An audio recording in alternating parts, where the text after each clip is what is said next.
Hello, and welcome to another stream. I'm your host, Night Sky Prince. Hop back on Dissidia, bro. Titus is waiting, and he's fun as hell to play. It has been a while since I have hopped on Duellum. I do kind of want to go back to it. I kind of like rage quit it for a bit because I was like, oh, this shit's too pay to win. Because I was trying to like PvP this guy and his health, like he had like 1 health left, like 1 HP. And I don't know what the fuck he was doing, but he was so busted and broken, and I was so mad that I just closed out the game. And I was like, you know what? It's gonna be a little while before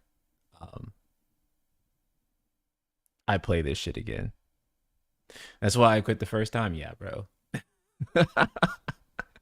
That shit made me crash the fuck out. I was like, you know what, bro? Fuck this game.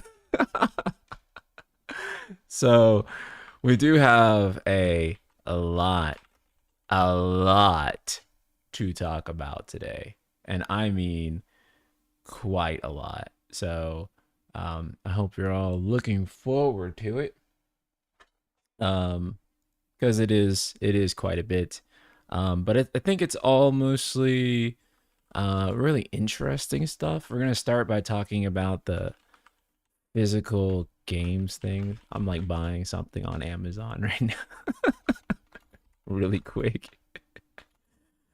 Because I just remembered that I needed it. So I'm like, you know what? I'm gonna buy it now. But yeah, so we're gonna talk about physical games first, because obviously that's the thing that everyone is talking about. And after that, we are going to talk about the FF7 Revelation DLC, allegedly. This is kind of another thing that like everyone is getting all upset about, because some people are like, wait, there's fucking DLC? There's gonna be DLC? I don't think it's quite like that. Just yet, at least. But I mean, we'll find out pretty soon. And yeah, so we're gonna investigate quite a few things today. Also, Clair Obscur. Guillaume has made some really interesting statements on Clair Obscur that I think are Clair Obscur 2. Not necessarily Clair Obscur 2, but like what Sandfall Interactive is working on next, that I think is going to be worth people's interest. And yeah, so we're going to do that. That 1 HP had like 1,000 HP in it. They were hiding it like Freerin hiding her mana. Brother, that's fucking funny. That is fucking funny. Will Kingdom Hearts 4 have a physical release? Probably not. I mean, it'll have a physical release, but it won't have a disc. But it will have a collector's edition, if that's what you mean. It is kind of weird because ultimately a lot of games are going to continue to have collector's editions. And that comes despite the fact that the disc is not going to be coming in there. A lot of games are also going to have physical boxes that you can buy with codes in them, which is also fucking weird. But yeah, they're just not going to have a disc in them. A box of air. And, you know, debatably, not to say that the games aren't on the disc nowadays, because it's not necessarily true. But I already feel like, compared to like all like the little stuff that you used to get in a physical game, like instruction booklets and sometimes like little posters and shit, and how cool and well made video game packages used to feel, you already kind of get fucked over by current physical anyway. This is actually part of the reason I switched away from physical like years ago. The last physical game I bought was 6 years ago. So, um, that being said, I'm not gonna, I'm not here to say like, physical is a waste of time, but or anything like that. But yeah, me personally, I'm a PC gamer, right? So obviously, like physical is not. I mean, yeah, I'm a PC gamer, so most of the stuff I buy is digital, whether I choose to or fucking not. Um, is digital, right? So most of my purchases are digital. The last game I bought physical was Xenoblade Chronicles Definitive Edition on Switch. And that was like 6 years ago now, I think. That game came out in May 2020, I think. So yeah, that's about 6 years. And I think that was the last physical game I bought, at least for myself. Um, which actually, by the way, um, this is like one of the biggest difficulties I feel with PlayStation physical is because I'm like, it's not like a really easy way to gift people games, is there, on PlayStation? Maybe there is. But I feel like physical gifting is just easier. It's really easy to gift people games. Um, Codes are easy, but I don't know. Not as easy. I mean, I guess it's about the same easiness. You just print out the code. Crazy to think Revelation might be the last physically available FF. It probably will be.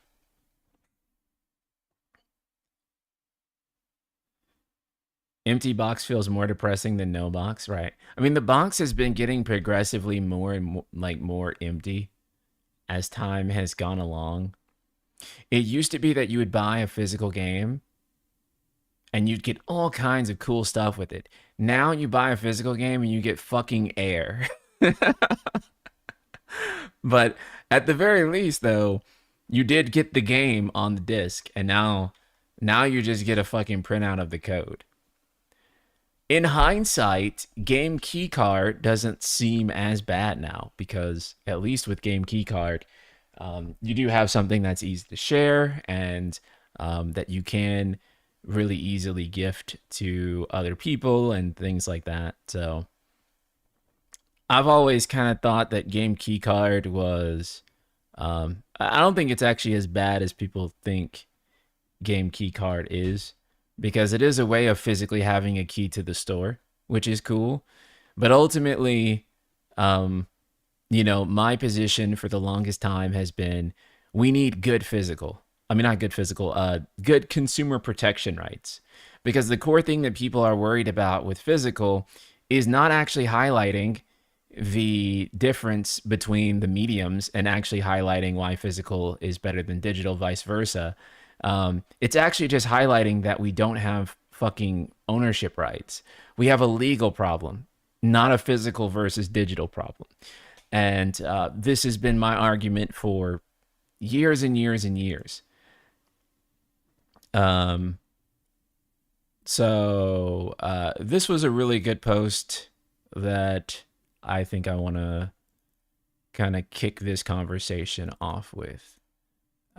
Oops, I did not mean to put the Discord on screen. Okay, there we go. My bad. Here we go. Give me one sec. Okay. Oh wait, that's the wrong one.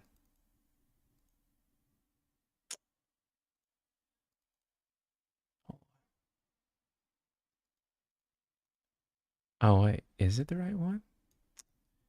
Hold on. Do this. Crop it in. Crop it in. I guess I fucked my settings up. Whatever. Okay.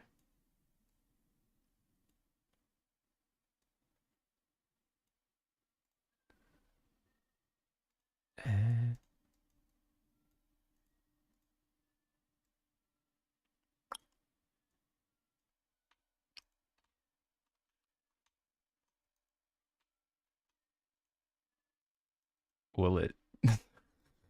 Okay. Sorry for the wait there, guys. Okay. So, this was a really insightful post, I thought. Nib here on Twitter saying, seeing several quotes on PlayStation's 78% digital full game sales, thus omitting important context. That figure includes countless digital only releases from back catalogs to indie games. Even Capcom revealed that 84% of its sales were older catalog titles, which means many are only available digitally. So, using such data is somewhat misleading. To gauge real physical demand, you need to look at the splits of games that were released both physical and digital only. I agree, right? Because so much of the discussion around digital and physical is purely looking at digital and physical from how many games are bought digitally, right? Which is true.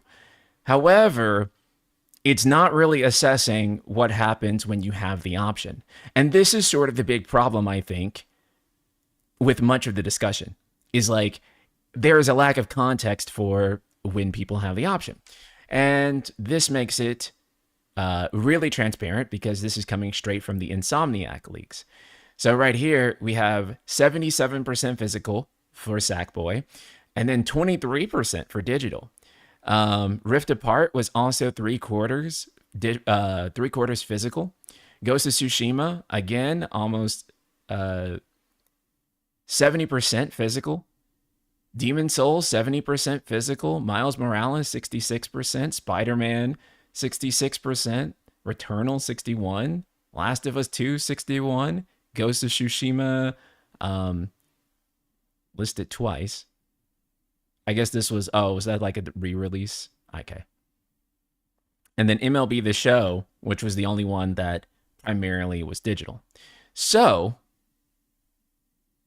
as you can see, for the most part, the physical versions of these games are indeed performing fairly well. So, you might think, why is Sony doing this? In fact, it even says here, Uncharted 4 has an insane 83% physical split.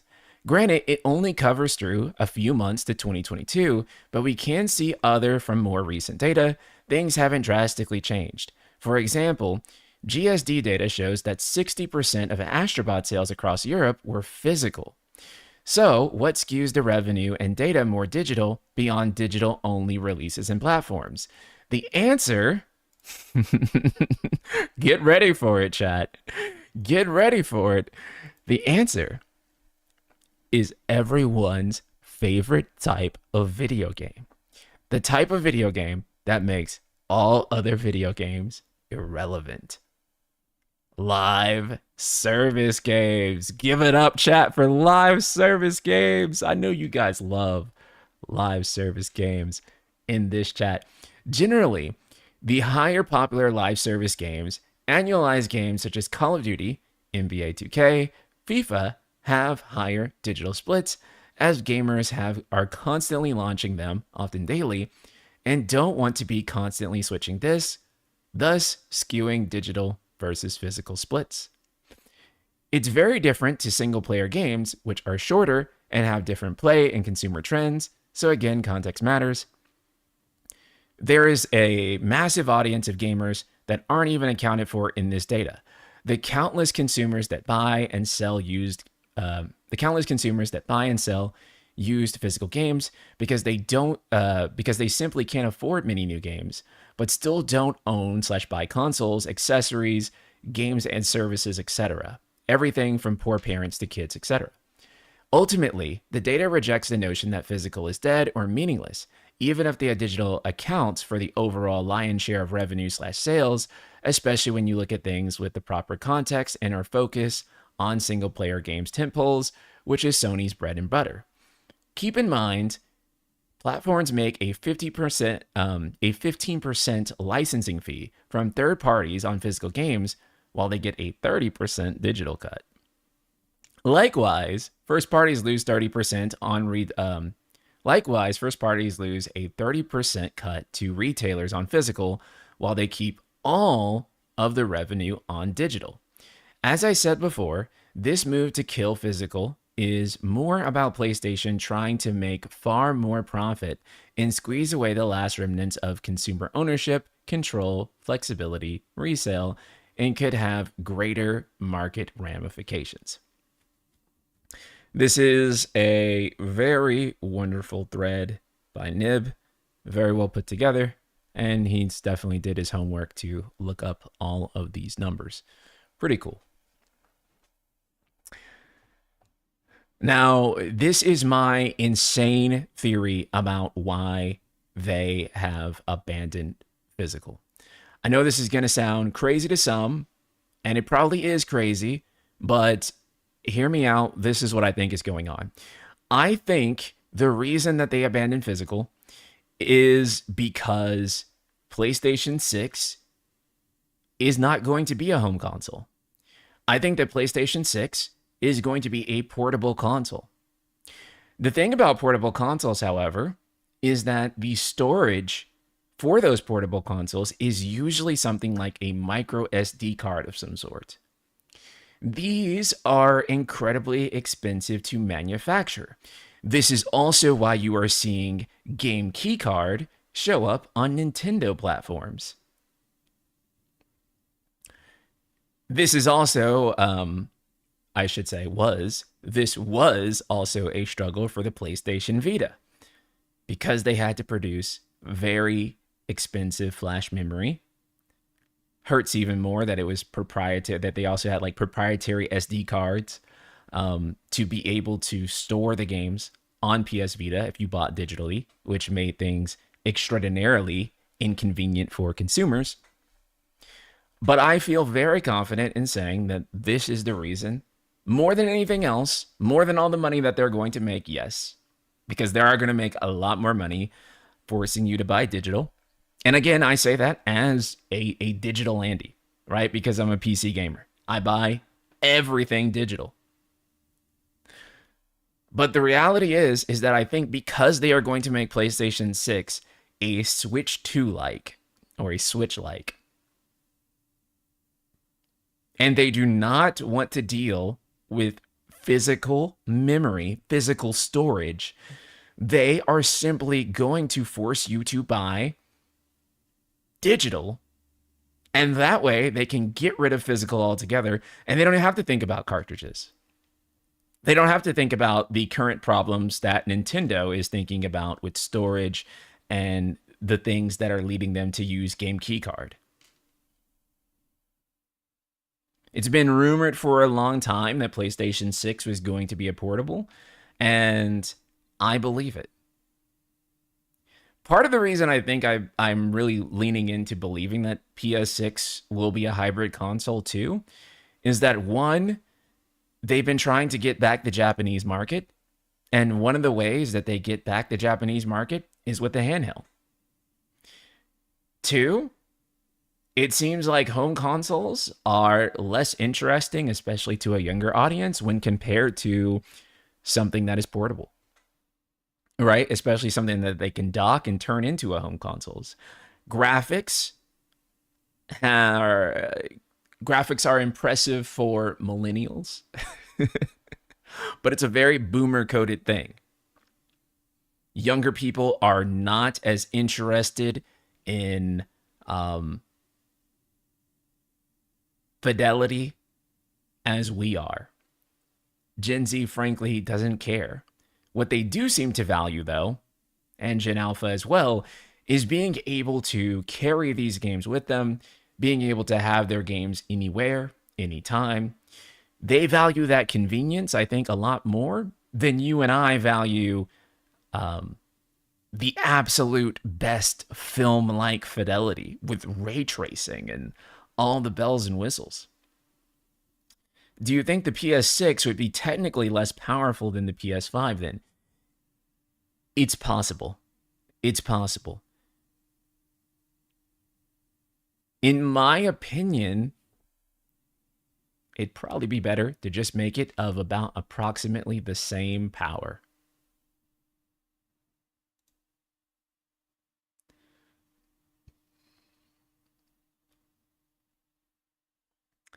Because one thing's for sure, it's not going to be less powerful than PS5. right? I don't see that being the case. You mentioned that you purchase most of your games digitally, but do you own the discless drive or the one with the disc? I bought the one with the disc because during the PS5 shortages, the one with the disc was the one available. But it wasn't that I even had the option, because if I did have the option, me personally, I would have saved $100. Because again, I just I just don't buy. Actually, no, I'm lying. I think I still probably would have bought the disc one because I had a bunch of PS4 games still with the disc, so I still probably actually would have probably bought the PS5 with the disc. So I'm lying actually. But again, I've been digital for years and years and years because I'm a PC gamer. So the transition there is not as big of a deal for me. But I'm telling you that all of this physical versus digital discourse is highlighting the real problem. And I don't think the real problem is which is better, digital or physical, necessarily. The actual core problem is that we have a legal issue. And that legal issue is that when you purchase a game or a digital product, you do not own it. That is the core issue. I don't think the core issue necessarily is that physical is going away. The issue to me is that we don't have enough rights guaranteed for digital purchases, and that we need to be fighting a legal battle, because even if physical stayed around forever, let's say, right, you always and forever have the option of buying physical, I think that you should still have the right to own a game that you bought digitally. And I don't know why no one is even suggesting or asking, why can't that be the case? Why can't I buy a game digitally and own it? Why do we have to have physical versus digital?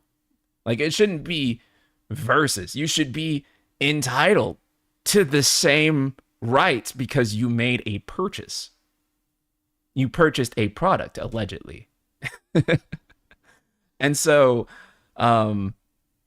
I don't think that this is a physical versus digital issue in the way that everyone has been making. I think that we have a consumer rights issue and not a production versus non-production issue. And I think that's where we need to take it. Because even if we reversed all this, even if there was enough outrage, even if we pushed this back, you still should be able to actually purchase a game digitally. Like, why are we even arguing against the idea that if you purchased the game, then you shouldn't have all the same rights as someone who purchased it through a different format, right?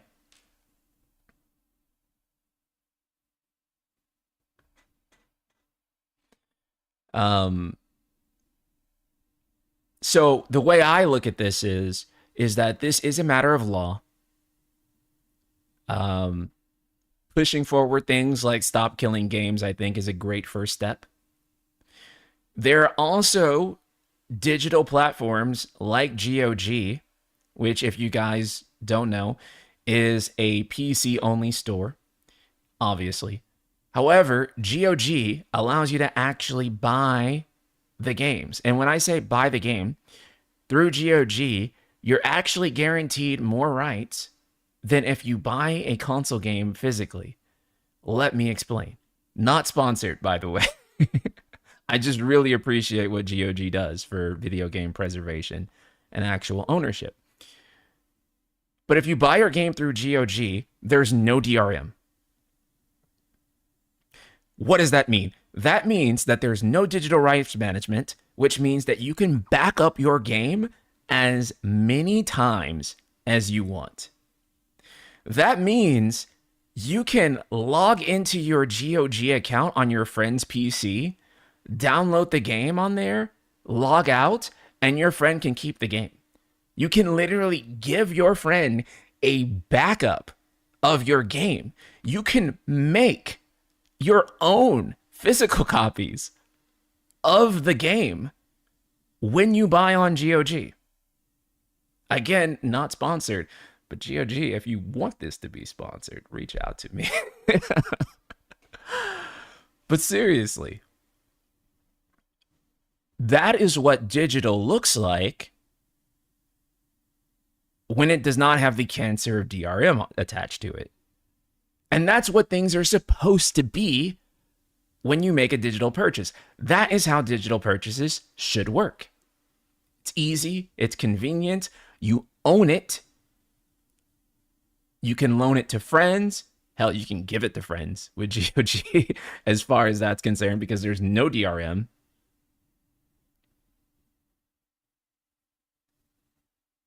That's how things should be. And when you look at something like GOG, that allows digital to exceed the ownership capacity and flexibility that you get with physical. Right? This is a thing that already exists. This is a thing that you can already support. It does, in theory, make piracy exceedingly easy, but most people with the means are happy to purchase the game to support the creators. Right, exactly. Most people still want to purchase the games, right? I mean, as long as you own a PC, piracy is always theoretically possible, right? Like, it's not that much more effort to crack a game. Someone is always doing it. Every video game that has ever released has a crack, and every video game that has ever released will, right? People will continue to install custom firmware and break consoles. All of that stuff is always going to happen. But again, most people don't want to do that. Most people actually do want to buy the game. The reason why people pirate is really two core reasons. One, they either live in like maybe a third world country, or they live, say, like just anywhere economically where it's not easy due to the currency conversion to buy the game. And that's where a lot of piracy happens. Or two, they just never planned to buy the game in the first place, and they just want it for free, or again, just still goes back to economic circumstances, ultimately. But most people would rather just pay for the game and it download, and to not give their PC like super Ebola, mega COVID in the process of downloading a game. For those of you who have a history of piracy back in the day, if you've ever used LimeWire or adjacent services, you know what I'm talking about. So anyways, we need to push forward, stop killing games. We need to push for digital rights. I think a law, and yes, I do think it should be at the level of law. I think that when you make a digital purchase, and if a licensing issue happens or they want to remove it from the store, then all DRM should be released from that title for everyone who has purchased it. So if they ever want to pull anything from a store, they now have legal pressure to not do that, to incentivize them to keep it on there, because they know that they're going to lose access to controlling people's ability to replicate that media. I think it's easy to push, or I don't mean easy in the sense of like, oh, it's trivial. How should I say this? It's tempting to want to just say, oh, let's put a bunch of pressure on Sony. And I'm not saying that you shouldn't, because they're a corporation, and corporations should always be held accountable.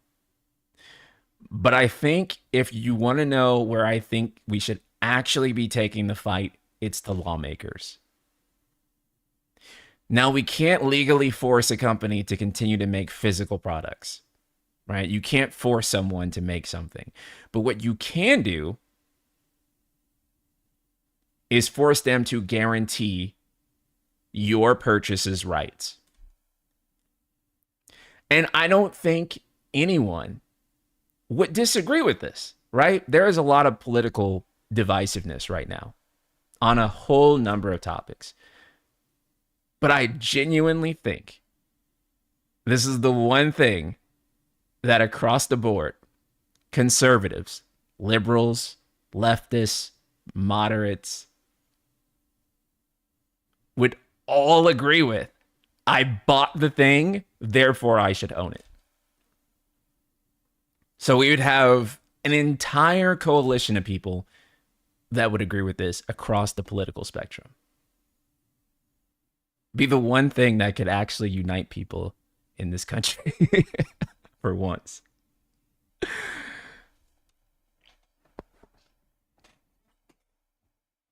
So, yeah, I think that's the way it's headed, and I think, as Chad is saying, we're much more likely to get that going in the EU than we are here in the corporation-owned United States. But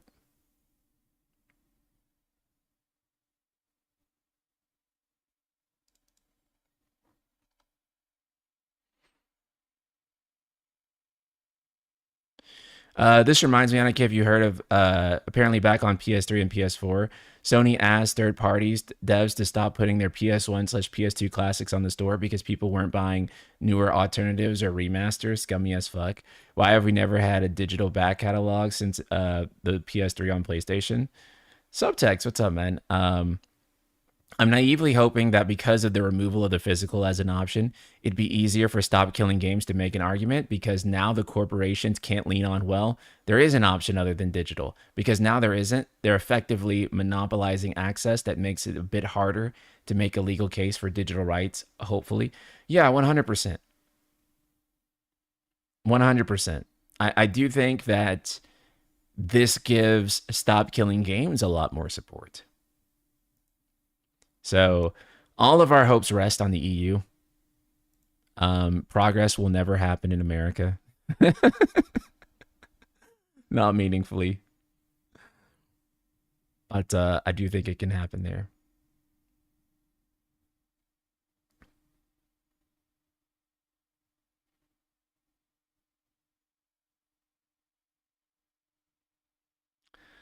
Okay, multiple DLCs for Revelation. Let's talk about Revelation. Revelation.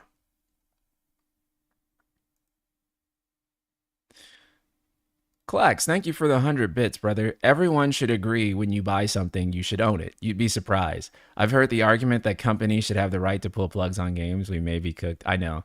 Some people are so fucking deep in a corporation's asshole that they would actually say, no, I don't have rights. Stop giving me rights. I don't deserve to be treated better. There are really people who say that shit, and it kind of is unbelievable, I know. But I do think that for the most part, most people do believe that they themselves, at least, deserve rights. You haven't even gotten to the point of the live stream this whole time? What the fuck are you saying?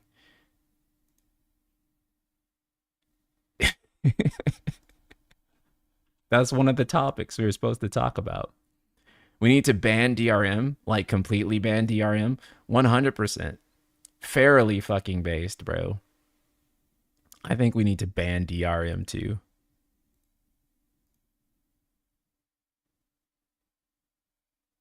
Okay. Let's talk about Revelation. So for anyone who is not familiar, Epic Game Store, their database,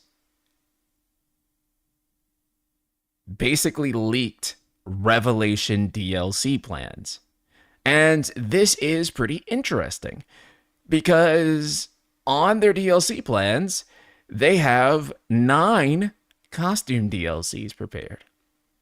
which is very interesting because if you're a Final Fantasy VII fan, you should know after Aerith's death, there is only 8 playable characters. Now, Epic has leaked many things before with regards to Final Fantasy. This is one of the reasons why. This is one of the reasons that we know Final Fantasy IX Remake existed. Because not only did Final Fantasy IX Remake leak from NVIDIA's database, FF9 Remake also then leaked from Epic's database. And now we have even more leaks for Revelation. So, yes, the assumption is that these are costume DLCs mostly. However, there is it still on here?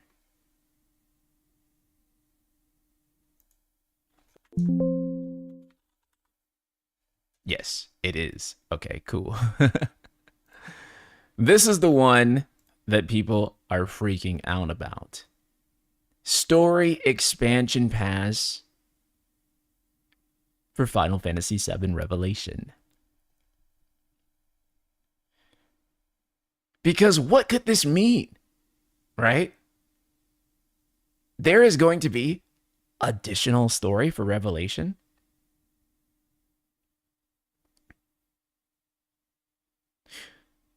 This is interesting because it kind of feeds into what I've been thinking about the potential for an Advent Children DLC. Now, they've been kind of weird about the way they've talked about Advent Children, right? Before, they had said it would link up to Advent Children. And then Hamaguchi was like, we never said that. But Kitase, definitely did say it would link up to Advent Children, I'm pretty sure. Grab the link to that because I think it's important to...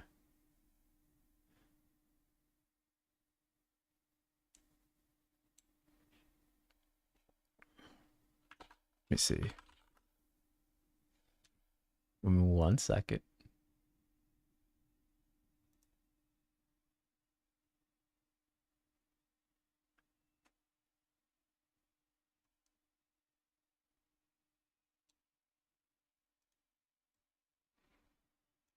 His words were, we are finally going to link up with Advent Children that is going to be part of the canon. The overall storyline developments will not go wildly out of the way in a way that doesn't add up to Advent Children in the end. I don't think anyone wanted that. That's not what we're looking to create. But to make sure it doesn't become stale and people know exactly where it's going, doesn't follow the original work word for word. We add in extra elements which add in that little bit of doubt. Getting the balance right of that is key.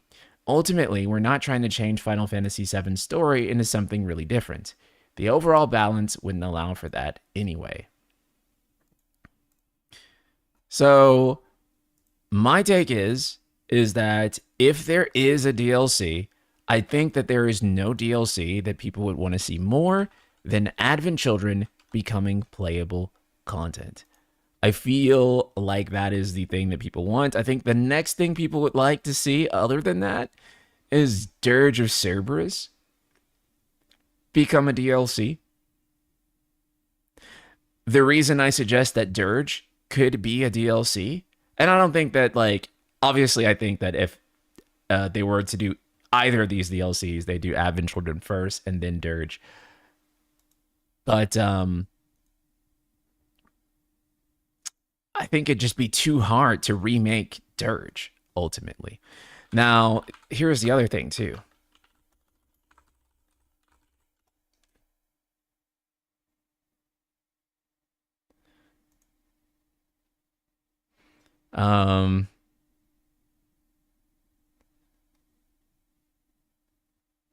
Dang, I can't find it.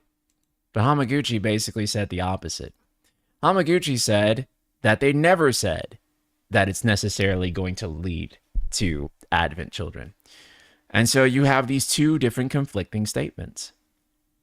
My thought has always been that maybe they'll remake Advent Children as a DLC that doesn't necessarily connect in the same way that the original Advent Children did. It will be an Advent Children that accommodates for all of the changes that Final Fantasy VII Remake has made. Roy Mustang, thank you for the super chat. So even Revelation is not the end.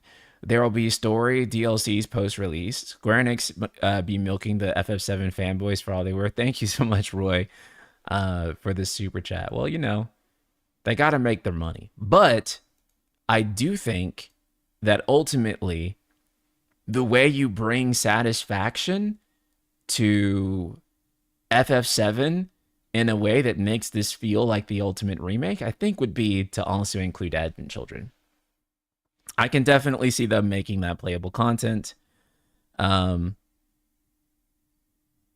I can see them also wanting to do Dirge as well. Although Dirge might be a little bit harder to do. But I feel like doing Dirge as a DLC, how should I say? Doing Dirge as a DLC would make sense because their only alternative to doing Dirge as a DLC is basically remaking Dirge. And I don't think that they want to remake Dirge as its own full standalone game. And their goal since the beginning, at least from where I'm standing, has been to remake the entire compilation using this remake series. They've already done it with Crisis Core, and I could see them doing it with Dirge, and I can see them doing it with Advent Children, right? So there is basically no other story DLC I want. Is there anything else that could even possibly be good that anyone would even actually want? I don't think there is, at least not me personally. I would love to be able to have Advent Children be playable content, but anything else is just, I feel entirely disinterested in. So,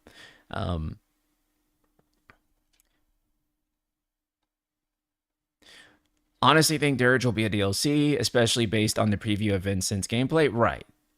You can make Dirge into a DLC, probably. It's not a super long game either, and I'm sure that you can cut some things and tidy it up, and you can make it into a 4 or 5 hour DLC, probably. I think they'll remake Dirge in FF7R, and the DLC will be Advent Children.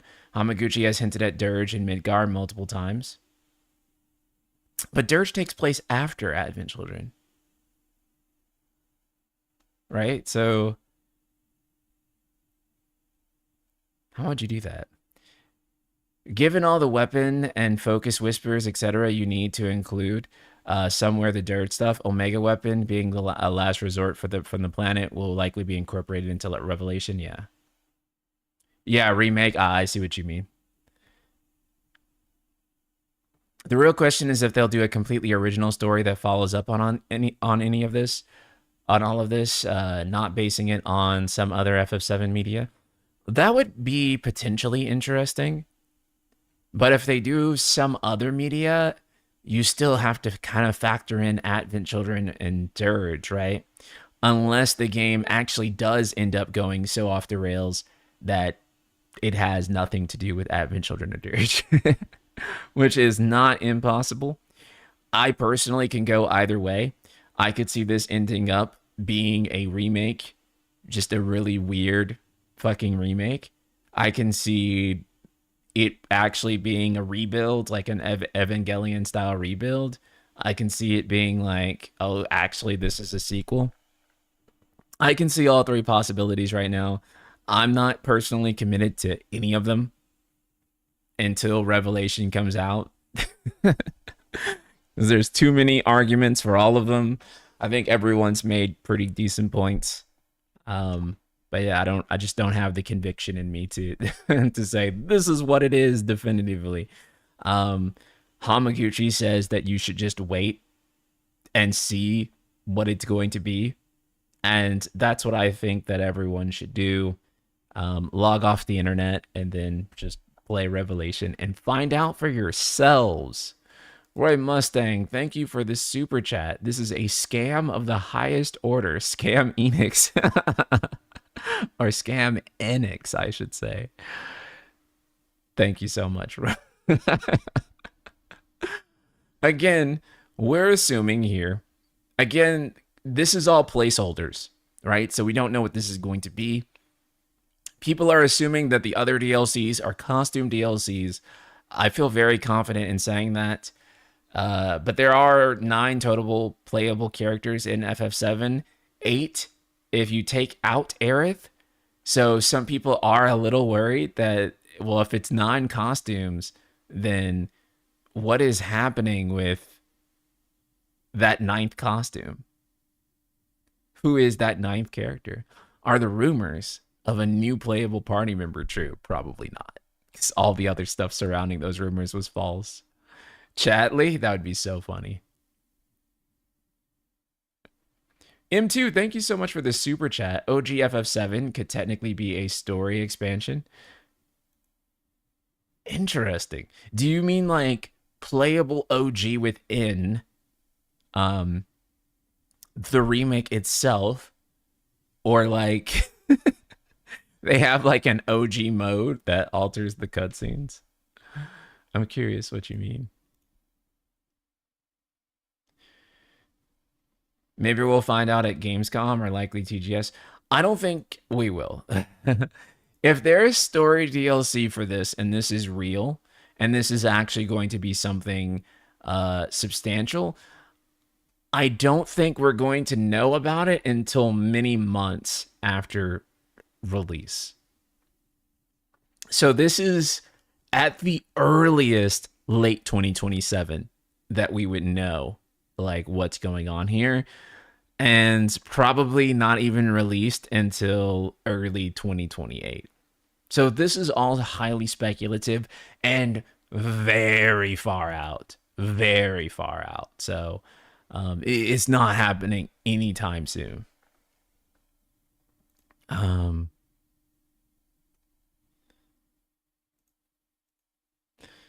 Don't really understand why we assume this is something like cut content DLC like FF15. The last 2 FF7 games are competent, are content complete to the point where to people who hate how much there is. No reason to think Revelation will be ripping us off. I 100% agree. I think that anyone thinking that this is something like FF15, I highly, highly doubt it. I think that Revelation is yet again going to get complaints about how much there is and how much they layer it on. Nothing about remake or rebirth felt like things were missing other than the obvious, which would be the other the other parts of the story, which were kind of relegated to the next game. But in terms of remaking Final Fantasy VII, in terms of like what you would expect from the major moments, yes, they may be altered and presented in a drastically different way in some cases, but they're all there for the most part, in some form or fashion. Genesis is still missing. I don't think that's going to be the case by the end of Revelation. I do think we might actually see Genesis in this one.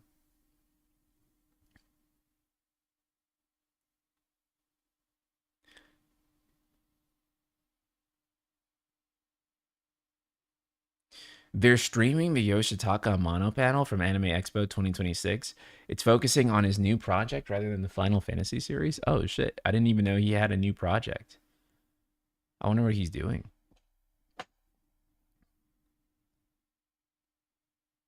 I don't really go to anime conventions anymore, but if I did, it'd probably be Anime Expo, just because, I mean, I've been to Anime Expo before, like 10 years ago. But I would definitely go back. Actually, it's very funny, and I wasn't planning this. It just so happened that Sakaguchi was actually at the Anime Expo that I went to. He was there that year. And actually, those FF12 posters you see on my wall, there's actually, oops, sorry. There's actually one above that my friend actually stood in the line and she got those signed for me, which was really cool because when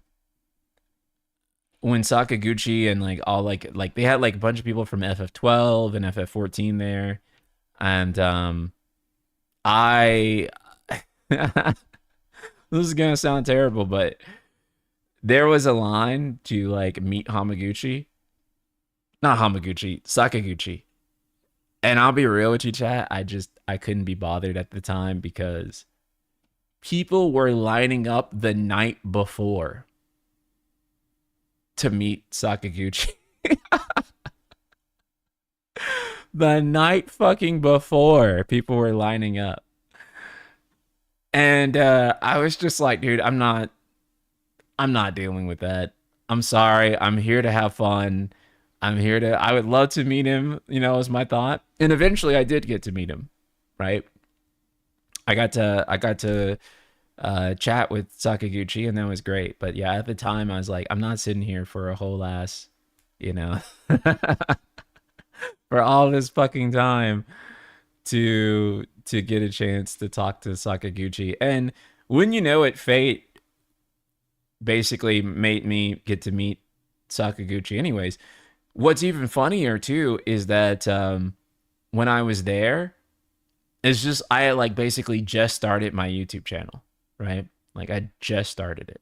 In fact, I was kind of like celebrating there because I got like my first AdSense payout. And I was like, whoa, I'm a monetized YouTuber now. This is so cool. And so, um, it was a good time. I'd love to go back to AX.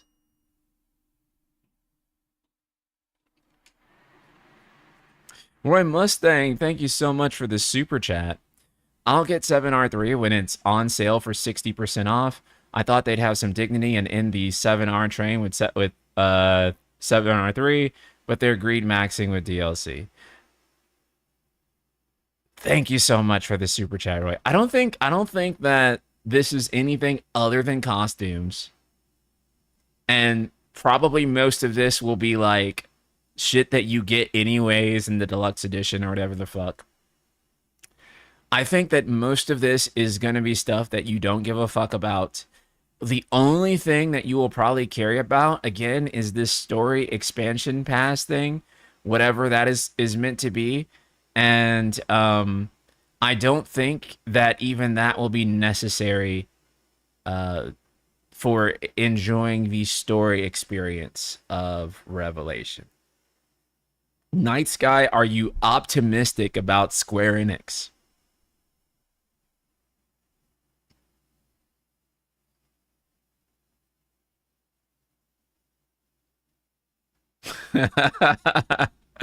Boy.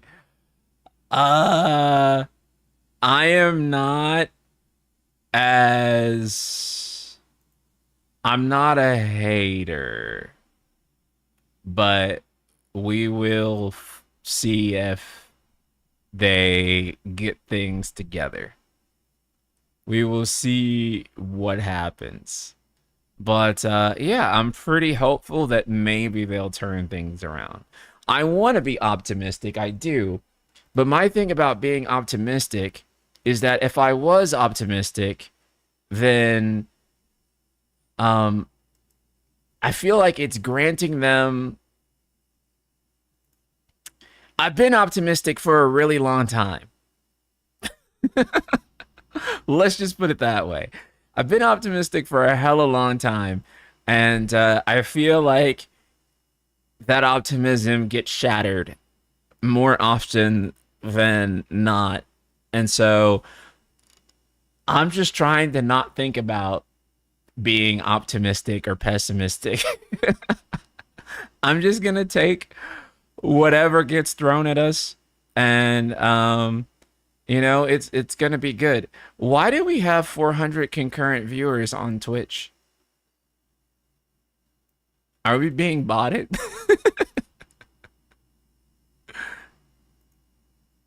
Is something happening?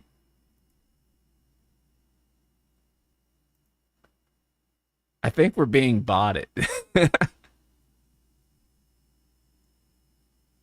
I didn't see any raids. I didn't either. I don't know what the fuck is going on. No, it's just that many people are excited for Type-0. Ah. Yeah, I remember you were optimistic about 16 and look at that game. Yeah. I do not want to have another situation where I hype myself up like I did with 16 and then I end up disliking it and then I have to make a fool out of myself because I have to be like, oops, the game I thought that was going to be really good was actually, I mean, and not to disrespect anyone who does like it, but for me personally, didn't like really live up to those expectations, and then have to like go back on the optimism that I gave the game. I don't want to do that. What the fuck is happening? Why do we have 500 now? We have to be like, we're definitely getting botted, bro. Like, there's no way. There's no way we're getting botted on Twitch for some reason. This is insane.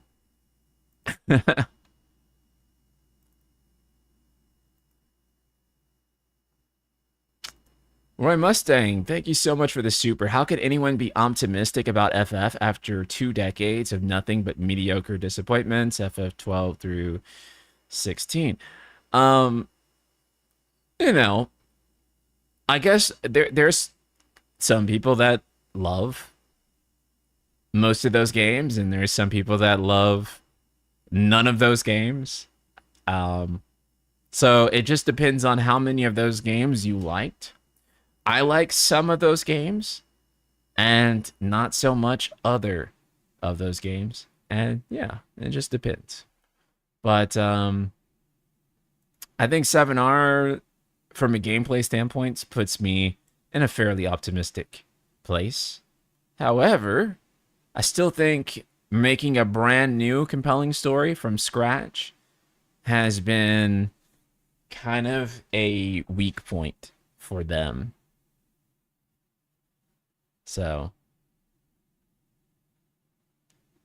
those games are gas, Roy. That's why I like them. You like FF16? I thought you didn't like FF16. Clout.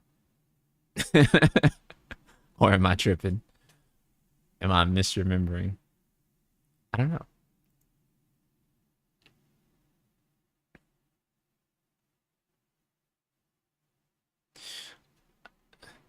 Clax, thank you for the bits. Someone's mad at you and trying to get your account suspended. Oh, I hope not. As for optimism, um, do what I do. Have somewhat high hopes, but don't expect those hopes to be met. Yeah, there you go.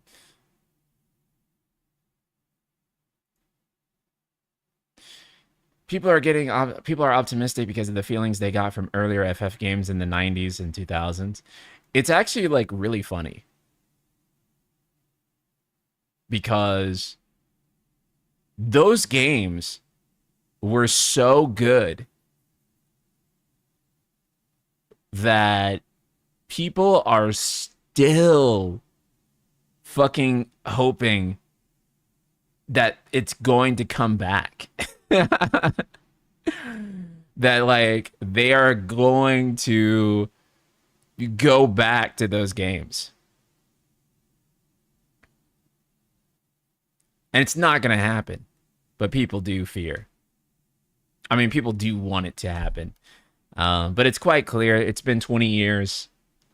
If you're still looking for more Final Fantasy X, you're probably not going to get it. With whoever is botting the fuck out of me right now with like 700 viewers,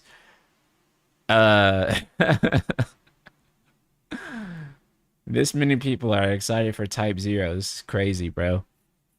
I'm going to be dominating the very competitive Type-0 category on Twitch right now. Yeah, the botting, I'm not the one botting right now. So it shouldn't technically matter because you can bot literally anyone. And it doesn't It doesn't matter. So, can we address that the initial question was Square Enix, and all you in chat keep talking about is the big mainline FF games? Kind of the part of the issue with SE discussion these days is if people say mean FF, say FF. I mean, it's kind of synonymous. Obviously, Square makes different things, but if you're talking to people here in the West, they usually mean the Squaresoft part, not the Enix part. And they usually mean Final Fantasy and Kingdom Hearts, and not uh and not the rest. Like, let's just be honest.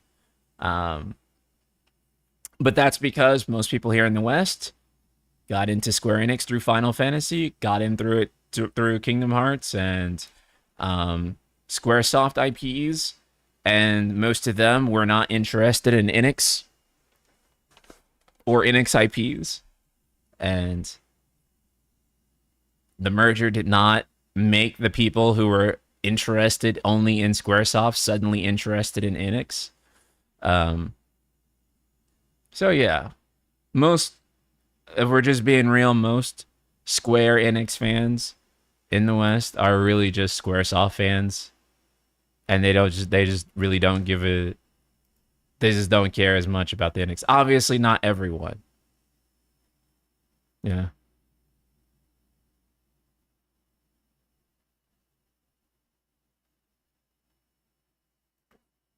1K? Yo, what the fuck is happening? What are they doing to me? 1.4K. Jesus Christ.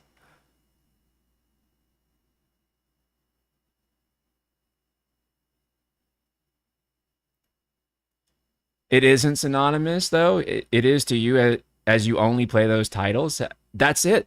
You're saying it though. You're highlighting the point. You're saying why don't those people play those other titles? But I'm saying that those people are Squaresoft fans. I'm personally not that into Enix IPs. I'm not, because I'm a Squaresoft fan, and Squaresoft merged with Enix. Um, and that Squaresoft merging with Enix is not going to make me inherently be like, yo, I'm such a big fan of Enix. And that's not to say that, like, you know, I wouldn't be interested in any Enix IPs if I gave them more of a shot. It's just to say that I started off as a Squaresoft fan, and most people in the West, just by the numbers, are into Squaresoft IP. Like, that is a statistical fact. If you look at Enix's highest selling IP outside of Nier, it would be Dragon Quest, and most of Dragon Quest's sales are in Japan. They're not in the West. You know? So most people, when they're talking about in the West, are talking about Square Enix, they're typically talking about the Squaresoft part more often than not. This bot situation is crazy. 3,300? Jesus Christ. I became a fan after they merged, but I leaned towards Squaresoft. Yeah. And I think that's like, that's just kind of a normal outcome of like any type of merger like this, right? Restarting the stream won't help because they're botting. So yeah, there's just nothing you can do. It shouldn't be an issue though, because I'm not the one botting. But yeah, the bots are locked onto the page. But also you can bot anyone. Remove the physical games, because that's, oh, maybe you're right. Let's actually try that, Crossy.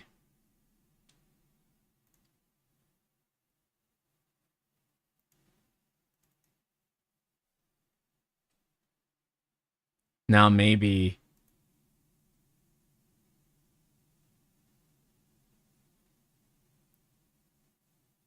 No, it's still going up. I got an alert. My boy is blowing up. Bro, someone is botting the shit out of me. I don't know who. I'm getting botted so bad. Remake 9 and they'll print money. I don't think that there's any remake they could do right now to um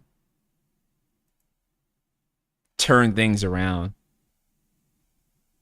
in a big way. Let's talk about Clair Obscur. Let's talk about it because this is pretty interesting. Okay.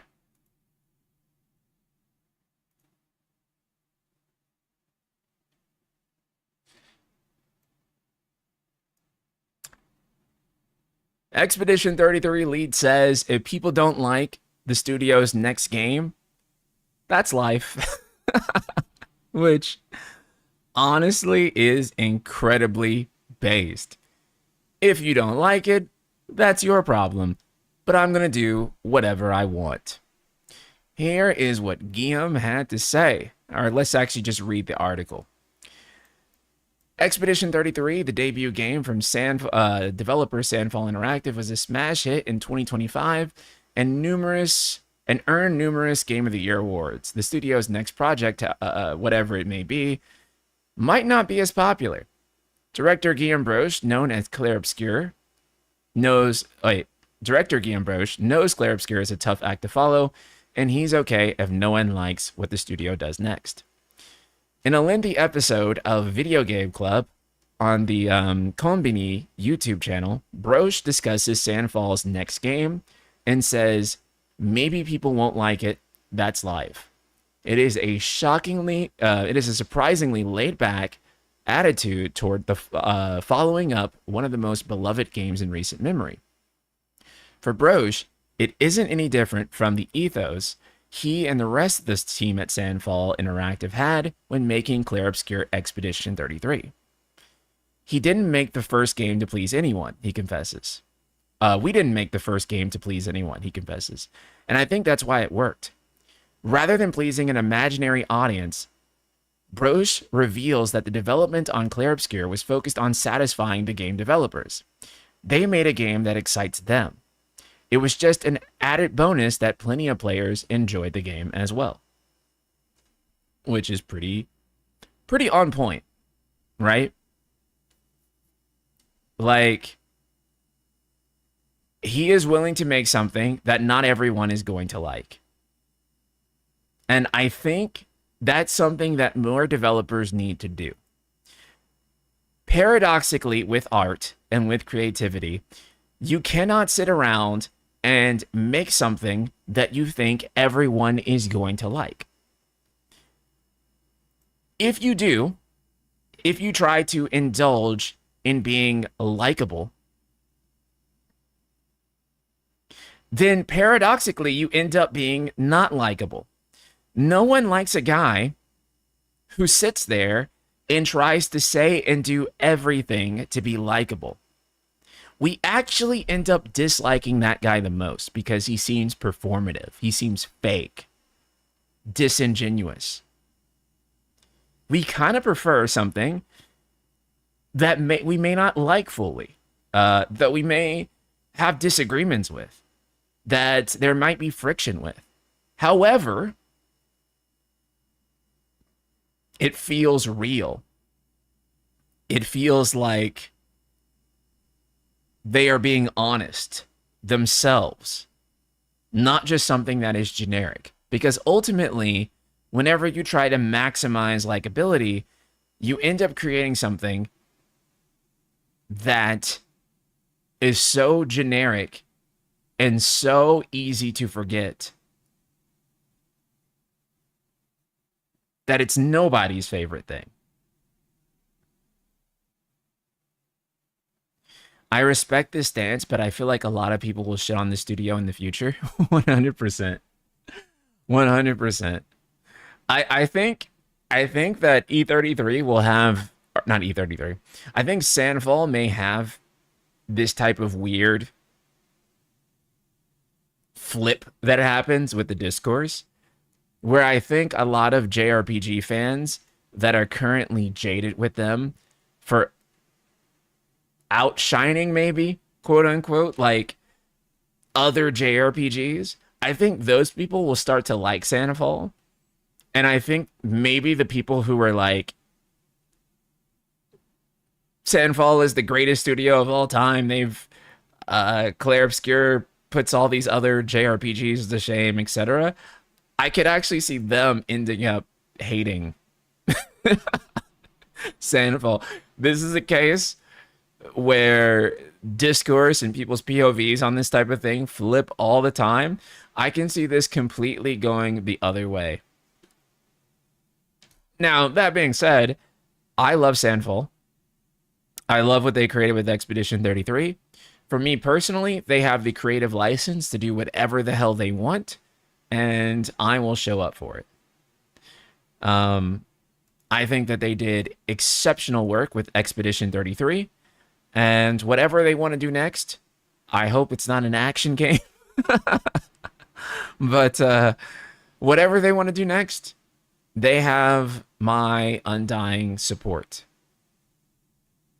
Hot take, not a fan of E33's combat.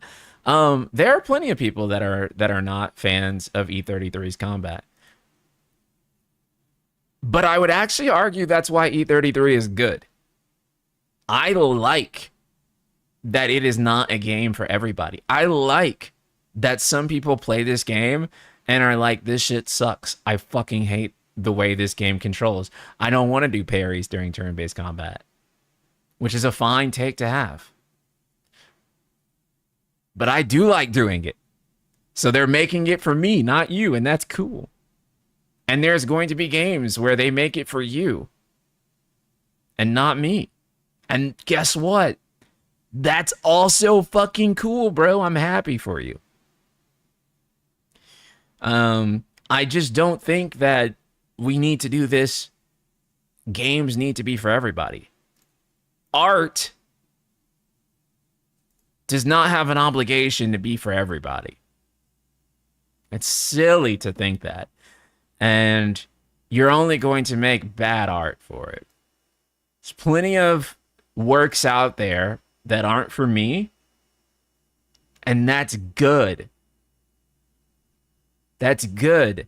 Make more shit for me and make more shit not for me is the way I feel. Roy, thank you for the super chat. I'll play whatever Sandfall does next, 100%. Me too. They earned a blank check with me to create whatever the hell they want to make next. I do feel that whatever they do make next will probably be a turn-based RPG, depending. Some people don't fully consider Clair Obscur turn-based. They consider it more of like a hybrid action game. But whatever you want to call it, I do think that they should probably stick with that style and innovate within that style. Because I feel like that style is kind of like what got them this far, and ultimately it's what most people want to see more of. So I hope that they wouldn't abandon it. I don't think that they would. I don't think anyone would want to see action, Clair Obscur action Sandfall game. What if it's a visual novel? That would be based as fuck. I think it'd be funny if their next game was even more JRPG and pissed off all the people who, for some reason, want a game to be turn-based, but also don't want it to be too JRPG, which I find kind of confounding. Expedition Kart 33. Expedition Smash Bros. They're definitely making an action game next in the style of Kingdom Hearts or Tales. Okay, actually, though, because Guillaume has said that he is a big fan of Kingdom Hearts 2, if his next big game was a KH2-like, I take back everything I said. Sandfall should be able to make an action game. It's actually incredibly based of them to do that. You know, we're starting to see some Kingdom Hearts likes come out now. but it's like one or two, and they're indie games, right? But it's actually insane that there aren't more Kingdom Hearts likes, because I think Kingdom Hearts' combat is so groundbreaking, and Guillaume feels the same way about Kingdom Hearts. So if he ever did make a Kingdom Hearts 2, like, I'd love it. Okay, Zelda, thank you so much for the super chat. Hi, NSP. I saw comments I don't agree with on Twitter. People complaining about possible DLC. I'm confused. Didn't people want DLC for Rebirth? It's weird because I'm sure that some people probably do want the DLC and then some people don't. I'm more fine with DLC for Rebirth, I mean for Revelation, than I am for Rebirth, because I feel like if that DLC is things that we've been wanting for years, like a playable Advent Children or Dirge of Cerberus remake as a DLC or something like that, then I'd be more than satisfied with it. I think ultimately what it comes down to is just what is that DLC. Roy, thank you for the super chat. I don't agree with people saying Expedition 33 is not a turn-based RPG. Are games like Legend of Dragoon, Shadow Hearts, Paper Mario not turn-based RPGs? No, I 100% agree. I do think that it's still turn-based. I agree even further if you said that it's a hybrid game, because I do think that it is both a turn-based game and an action game, in the sense of you do indeed have to parry those attacks, and that does require action reflexes. But yeah,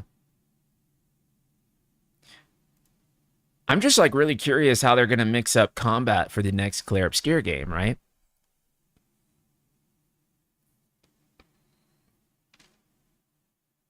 I can't imagine that in the next Clair Obscur game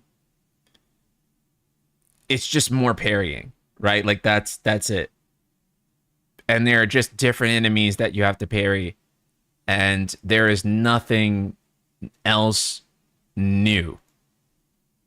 I don't find that really interesting. So they do have to add some new mechanics other than just DPS on your turn and parry.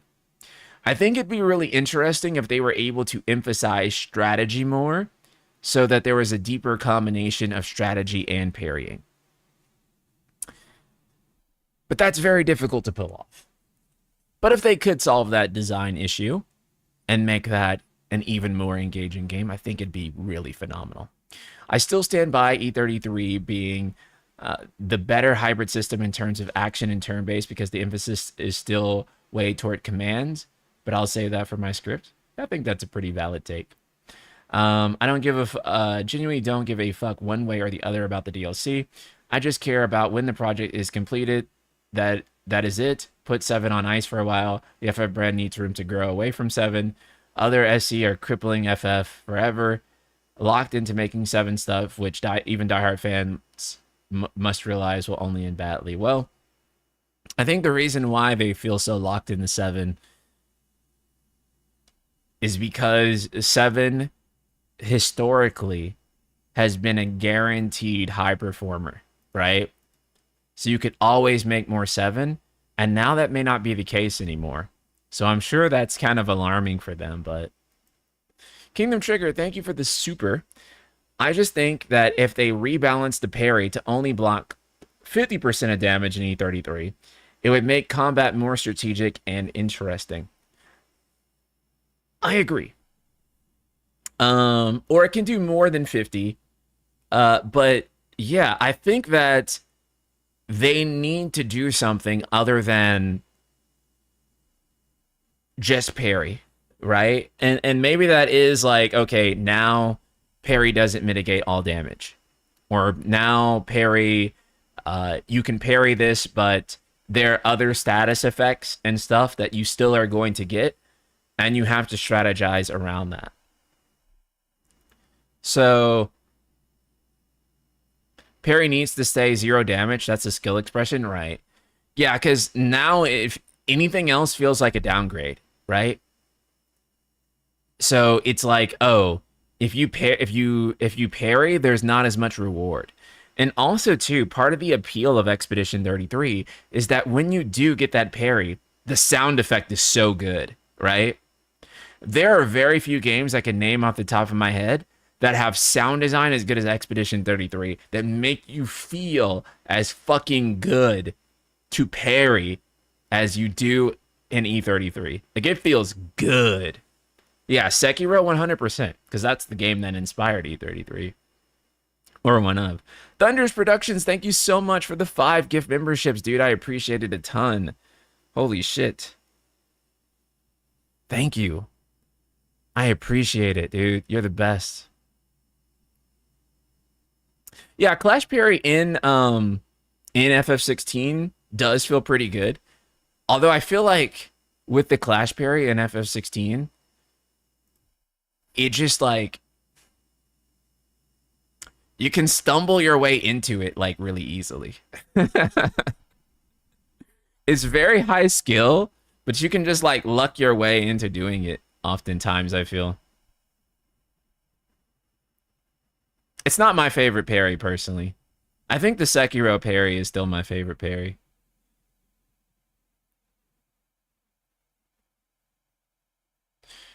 Didn't Paper Mario figure this out 20 years ago? Block and reduce damage or wait the very last frame to block and negate damage but fail and take full damage. Keep the resource management of healing classic turn-based games while it's not rewarding, not overly rewarding skillful play. Yeah.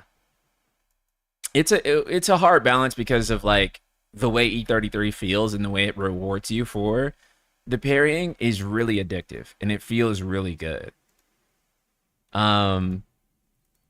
E33's parry feels good to the point of where you're going out of your way to fight new enemies because you're curious about their attack patterns, which is something that happened to me during my playthrough.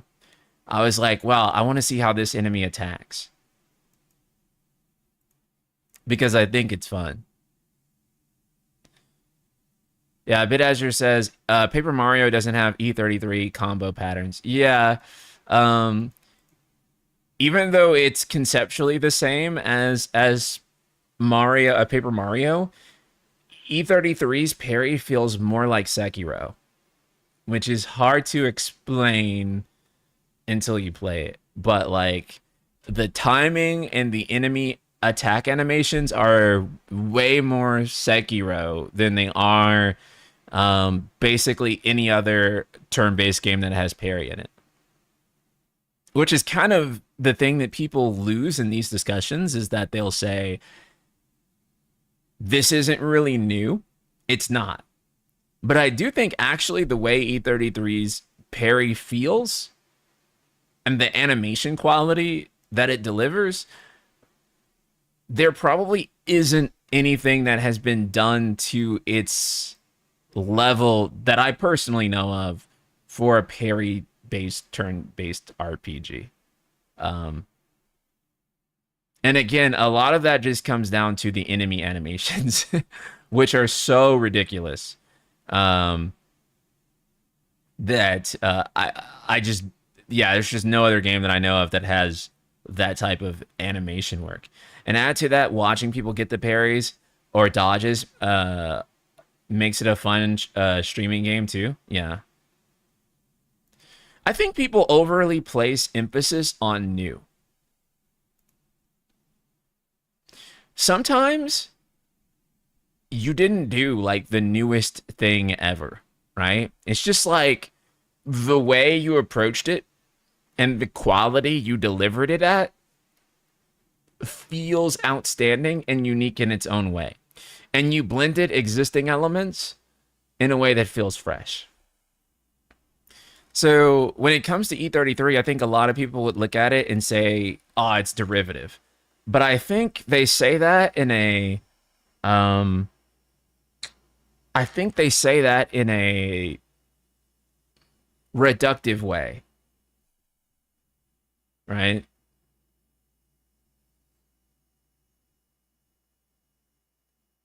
Like technically Elden Ring doesn't do anything that video games have never done before.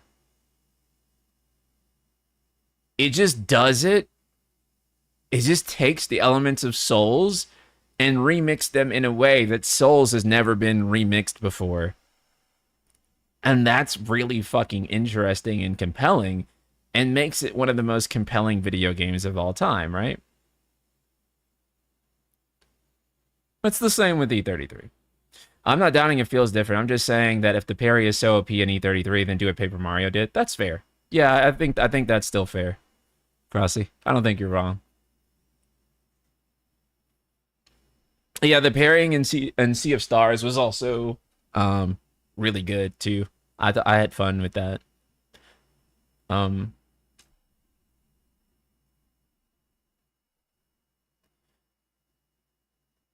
Elden Ring may be the first game where you're a barefoot woman, um, or a barefoot woman hugs you and you get a debuff.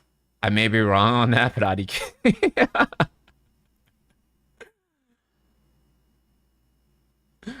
okay. Oh shit, bros. What's happening here?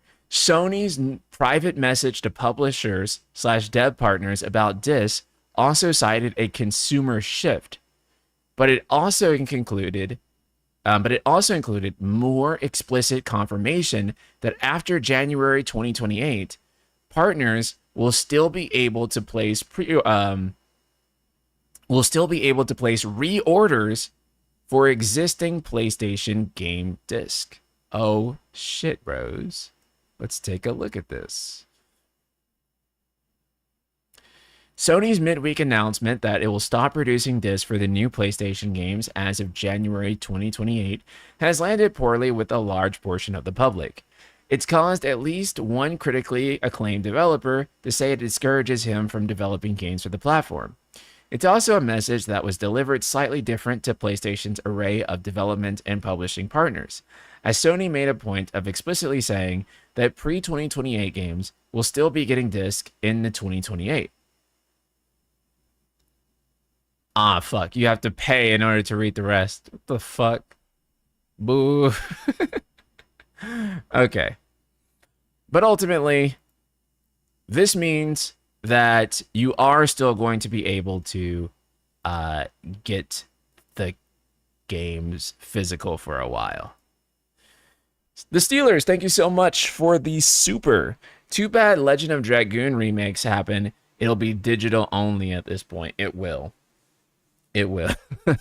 I mean, basically any game that goes into development right now or is currently in development and is not in like the late stage of development will probably not be getting physical editions, which is crazy because that means that the last physically printed Final Fantasy game will be mainline title will be FF16, and Revelation will probably be like the last one to get a physical copy.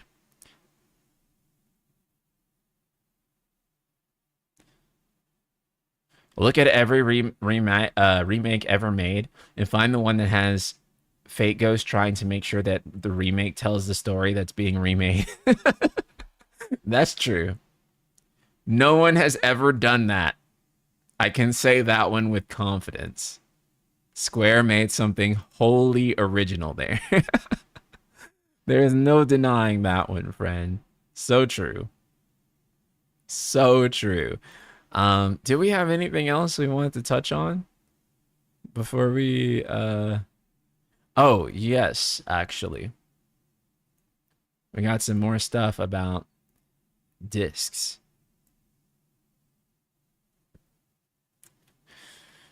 Former SIE president and CEO Sean Layden on Sony's decision to end production of PlayStation discs. Quote, unlike Xbox, PlayStation had a wider global fan base, and not just in the numbers, but in the reach, because Sony Corp had reach all over the world. The idea that they could still buy a PlayStation 4 game, throw it in a machine, and play was important. You don't want to leave those people behind. I don't know what went on in those conversations. I don't know what went on in those conversations, but it's a fairly dramatic decision. It is indeed. It is indeed. Um,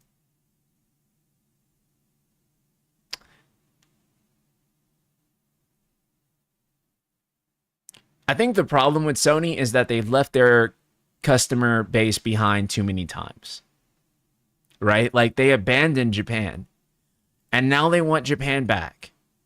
Now they're doing regional pricing for Japan and they're like, please, Japanese audience care. And they're struggling to get that audience back. And so obviously, I think we all knew that physical was going to be phased out of eventually. But they did all of this in the wrongest way possible. You know? They did this in a way that I feel broke trust with their consumers. I guess the way they see it is that they have to rip the band-aid off, and the sooner the better. It's a good reminder that the PS5 unit sales are 82% of the disc version and not the digital only as of 2024. Sony is doing generational gaslighting and succeeding. Yeah. It just comes down to the fact that any of the money that they are going to lose from being digital only will be recouped from digital purchases. The thing about Japan is that they still buy physical games, movies, and CDs. Like, a lot. So it's another strange decision. It is. I'm telling you guys, there's only one reason that this is happening. And it is to prepare us for a PlayStation 6 portable. I 100% believe that is what they want to do. And that is where this is being taken. Because they are not going to be making physical discs anymore. Because you will not need physical discs for a portable PlayStation 6. Because you wouldn't be able to play your games on the go. And this is not the blessed year of 2006 anymore. There will not be a portable disc drive in the game on the console like there was for PSP.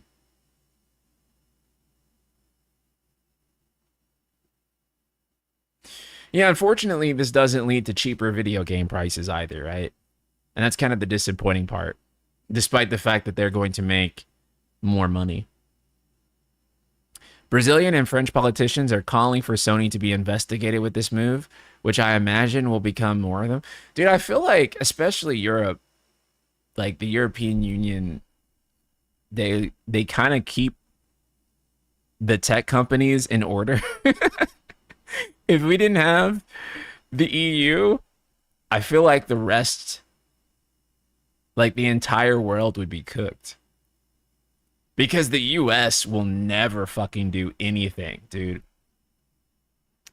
If a corporation says we want to fuck every consumer in the ass, the US government will be like, base, do you need lube? Like, they don't give a fuck about protecting you. Whereas I feel like the EU will actually be like, hey, that's going to hurt people. Let's not do that. The US prioritizes corporate rights over citizen rights 100%. 100%. Our government is so fucking purchased.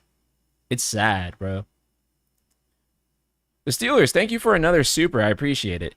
Also, over 80% of the games on the PS Store are digital only. The major titles that have physical and digital options are either closer to 50-50 to sell more physical copies than digital gaslighting. Yeah. I mean, and that's another thing too. Like, is that I do think that digital is good because other than obvious convenience, because it's allowed a lot of developers who would never be able to publish a game publish their game, right? Because before this, with physical, it was very much gatekept by publishers, and you had to have publishers publish your game physically, put it on a cartridge or a disc. So overall, I do think that digital is good. What I think is even better, though, is options. You know? whether you want to own it physically or you want to own it digitally. I think that that choice should be yours. And I also, again, think that you should have the same consumer rights, the same consumer protections apply to you, regardless of whether you own it physically or digitally. Right? Yeah. Way too many people treating this as a this or that issue when it's quite literally a both. We can do both.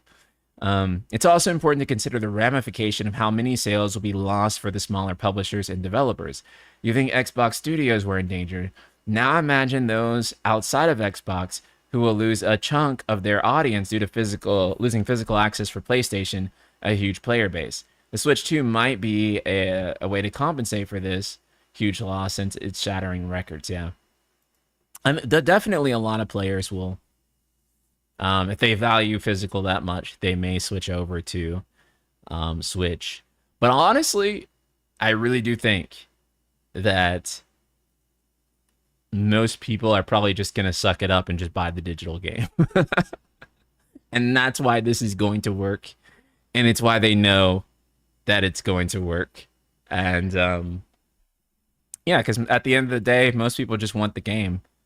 And they'll just buy the game through however. What if the servers go down? Then it should become publicly available. Let the fandom find a way. Yeah. Yeah. I think that we need to have legal incentive for them to not do it. But also, too, and this is something that people aren't saying, but I think that it's an unavoidable thing, is that ultimately, you know, like, you don't want to force people into piracy, I think. Or to make them feel like the only way that they can own something is to pirate it.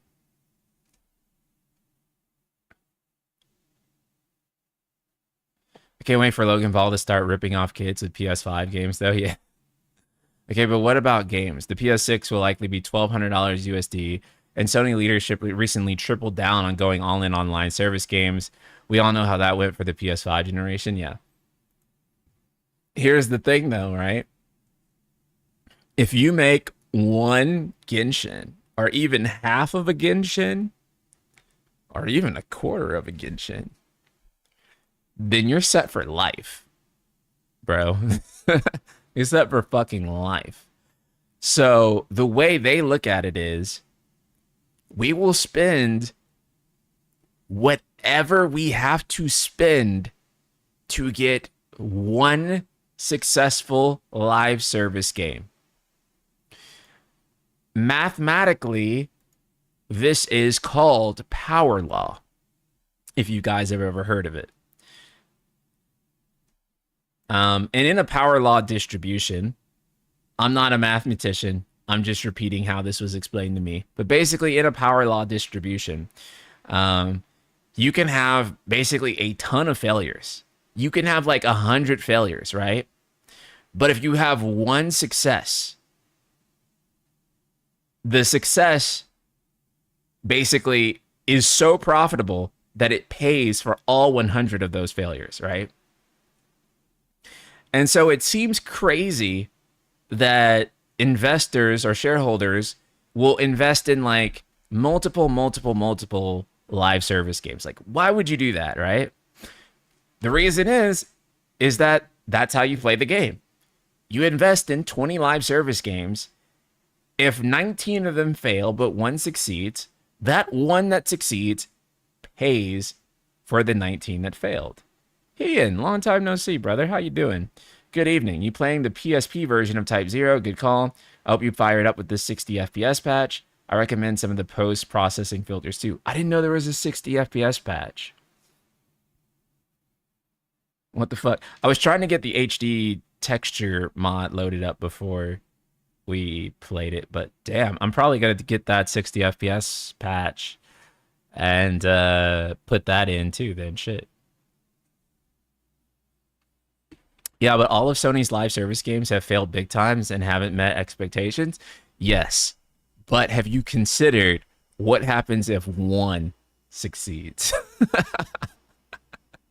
What happens if one of them does succeed, bro?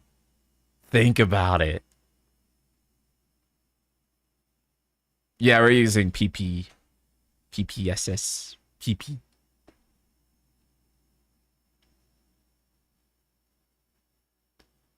You just need one, bro.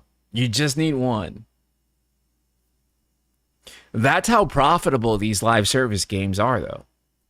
And I understand why it looks foolish to everybody else who doesn't understand how much money they're making.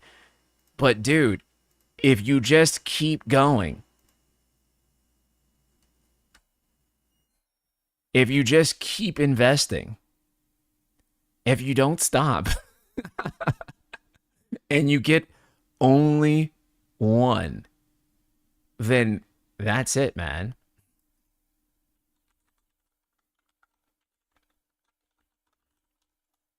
Oh, really? Is it that simple to do 60 FPS on the... Oh, shit. Okay. I'll figure it out next stream, though. It's fine. When are we getting a duodecim stream, then? That's on the table, I guess, too, since... since we're doing this. You know how many more studios need to close, how many more layoffs need to happen? Nintendo just needs to just raise the salary of all their devs meanwhile. Yeah, you know, we're in a cooked industry when Nintendo is looking like the good guys, bro. That's when things are hella cooked. Will FF7 Revelation come on a disc? Andrew, thank you so much for the super.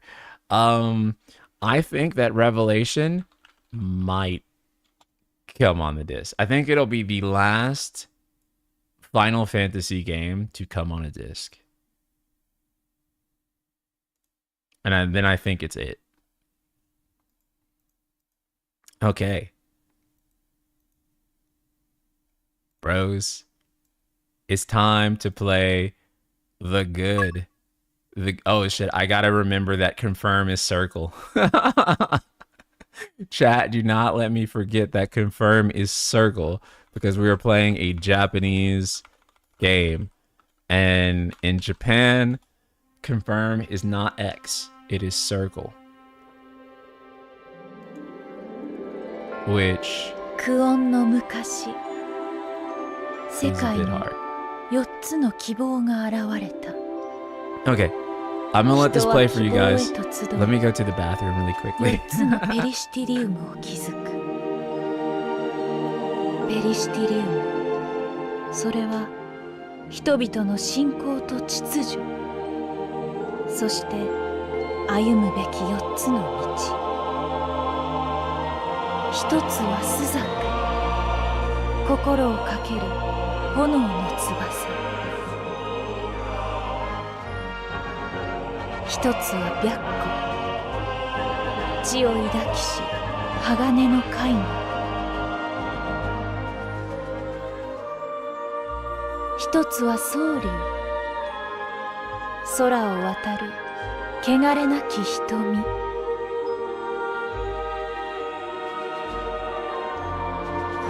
一つは玄武、刃を秘める堅牢な盾。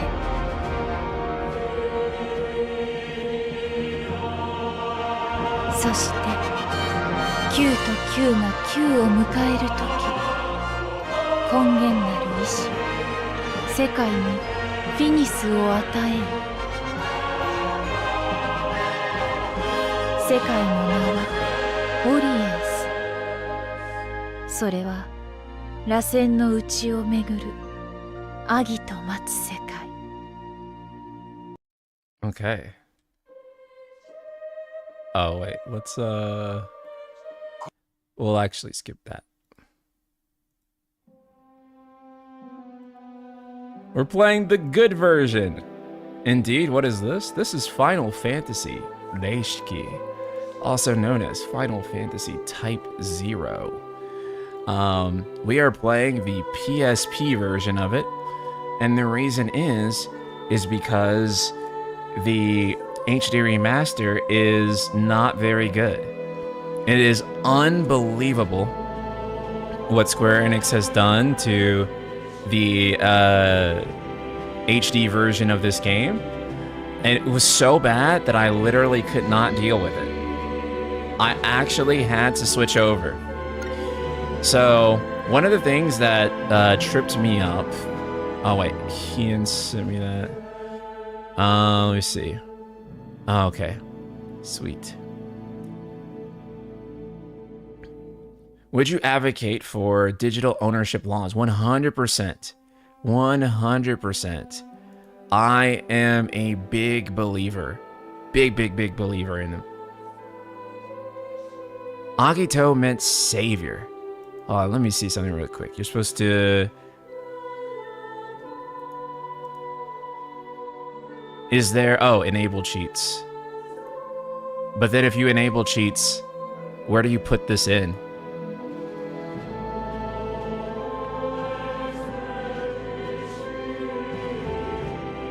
Where do you actually...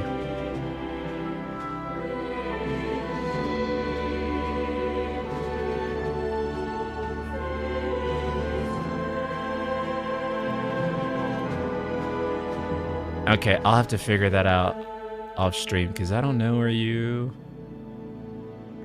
actually put it in. I'll do that, and I'll do the texture patch too.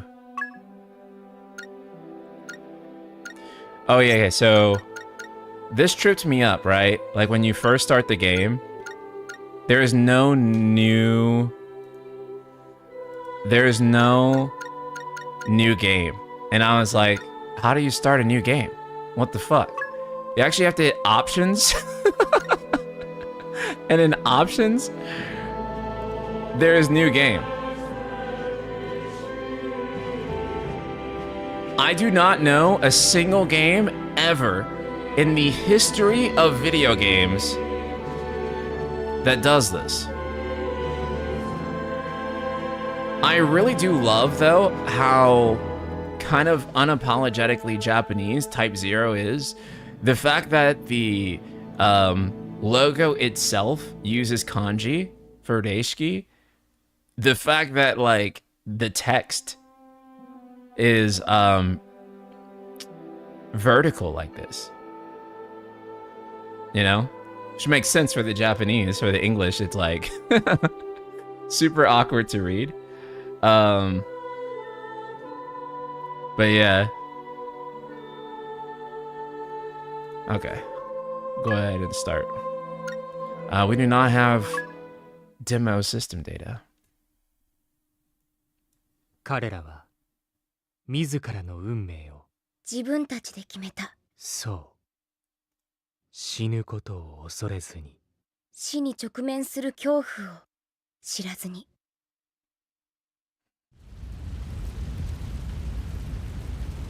And you guys are gonna see why I switched over to this version immediately. So for those of you who have never played this Final Fantasy game before, it's incredible.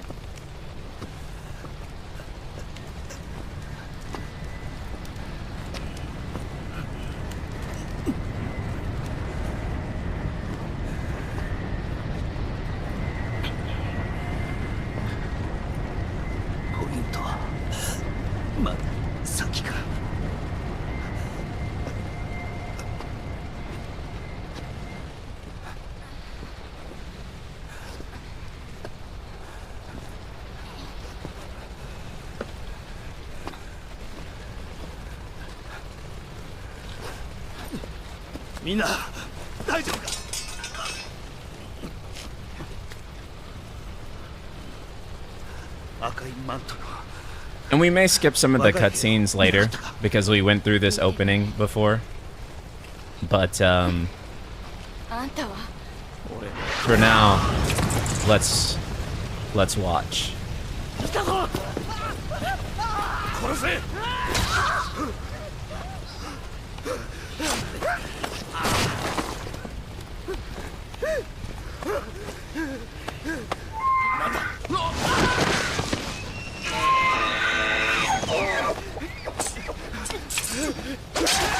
What changed to make this version better? It's more like, or you mean like what changed with the remaster? They ruined everything for the most part. The visuals in the remaster are so unbelievably ugly that the game is next to unplayable. Which I know sounds hyperbolic, but 5 minutes of looking at that game will make you feel sick and nauseous. It's so unbelievably ugly.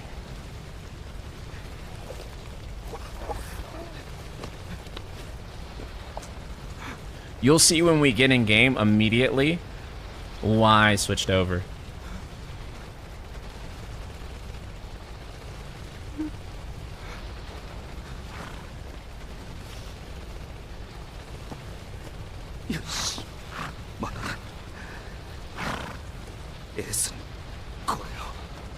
Yeah, they also move the camera closer to the character in the remaster, which is insane. Because most remasters move the camera outward so you get better FOV.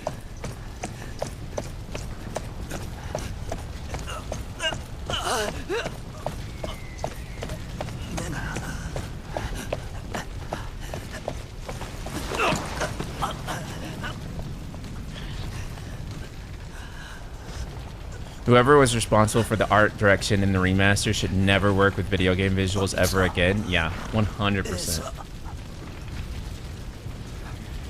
Like, should be banned from working in the industry. It's so bad, dude.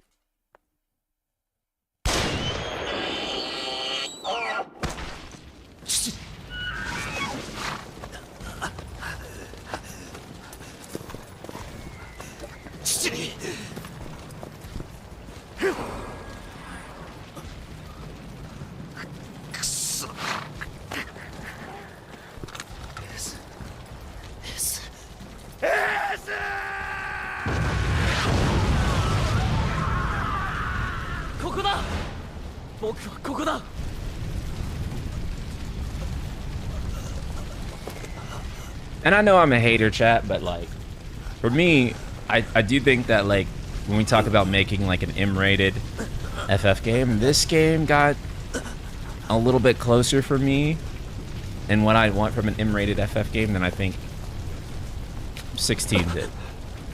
I know. That's a hater statement, but...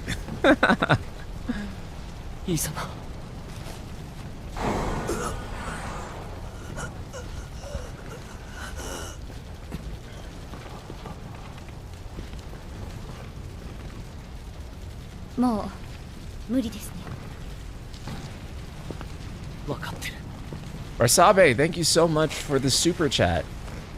Nomura created produced this when like Stranger of Paradise and Crisis Core. Yeah.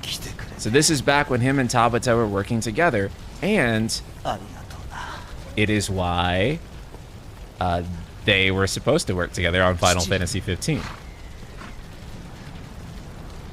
But ultimately, well, I think the history speaks for itself there.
Type-0 would have been a better M-rated game if Ace went, man, this really was his Final Fantasy. I know.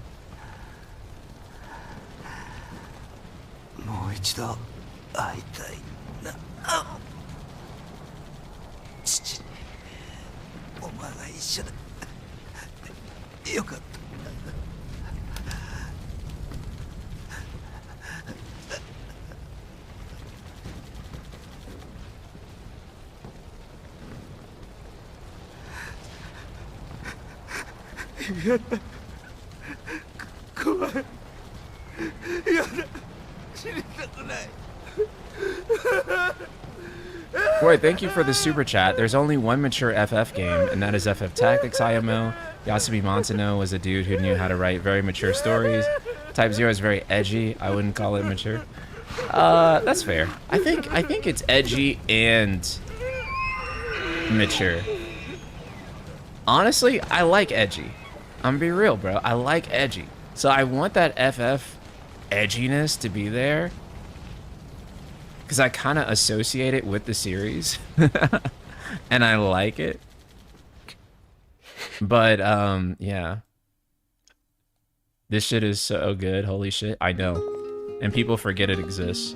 We'll skip this part because it's mostly just like an FMV, like a music video. Like AMV, I should say.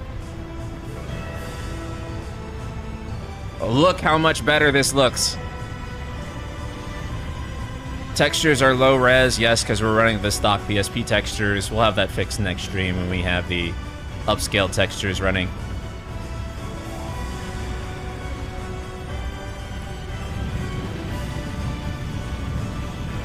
But this is a lot better. You don't need to review that. Let me see if I can get the 60 FPS thing going. Okay. So enable the cheats, but then how do you pull up that menu? Is it through cheats? Edit cheat file? Maybe? Okay, there we go. Give me one sec, chat. One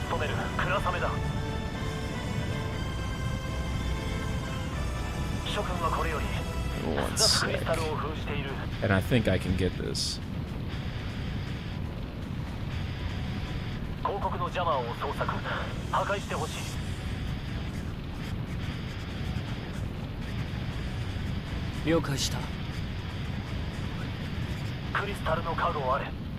Okay. Nice. Nice. Let's see. Let's make sure we got it working.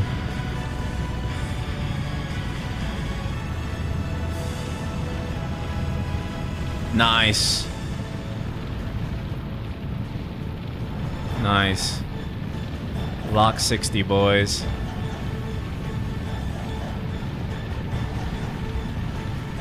You should check the notes at the 60.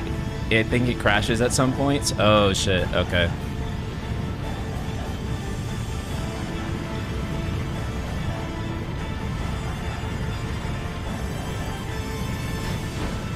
Nice.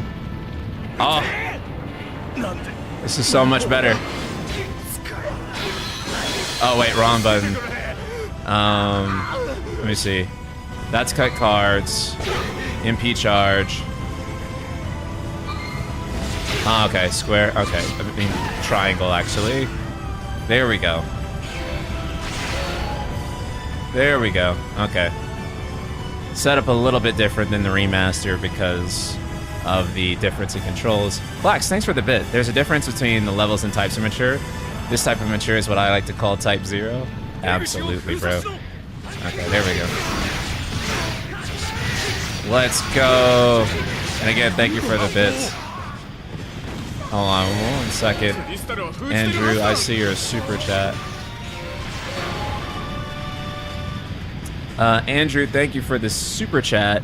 The Battle of Shiloh Grant's army gets his ass kicked on day by the CSA, but is reinforced on day 2 and stays and fights and wins the battle. What are you talking about?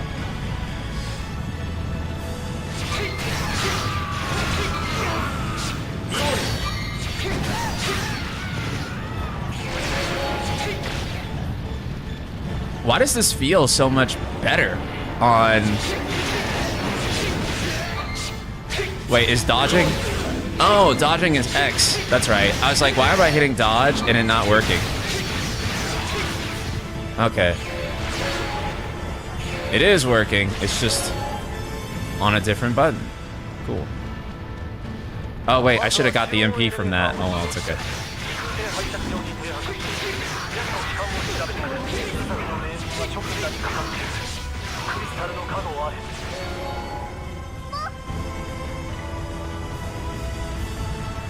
American Civil War?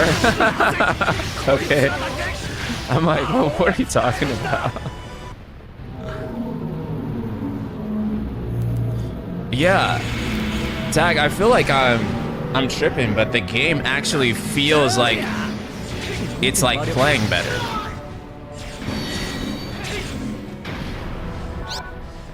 Oh wait, we have re-raise on anyway, so it doesn't matter. I don't need to heal.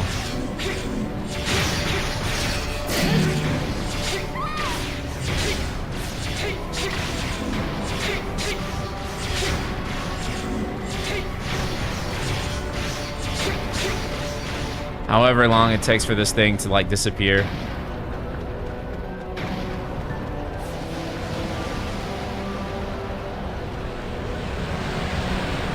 There we go. 何だったのでしょう。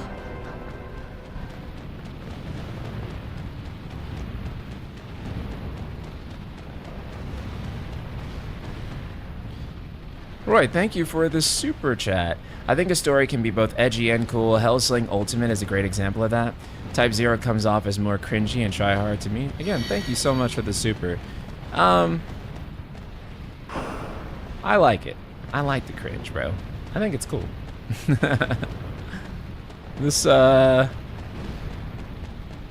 This game is anime cringe, but I think that's fun. I think that makes it interesting. Oh shit, dude. Circle confirm is going to destroy me. I keep hitting the wrong button. Shiloh shows a bad situation turned around. Thank you so much for the super, Andrew. Appreciate it. Oh shit, dude. I keep pressing the wrong button. We're gonna lose so much MP for me doing that.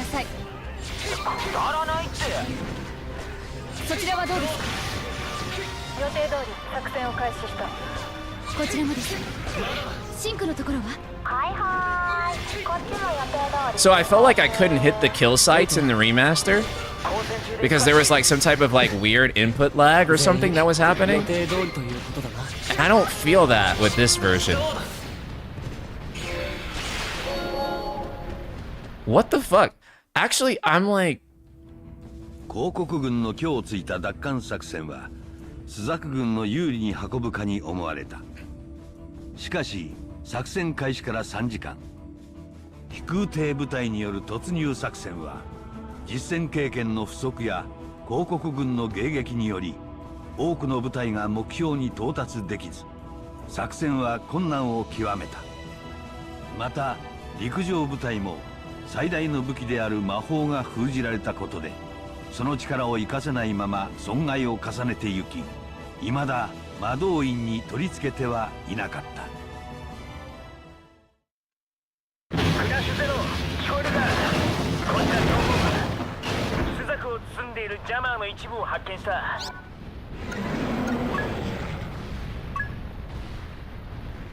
Nice.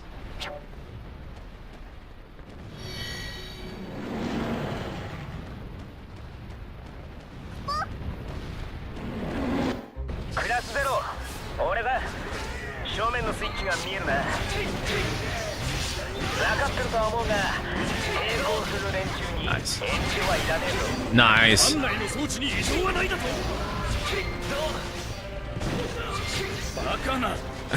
The kill sites are so much easier to land, dude. So much easier. Why? I think it's because we were playing... No, we played this part in 60 last time. So actually, why is it easier?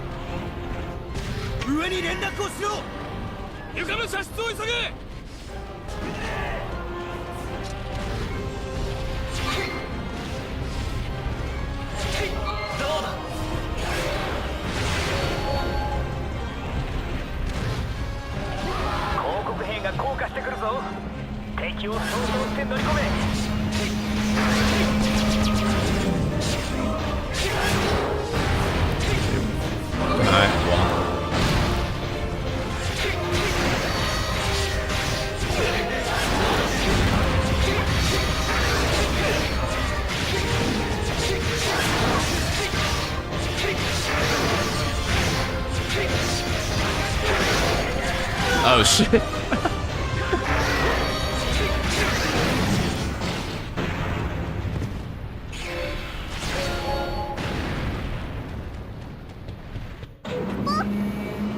Despite the camera being a bit jank here, still I'm not getting motion sick. Yeah.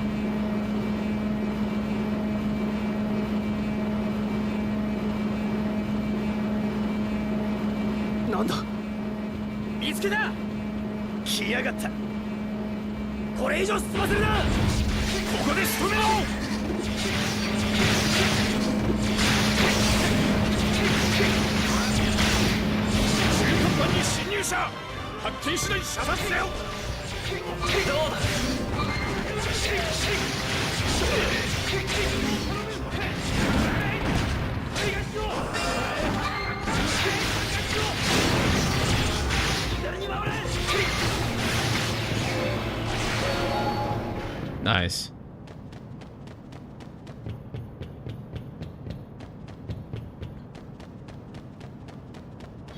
It's weird because I feel like the game is running better. I actually do need to go back to the remaster and see if there wasn't like some type of input lag happening on the game, because I feel like this actually responds better in those cases for me.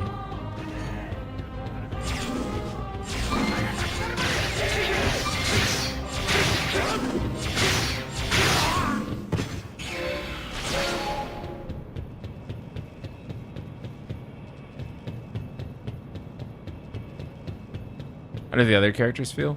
How do you swap on? Oh, yeah. On Striker.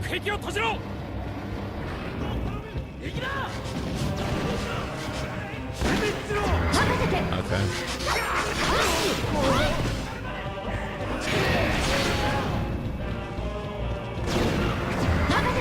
Oh wait, wrong button.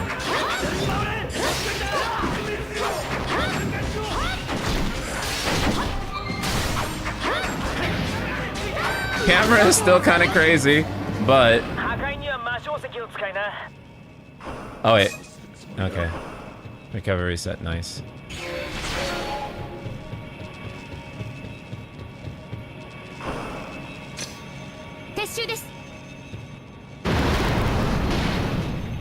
Dude, the remaster's so bad. It's like unbelievable.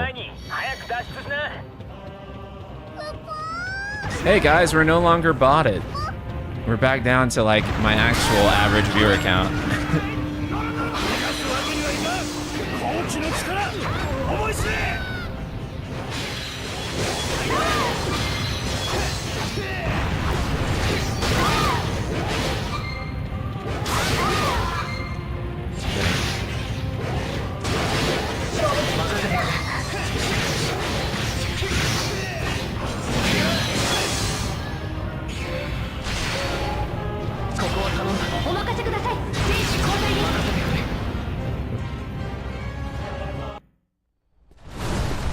You had the most followers on my entire list for a bit there? Yeah. What's up with the random mods? That's a great question. Bots hate this game? You're right. The moment I turned the game on, the bots left.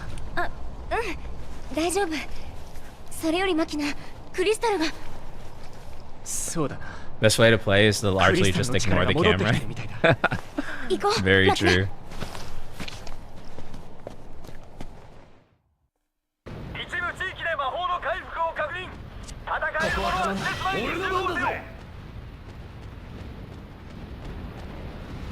Where is it? Oh, over here.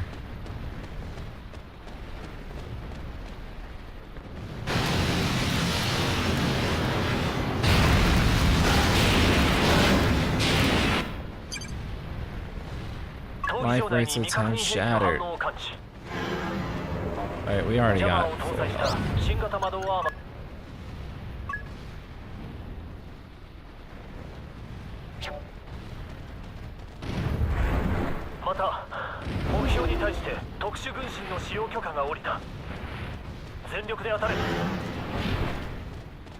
All the E33 fans left when you started to play an actual JRPG.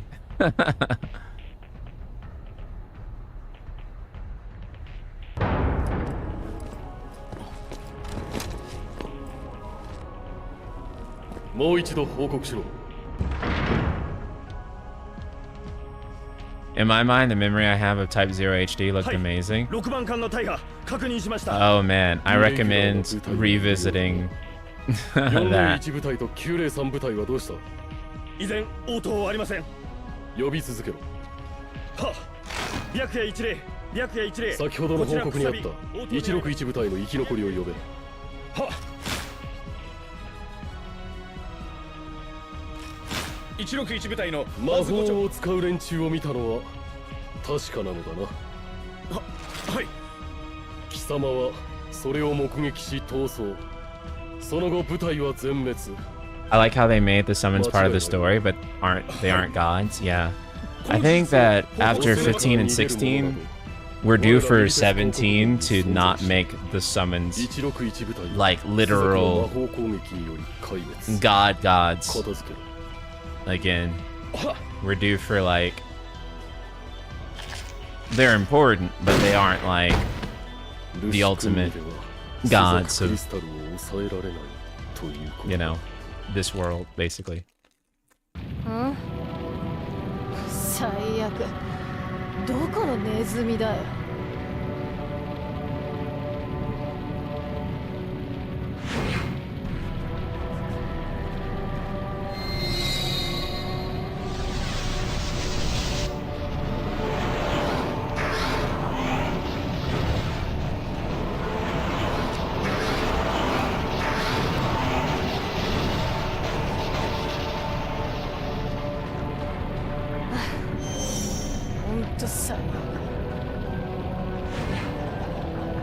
Yeah, we'll have the HD mod pack installed next stream.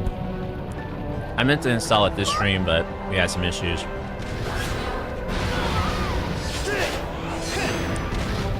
Can I pick up the item? No? Okay.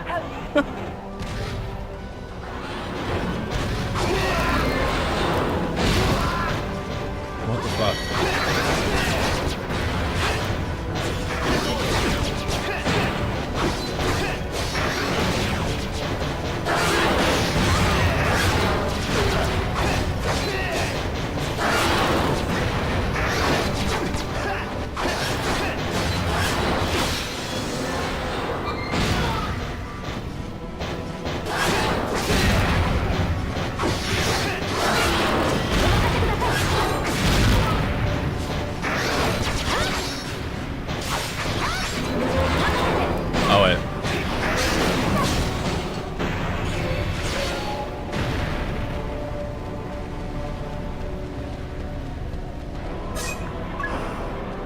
Wait, can I go back and pick up that other item now? I guess it wouldn't let me pick it up because I was in combat. Maybe. L'Cie in this game are the most interesting that L'Cie have ever been. Don't forget that you have 2 save states, that's so true. Before we do this again, and I fuck up.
I feel like the feats they do in Type-0 are more impressive, though, than, like, what the main party does in FF13. But also, because in FF13, like, all the l'Cie are party members. They're not, like...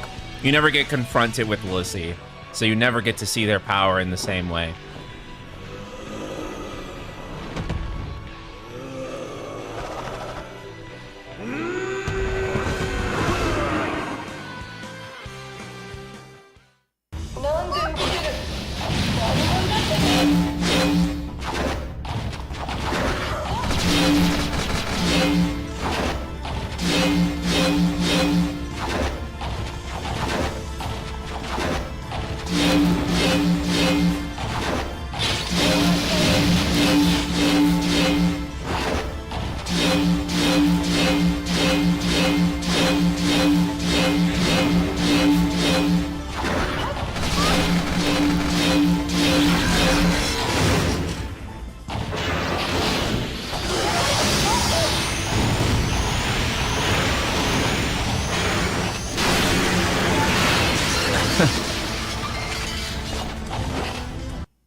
Why was that so much easier to do on the PSP version?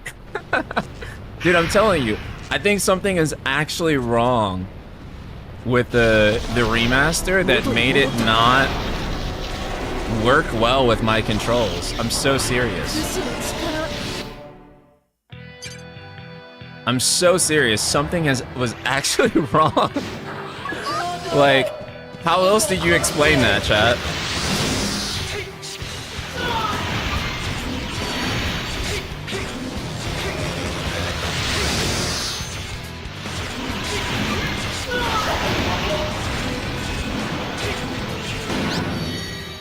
Oh shit, that's right. Items are in real time in this version. That's crazy. Wait, actually? Yeah. Wait.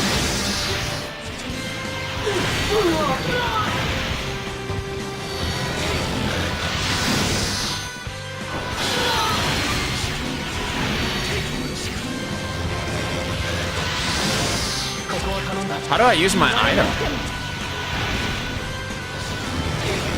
In this version.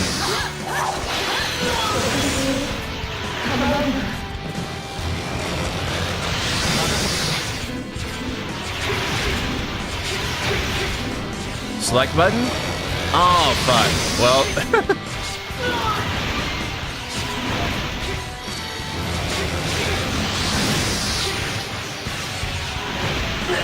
Oh, fuck.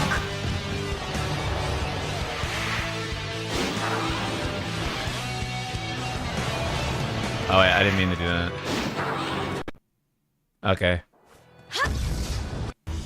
You did skip the tutorials? I didn't think that would be different.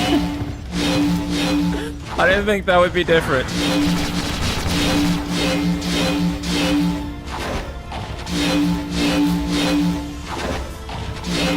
Okay.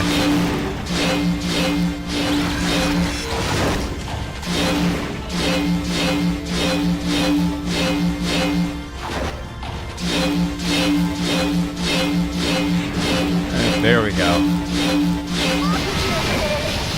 Now, just start charging Zantetsuken.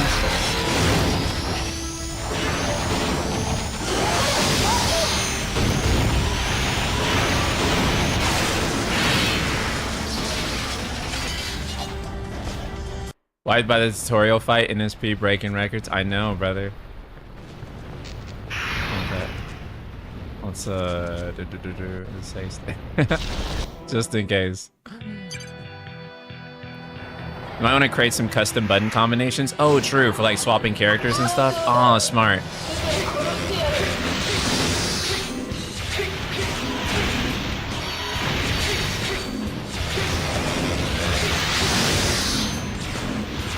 I think Ace is the easiest one to do this with.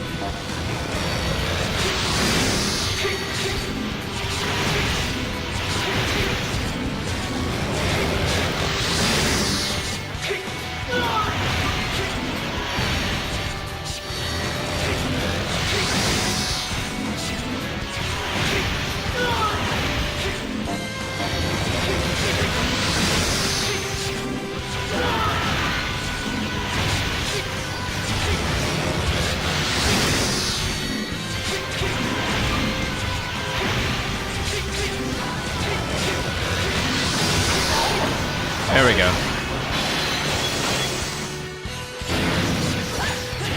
Oh, is it not dead?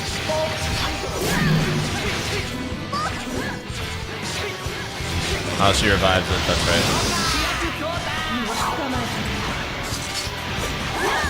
How does 7 work again? Oh, shit. Okay. Maybe not worth experimenting with right now.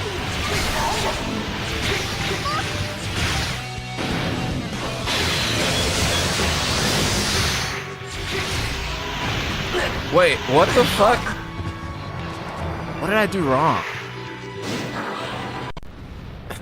What did I do wrong? Okay. Kill slide doesn't activate as much when spamming the attack. Okay, cool.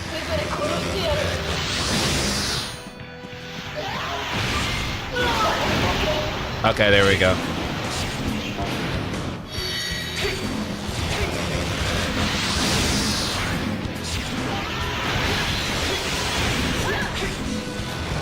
Let's actually, yeah, let's just focus on doing crits then. Okay.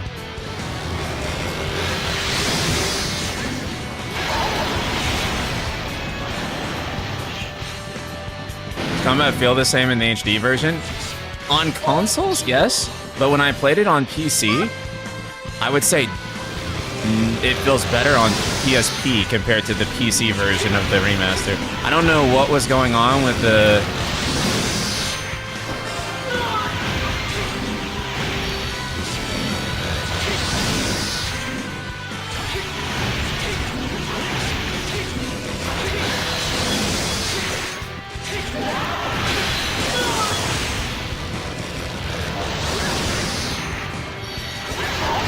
Are you fucking serious? Okay.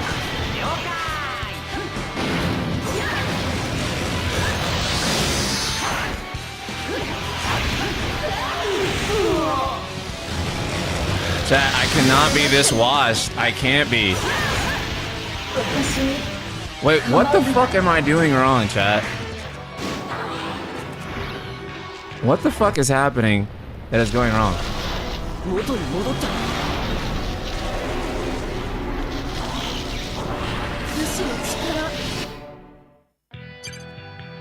You need to finish the boss, don't you need to do something specific? Maybe.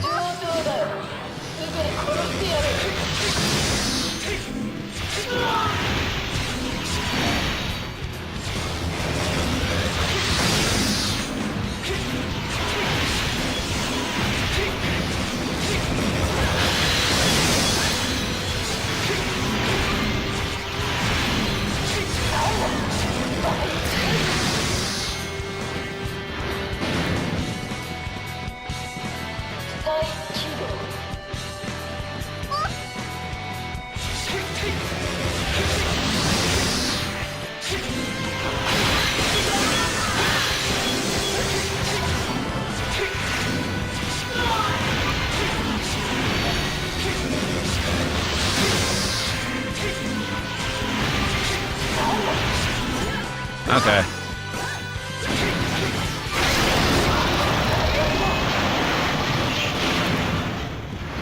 Huh. Okay. I don't know. I don't know why it took that time, but I'll take it.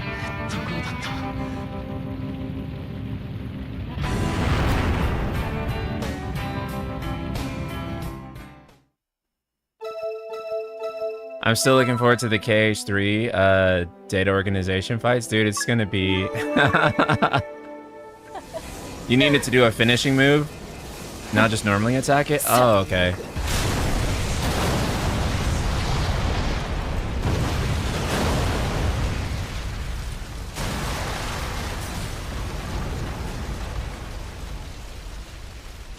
NSP, have you tried the HD version? It looks great to me. I'm not sure what the problem is. Bro, that's crazy.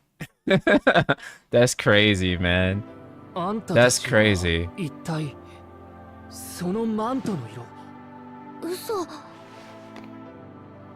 Put them side by side, bro. The HD version is not good. クリスタルの完全解放を確認。各地で魔法反応。68地点にルシスザクのルシが現れました。204部隊、208部隊、音信途絶。総員撤収準備。スザクにいる全部隊に緊急通達。現時刻をもって状況終了。撤退を開始しろ。撤退だ、早くしろ。本部へ状況991を伝達しろ。作戦は北の夜明けに移る。はっ。Type-0 has serious glass cannon design, so spamming dodge with ace until you learn the patterns is basically necessary for a lot of bosses. Yeah. 作戦開始からわずか I'm 6 learning 時 that. 間。赤のマントをまとったアギト候補生クラス0の活躍により、スザク奪還作戦は電撃的成功を収めた。そして彼らはこの作戦を機に歴史の表舞台に立つこととなる。この度スザクに不幸な出来事が起こりました。先人の勇気と知恵が生み出した4カ国平和協定を踏みにじったミリテス公国の悪しき行為の結果です。It's like insane that some people call this a piss filter, by the way. ミリテス公国軍から I'm like, 村を町を住人を the children do not know what color grading is.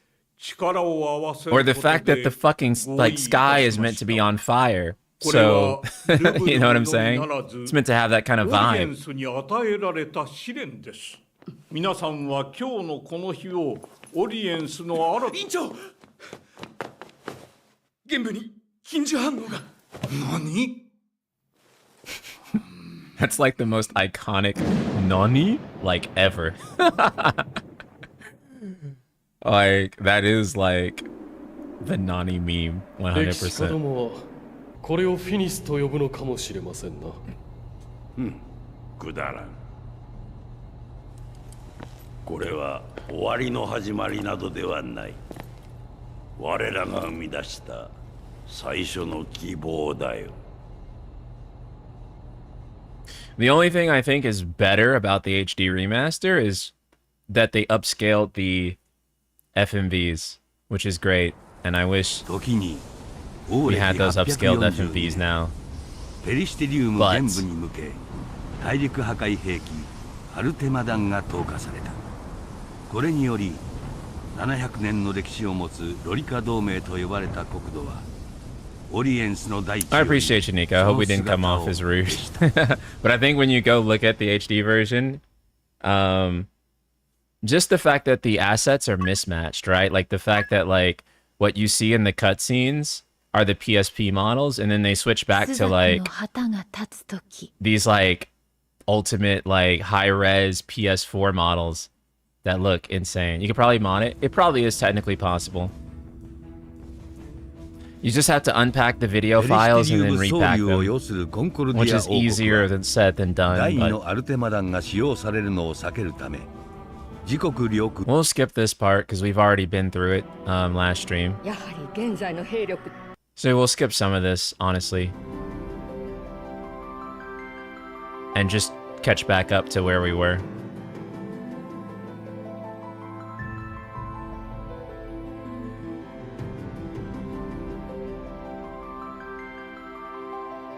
Chat, I'm gonna sound like an old man, but I actually really like these older video game aesthetics. I do. I think this looks great. It's almost nostalgic for me. Kind of takes me back to playing like Final Fantasy X or 11 or 12.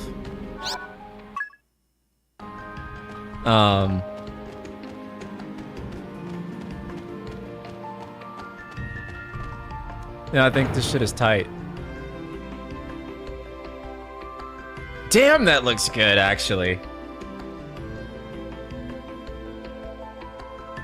Yeah, because, you know, a PSP is somewhere in between, like, a PS1 and a PS2, right? In terms of power. And, like, so it's kind of nostalgic of both, like, PS1 and PS2 era Final Fantasy. So I find it just really appealing. But actually, like, holy shit, does the school look good.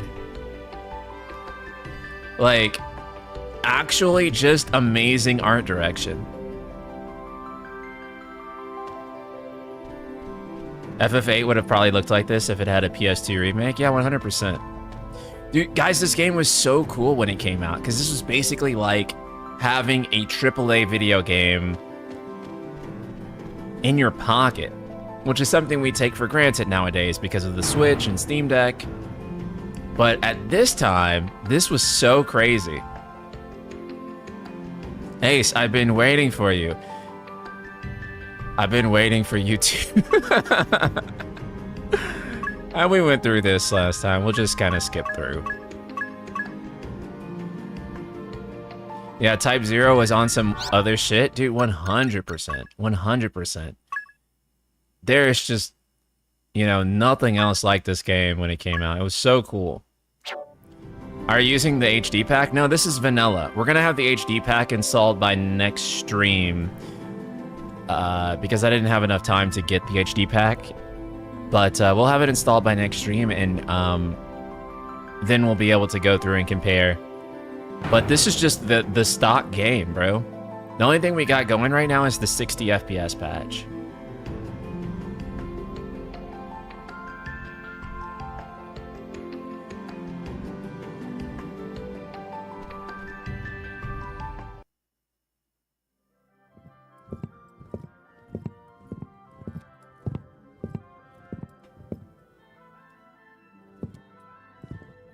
一応初めてとなるな。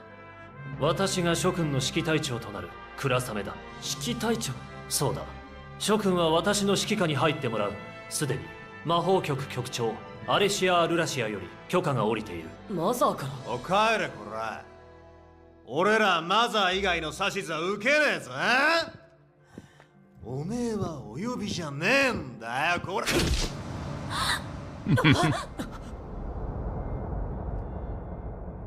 ブハッ！痛えじゃねえかよてめえこら！おっ！やめなさい！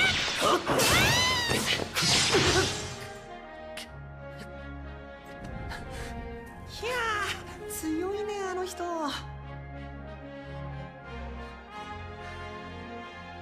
ざけんな！マザーの決定だと言ってたでしょ。あなたマザーの命が聞けないの？ Notice how much better that transition is, 気 chat, が済んだか。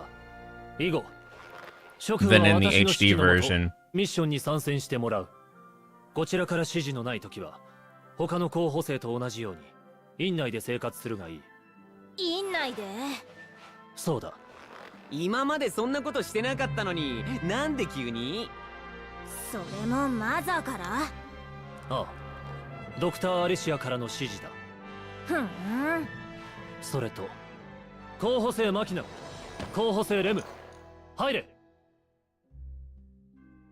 本日付でクラス0へ配属となる。 Let's see. That's another word to add to マキナクナギリです。 my Japanese flashcards. レム・ト Co-host. キミヤです。よろしくお願いします。お目付け役ってところかしら。別名あるまでは自由にしろ。諸君の成果を期待する。クリスタルの加護をあれ。Which means cadet. Okay. 改めてよろしく。この間は助かったよ。Adding that to my 助けてくれ flashcards. てありがとう。でもクラス0って本当にあったんだね。私たちの間じゃ来年から七不思議の一つに加えようって言われてたくらいだし、それにすごいよね。たった3人でルシまで倒しちゃうなんて。あ、そういえばあの時みんな武器も。 It could have cost Square Enix like $50 to increase the resolution, and people would be satisfied with any HD texture packs because the models and visuals are already solid. The models hold up incredibly well here. Yeah, I think it's more so the in-combat models that I feel like they were a little bit more insecure about, because they do look pretty low poly. But the correct thing to do was to make them with higher fidelity for PSP and not like basically use the cutscene quality models that they have and put those in real time and not the CG models that Visual Works made, because that's what they did. They took Visual Works models and basically ripped them and put them in the fucking game, a PSP game, and it looks stupid. Like, imagine Final Fantasy X HD Remaster, but instead, they, like, literally ripped the CG model of Tidus and put it in the fucking PS2 game. And so now, every time that CG model of Tidus talks to, like, an NPC, he's talking to the fucking janky-ass, like, PS2 NPC. And, like, one is in, like, 4K, and the other one is, like, low poly as fuck. I think the models look pretty good for the age of the game. I do too. Like, look how good that face model is.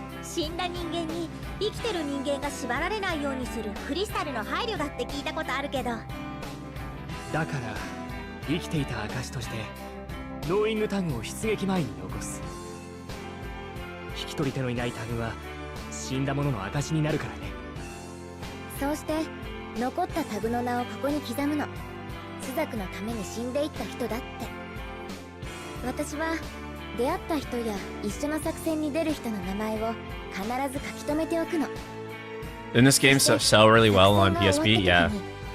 Despite being only released to the Japanese audience. Yeah.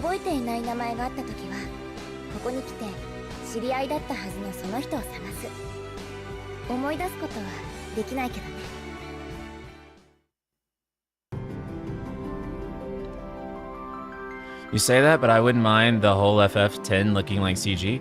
No. I 100% agree. If they could make a faithful remake of Final Fantasy X, but it just looked like the CG movies, I would be bricked up in such a way that I would probably fucking die. Because blood flow would not be going to, like, the rest of my vital organs.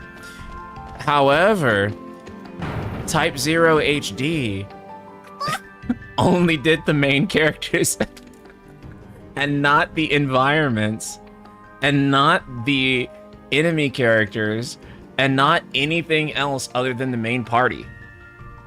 Everything else is still PSP. So if you made a version of Final Fantasy X that looked like that, it would look terrible. It looks stupid.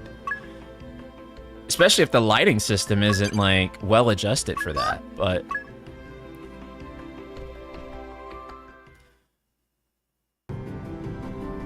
we're skipping through a lot of this because we already played the first part of this game on stream last time.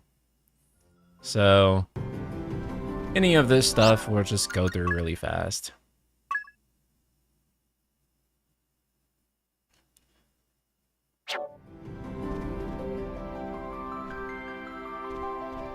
Yeah, it doesn't really focus on the character drama, but it's really incredible as, like, a wartime documentary, I agree. It's one of the only games I know that's, or only, like, JRPG of this type that's really good at capturing that. I don't know if there is another game that captures that feeling in the same way Type-0 does.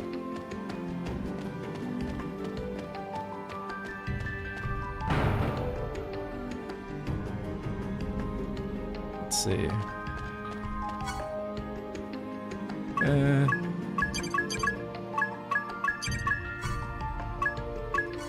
Oh, fuck. No! Okay, make sure we've talked to everybody. Do this again, skip through.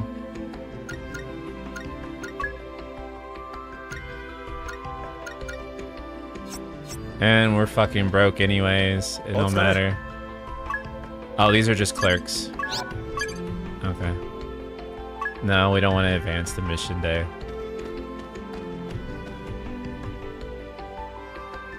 Yeah, your characters don't even actually have names, right? Like, and I've always thought that was, like, a really interesting move. I really think that this is one of the better Final Fantasy spin-offs, like, ever.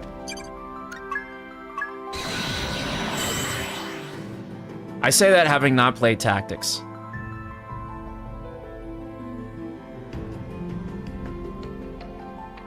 We'll get to Tactics though, eventually.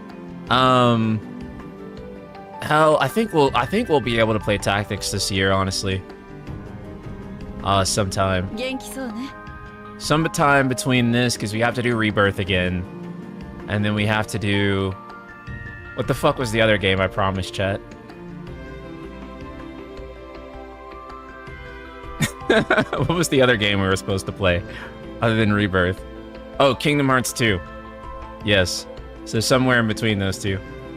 Are you coming back with Mike and Kaysen in the future? Resident Arc, love those guys. Such high quality. Yeah. Whatever they want to have me on. I would love to come on.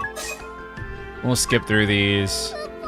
Because we got up to chapter 3 last time we streamed this game.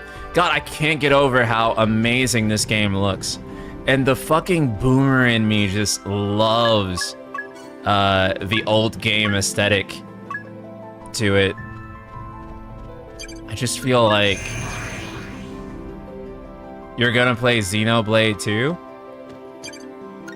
I'm good.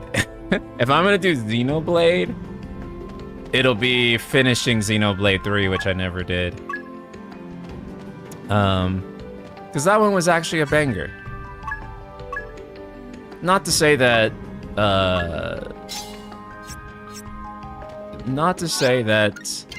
2 isn't, but I was really enjoying 3. How the fuck do you equip shit in this game? Fuck, I keep hitting the wrong buttons. Okay, there. What the fuck? I keep... For those who aren't aware, because this is a Japanese game, circle and X are inverted. You could probably fix it, but yeah. Have you considered finishing Sky First Chapter? Yes.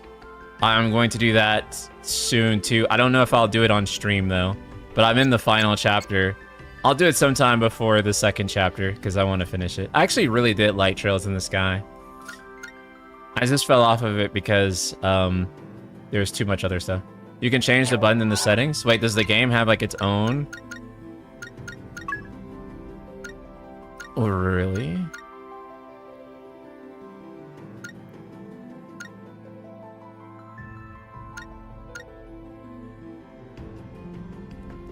I don't see where you can change confirm though.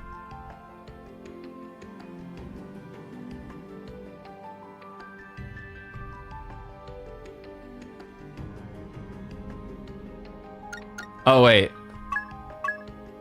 Subcommands. Oh, subcommands to confirm. Yeah. Yeah, you can't change confirm. And I don't want to switch the buttons around because then for the battle buttons, I'll be thrown off. It's fine, chat. I played Japanese games before. It's just been a really long time since I played, like, a Japanese build of a game. I probably haven't played a Japanese build of a game since high school or early college. It's been so long.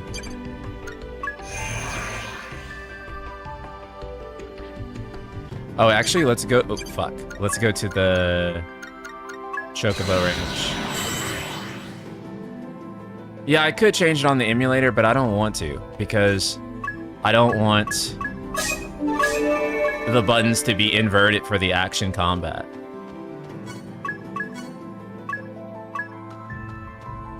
Like whenever I'm looking at the commands.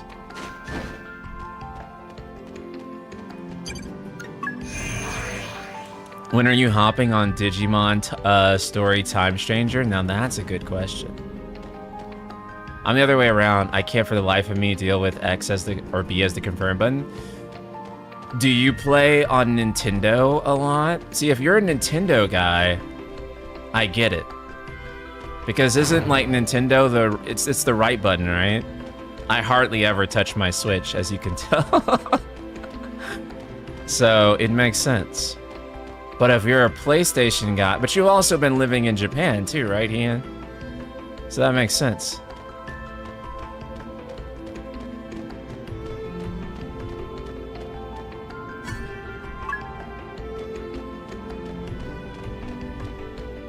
Why did they get rid of this color grading? That's a great question.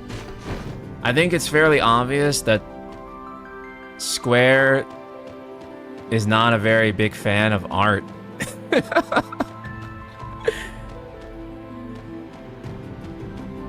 Dang, where's the other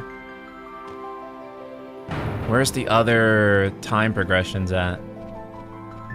Maybe toward the classroom? Maybe we need to go back. There might be some in the other areas that we didn't visit too.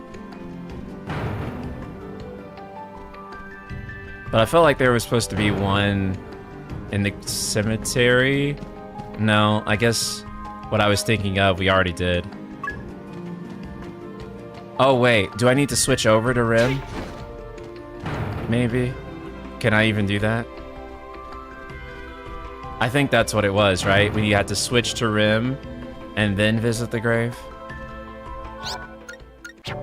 Fuck.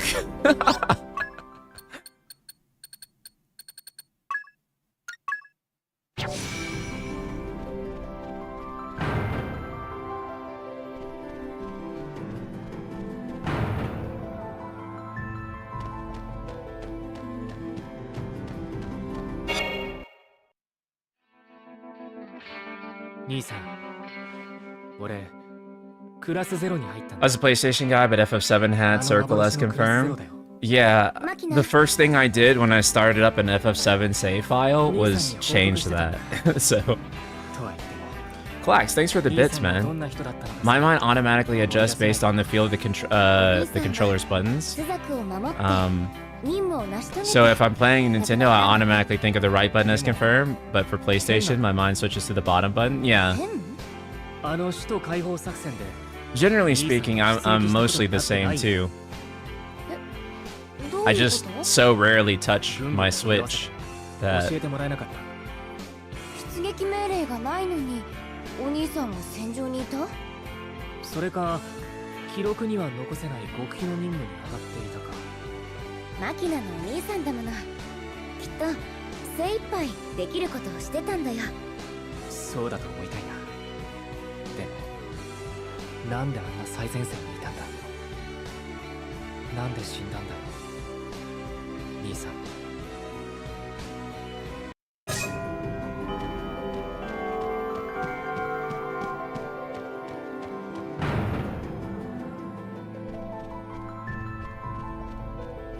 Also feel like too, this game was pretty suitable as FF's answer to Persona, right?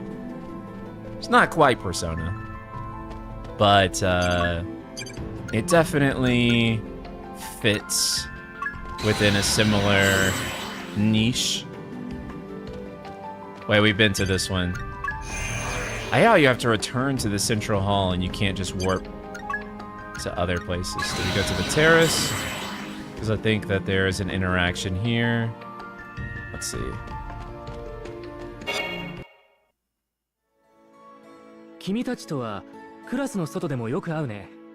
Huh? 同じ魔導院で同じクラスにいる。会うのも当然だろう。 She looks so much like lightning to me. 私だってマキナがいるって知ってたらちゃんと連絡してたよ。2ヶ月もすれ違ってたなんて信じられない。お二人は以前からお知り合いだったのですか？俺たち同じ村の出身なんだ。うん。合同演習で7年ぶりに会ったんだよね。変わってないからすぐ分かったよ。私はマキナが大きくなっててびっくりしたよ。村にいた頃は私より小さかったのにね。そういうところも変わってないんだよな。 So one thing about it, and obviously it's because we're playing with Japanese voices here. But I feel like it's just something about the PSP models as well that the lip sync works better with. Even for the Japanese one, which it's better overall for the lip sync, obviously, because the English version of this game is just jank in that sense. But yeah, it just feels more natural here than on the HD version. Roy Mustang, thank you for the super. No other JRPG has hit me the way second chapter hit the first time I played it. It's an 80-hour game that I binged in 6 days. Damn. Till this day is my favorite JRPG. Well, I'm looking forward to it. I'm definitely going to play second chapter. 100%. I'm going to finish first chapter too.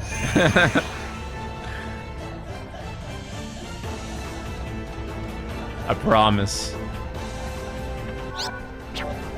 Oh, we need to get to the classroom.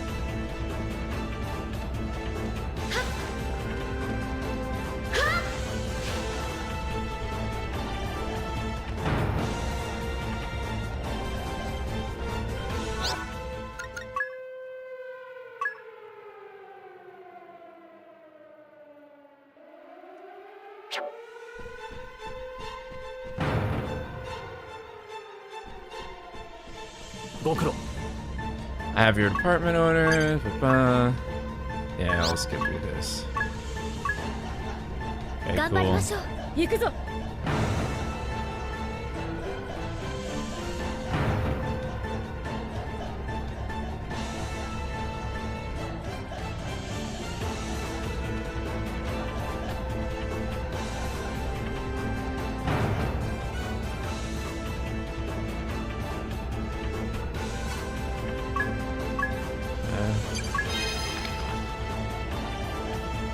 Oh, this is the codex. That's right.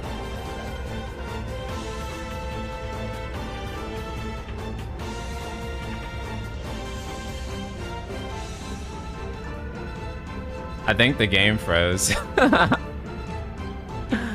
Oh no.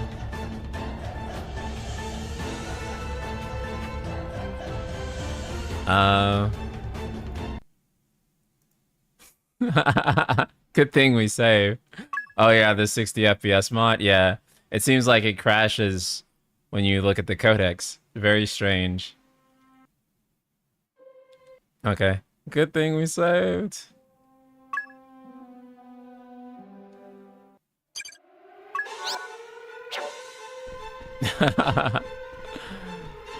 We already got the thing from the classroom, right? Oh wait, no. Okay, we have to go back.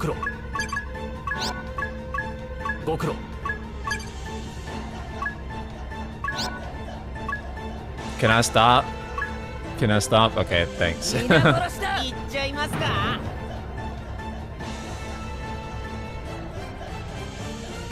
60 FPS mod isn't the most stable thing. That's why I didn't recommend it to you initially. There are also other bugs you haven't run into yet. It's not bulletproof as mentioned by the one who made it. Okay, yeah. It's unfortunate that there is no way to consistently play this game at 60 FPS.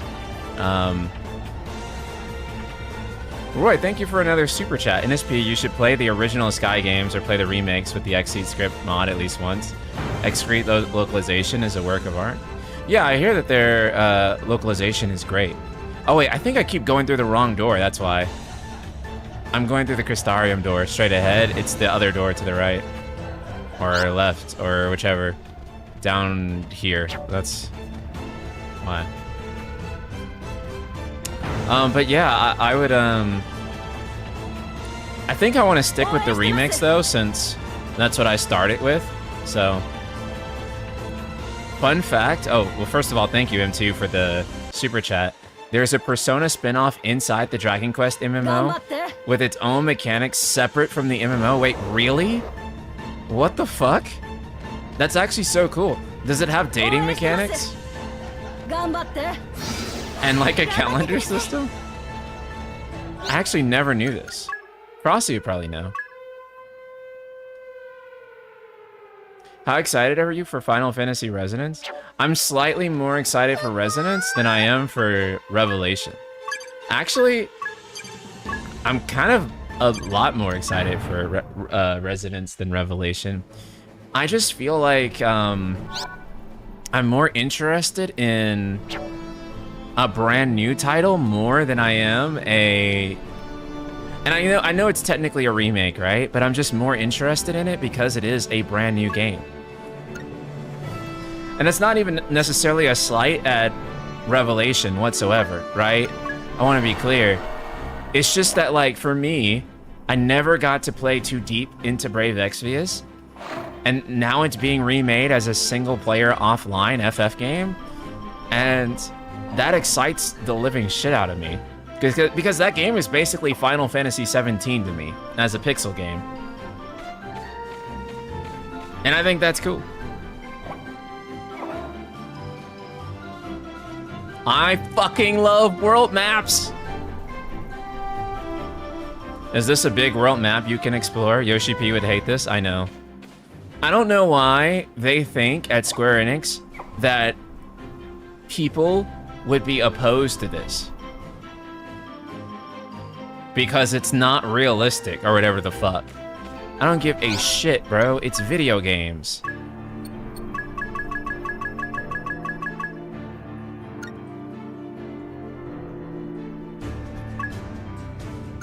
Yes.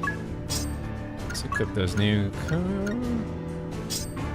Bronze Bangle for Ace.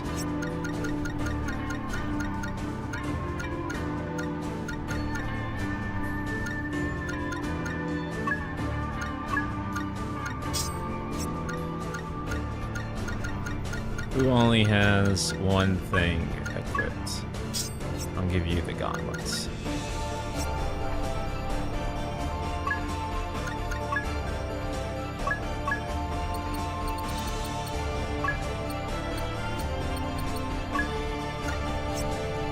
Oops. Wrong fucking... Wrong button. There we go.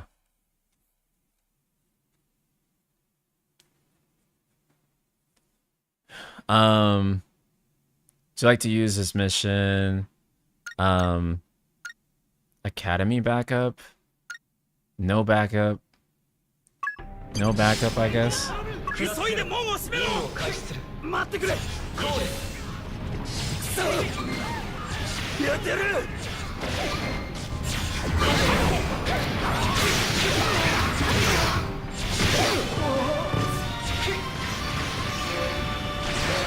Which, by the way, Victory Fanfare should play every time you level up.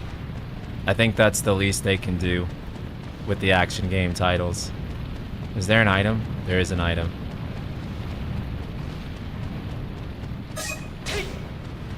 Combat provisions. Let's go. The real reason is that having a world map would inspire the expectations of having lots of towns and stuff, and that'd be hard to make. Yes, however, you can also have a bit more resources to make those towns because you're not making a bunch of other shit like whatever the fuck most of 16's map was. I guess actually it wouldn't matter because 16 just had like a fucking like level select. So I guess it wouldn't actually matter. Never mind. For something like Rebirth, though, I think it would have been interesting.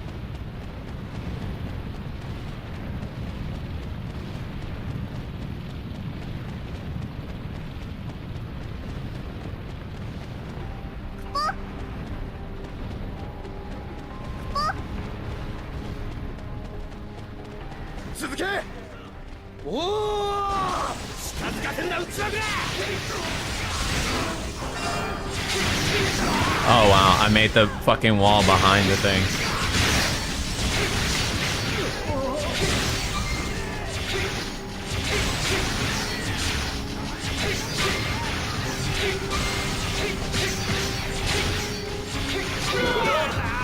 Fuck.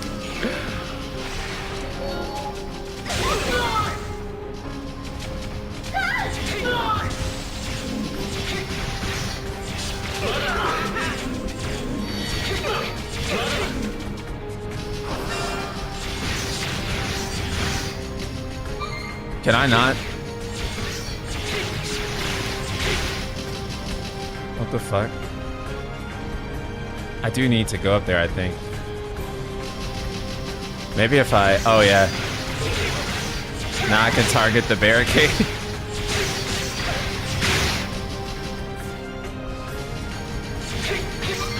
Wait, can I just change characters and just... Okay, there we go. That's how you get rid of the barricade.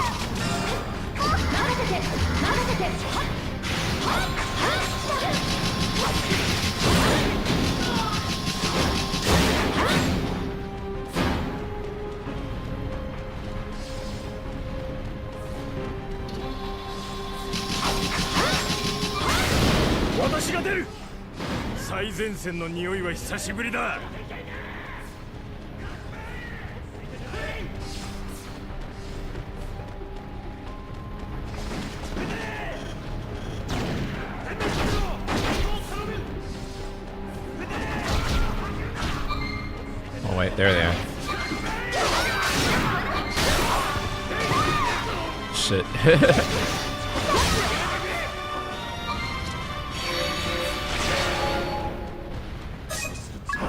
Nice.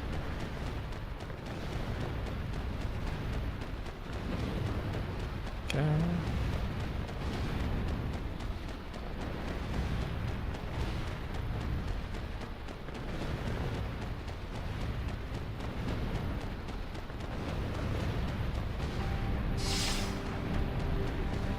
I think that Type-0's direction, too, honestly, was probably strong enough to have been a mainline title.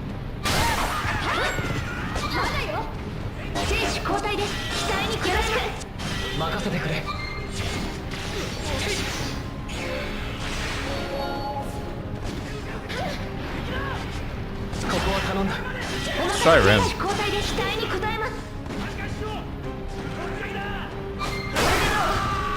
Nice.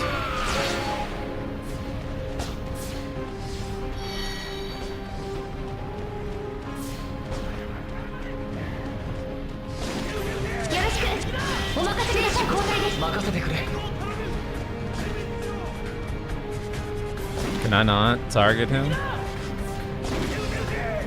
It won't let me. That's okay. Doesn't matter.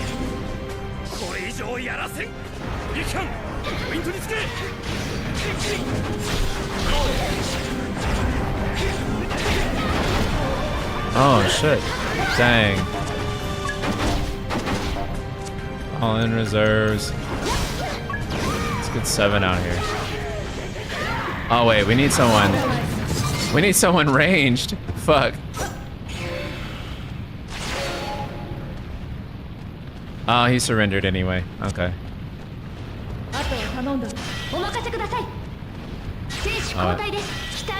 Let's do Rim.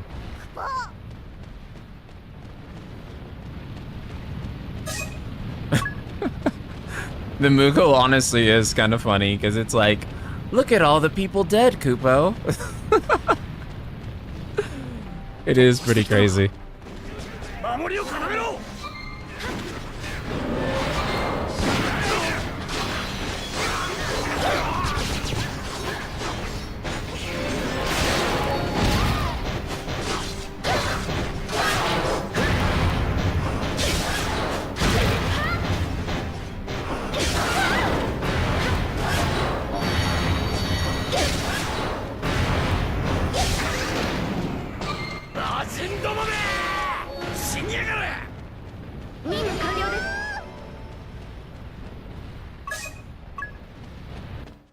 Nice.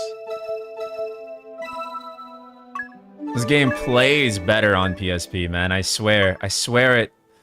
I swear it. God, I can't even describe how much more fun this is playing on this version than playing the highly bastardized. It's clunky but satisfying. It is.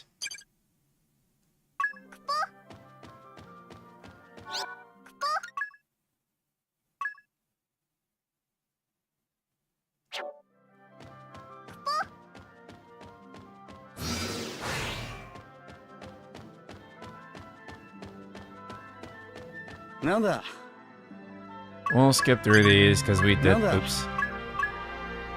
We did them before, and none of them were too enthralling. But we did them on HD. We didn't do it on that good PSP chat. That PS. Also, again, because they had like a lot more Japanese and Asian influence, the game again kind of visually reminds me of FF10, which makes me enjoy it even more.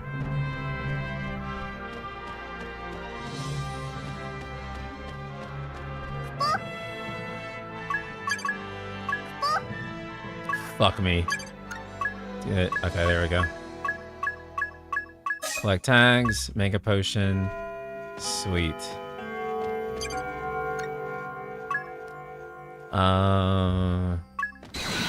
Let's hunt for the rest. Man, this game looks good as hell upscale. Bro, I know. Square was so wrong for the bastardization of this game in HD. It's so criminal, man.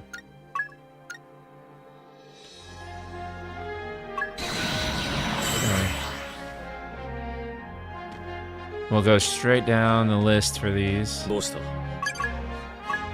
Fuck.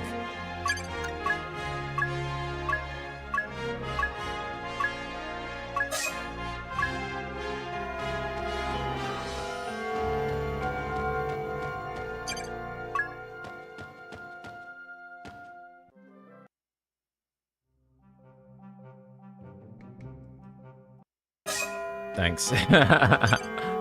I'm good, bro. Oh, wait. Did that not expend the time? Oh, it did. Wait. Can I actually spend more time? Interesting. Okay, hold on, actually. If we're gonna use Rim... let's get her some stuff. And let's actually get Queen. And... we're gonna use Sice probably too. So let's actually get them some good shit.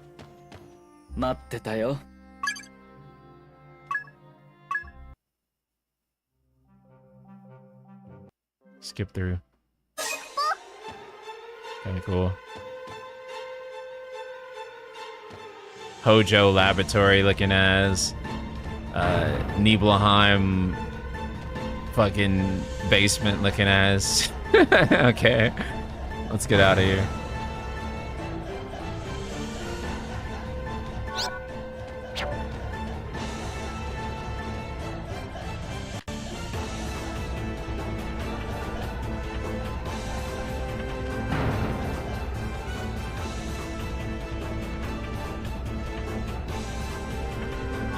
Dude, this should have been like a PS2 game or even a PS3 game.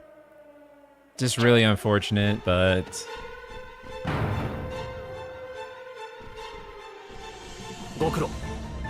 Okay.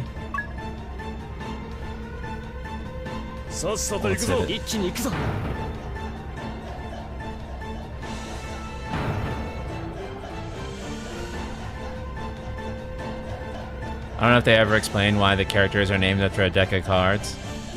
I feel like there was kind of like a semi-explanation for it. I don't remember. Fuck, wrong ass door again. It's so easy to get those doors mixed up. I guess these two. It's this door that's different. The windows. Justice for the whole Fabula Novus Crystallis compilation, I know. All great ideas for games.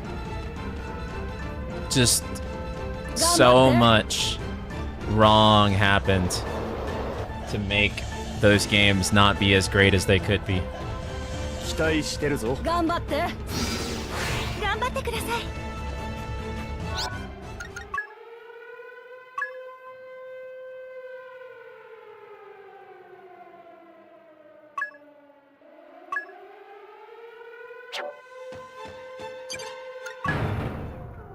Flax, thanks for the 100 bits. Imagine if this was on both PS3 and PSP, but was cheaper on PSP. Can you imagine the impact that would have had on the gaming landscape if the PSP version sold more?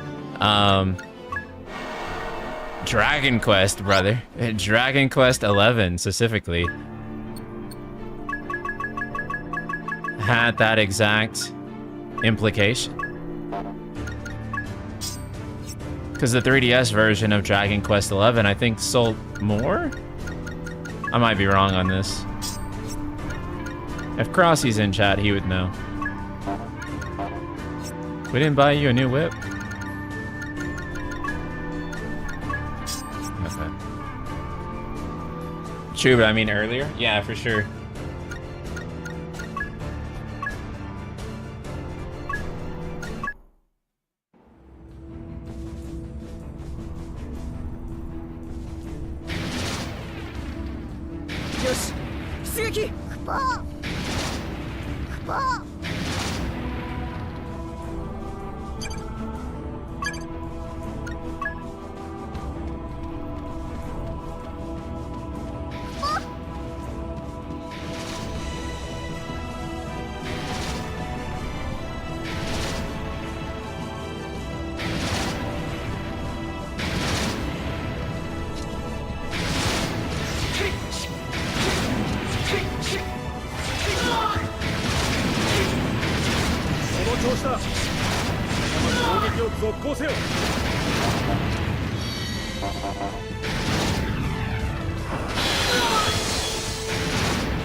This is still just as crappy on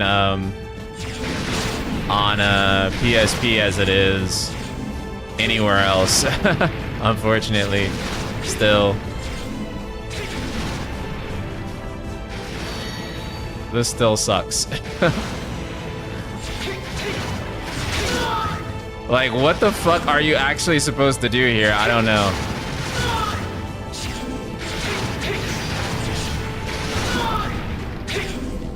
Cause just like, they just do that. Like, what am I don't understand.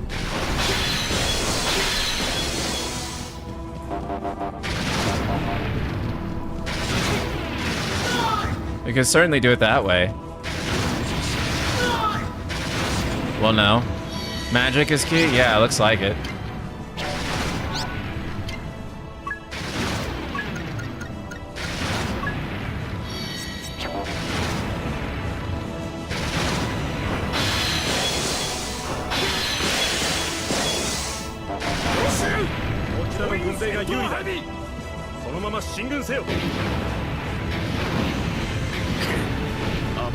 Yeah.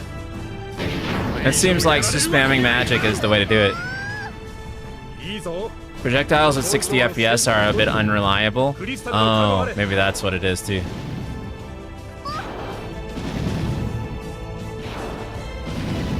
Destroy the turret.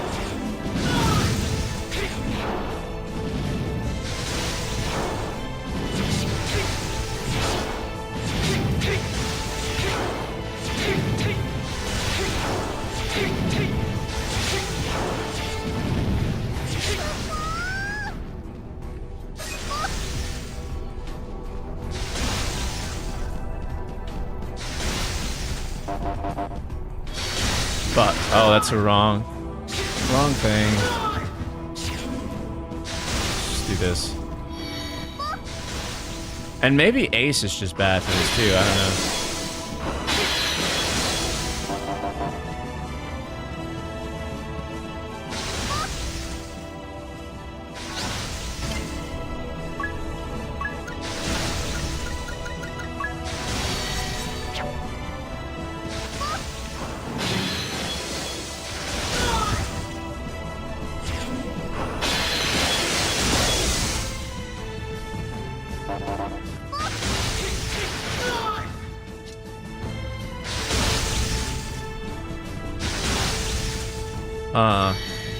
No, fuck. Dang. I didn't mean to do that.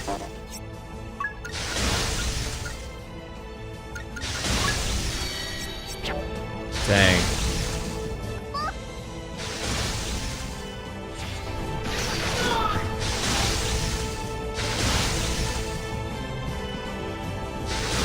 Oh, that's right. This is why. I need to go to the first camp and then order them to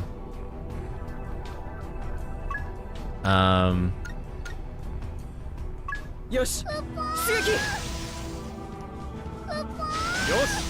こちらの軍勢が優位だ。そのまま進軍せよ。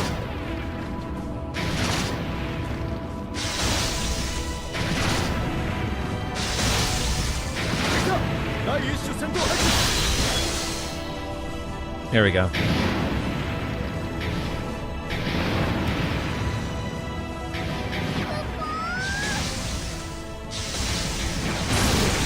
以上はやらせん。敵は化け物か。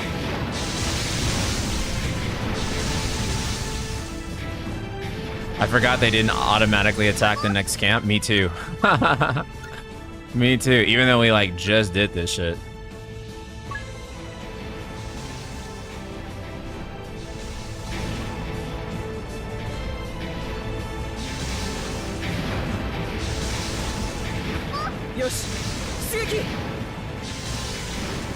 They got this under control, right?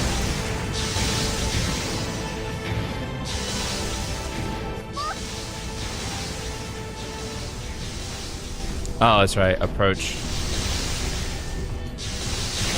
Okay. We have to actually...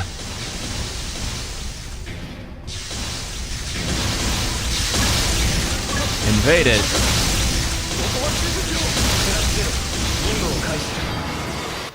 That's a lot of sound. Okay, there we go. There we go.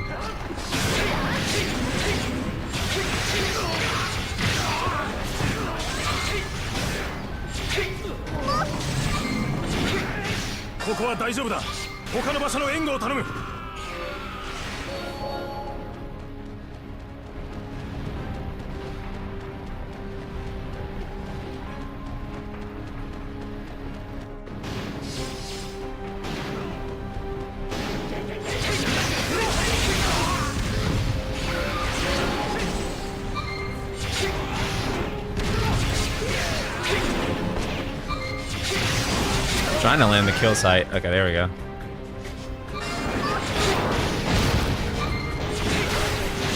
Nice.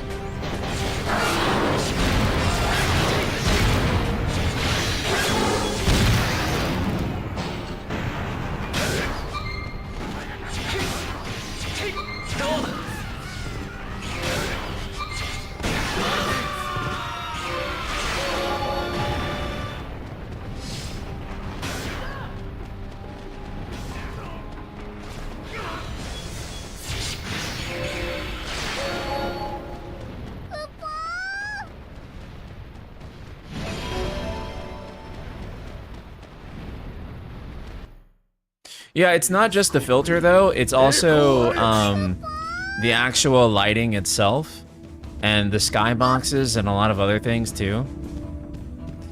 It's like it all comes together to make this feel, you know. Ultimately, all the filter is doing is color grading, right?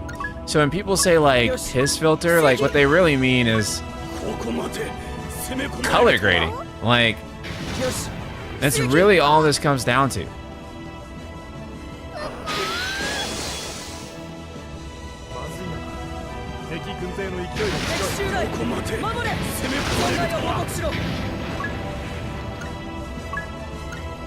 Dang, I guess let's send them both to our second camp.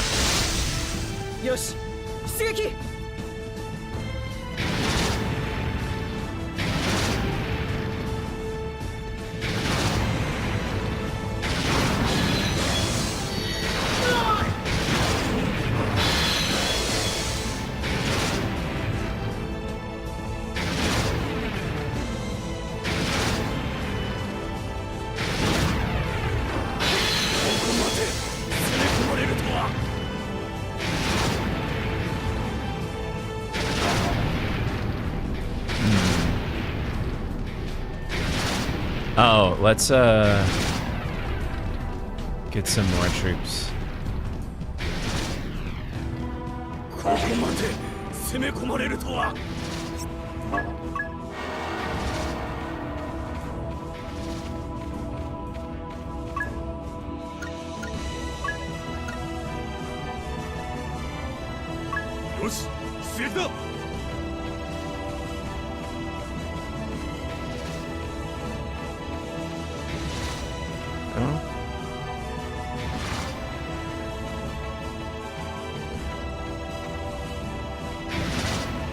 Or should we do Corsi first?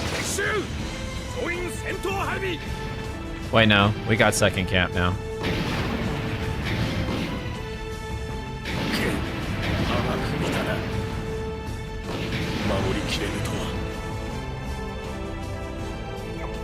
You could probably do like a reshade and get semi-close with the HD remaster.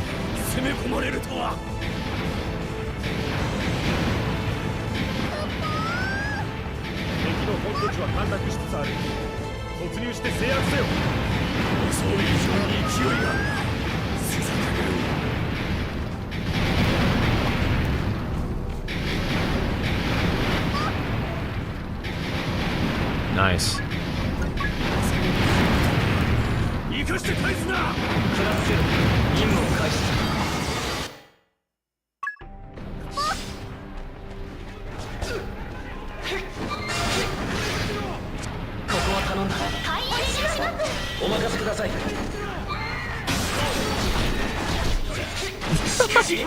Well, okay,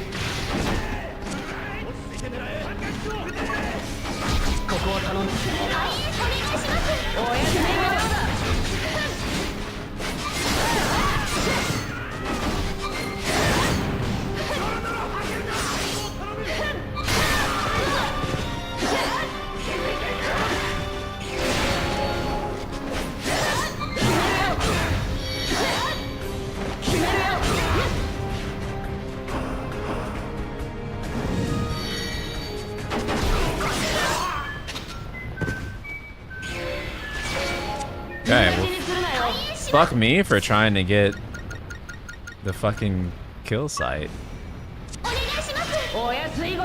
But I like size.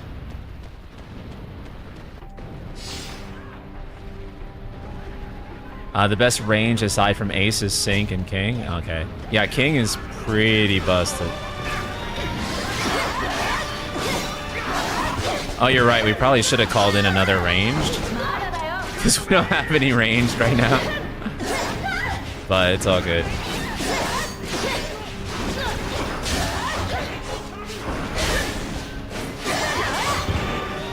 You know? But maybe we can use magic.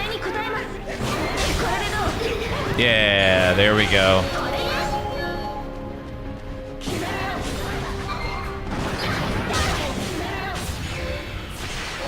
There we go.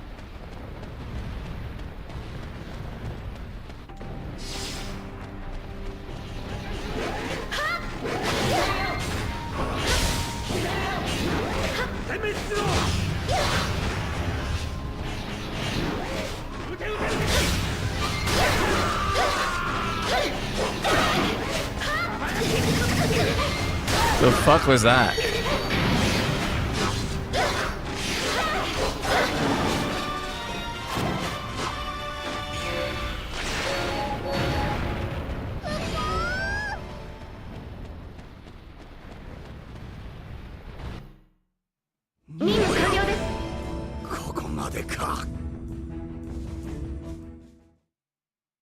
Nice.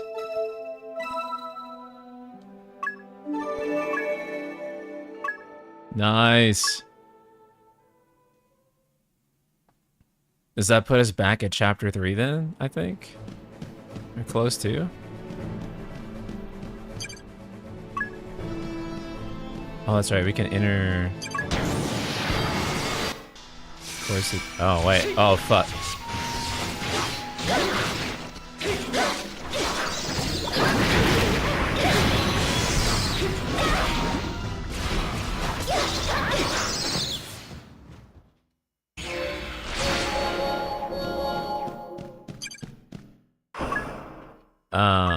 Let's move on.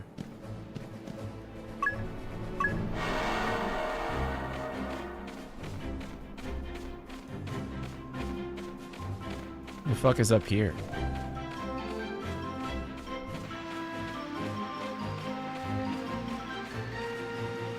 You got Circle and X mixed up again? Yeah, I did. What is this? Elemental and weapon type weaknesses? That's way too difficult to add in a game nowadays. I know. Playable party members? We can't do that.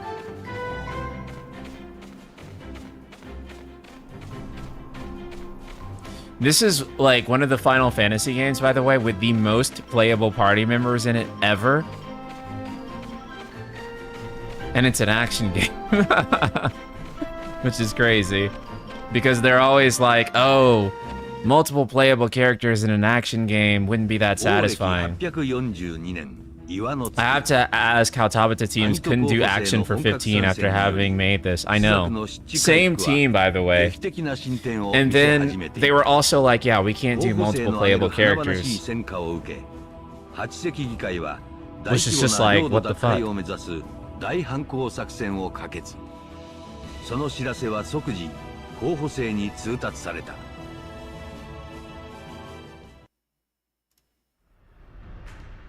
第25歩兵連隊は後方に転戦。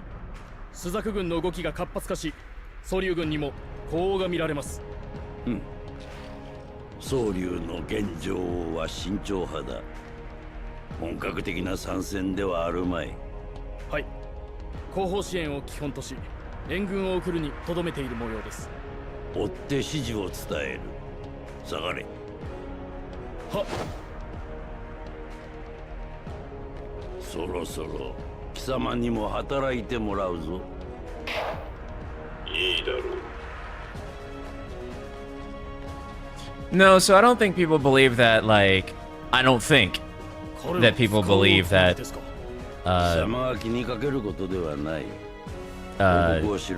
elemental weaknesses are hard to program or implement. I would like to think they understand that it was a artistic decision in 16 to not implement it, but it's like a wrong decision, though.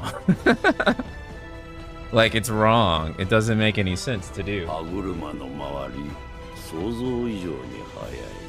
Ace is kind of like a Proto-Noctis gameplay-wise, too. With his teleport moves and the cards acting like kind of summoning weapons. Yeah, you're right. It's actually very similar if you think about it.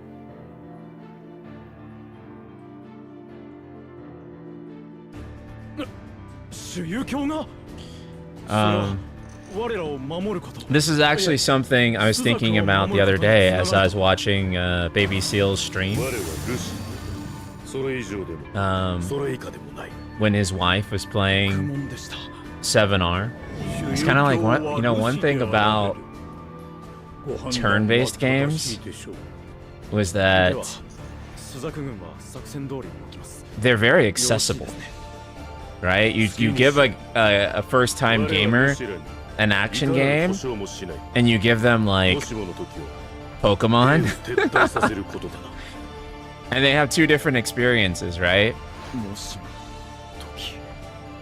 And the thing with action games is that they usually have to play on easy in order for them to get it, but, like, whenever they're playing the turn-based game, they can actually get the full experience of the game's engagement.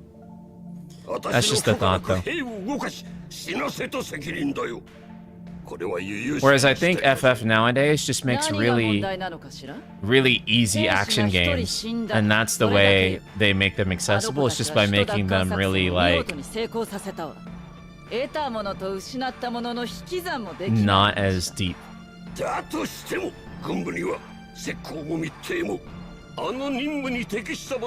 We've already seen these scenes. I'm gonna just skip through them until we get to something we have not seen from our playthrough last time of the HD remaster.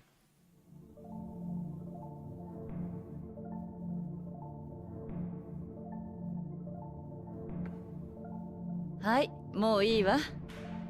体の方は問題ないみたいね。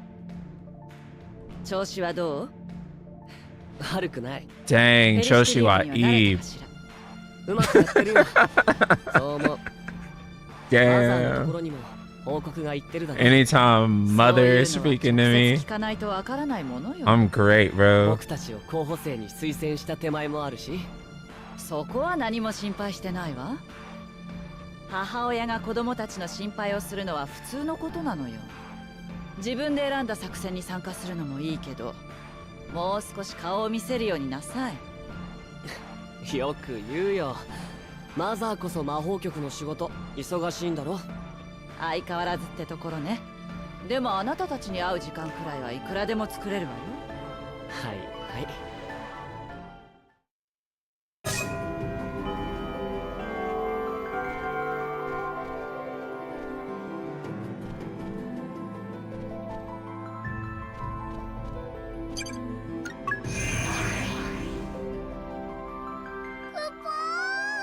Sir, this is a learning institution. I'm learning a lot of things, bro. I'm learning a lot of things.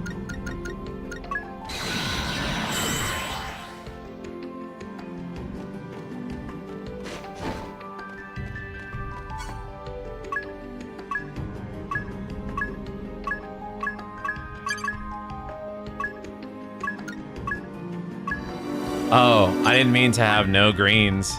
Oops. I was clicking too fast. That thing is gonna come out malnourished.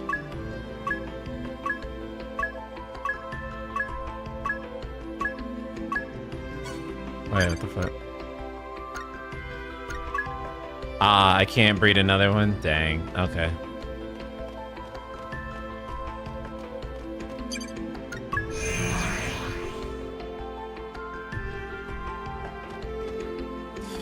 Kingdom Hearts is actually kind of like the perfect system where, yeah, it's like mashing on normal difficulties and then you get to crit, and it becomes such a different game. And yeah, if you do crit level 1, it's an even differenter game. I probably will never do crit level 1 because I just don't have the skill. I love crit, don't get me wrong, but crit level 1 is like, is really fucking hard. And yeah, I think maybe one day we'll stream it. I think our stream this time will just be like a normal crit stream, but I can only do crit as my skill ceiling. Yeah, like level 1 shit is like, yeah. But also I like grinding in Kingdom Hearts. Like I want to like level up. So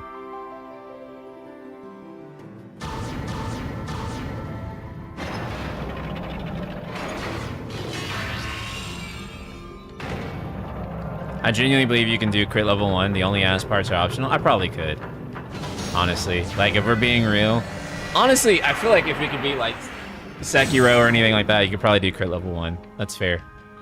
I could do it. I'm just being a little bitch. But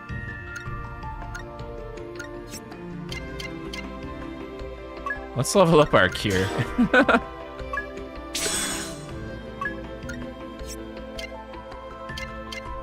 And then Thunder is like always in meta, so.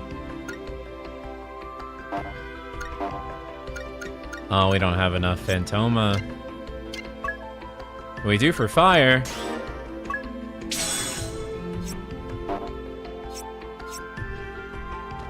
I like how magic in this game comes off as really ominous.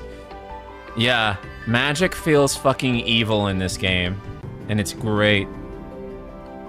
I feel like, and again, this is just me being a fucking hater, but I feel like, that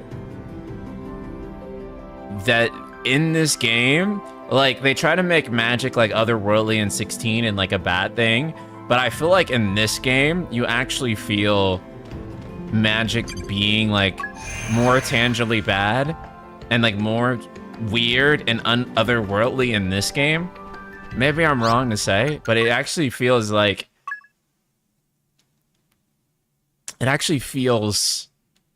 like you said, Ian, more ominous.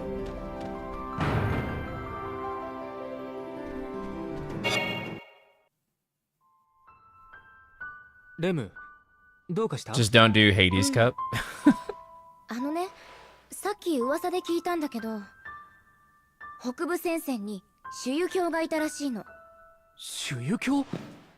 朱雀のルシが？ルシが理由もなく動くことなんかないでしょ。だから一体何が起こってるんだろうって。確かにルシが戦場に現れるなんてただごとじゃないな。Interesting.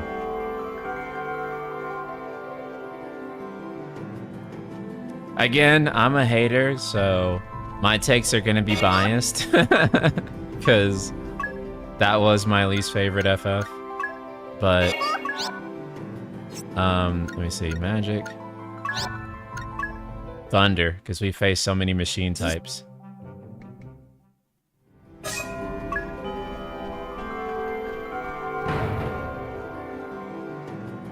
You want magic? Please look into this evil eye contraption for a second. You'll be fine. Yeah.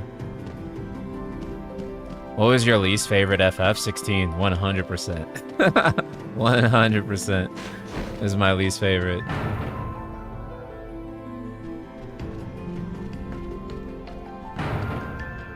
I think it's the only one of, like...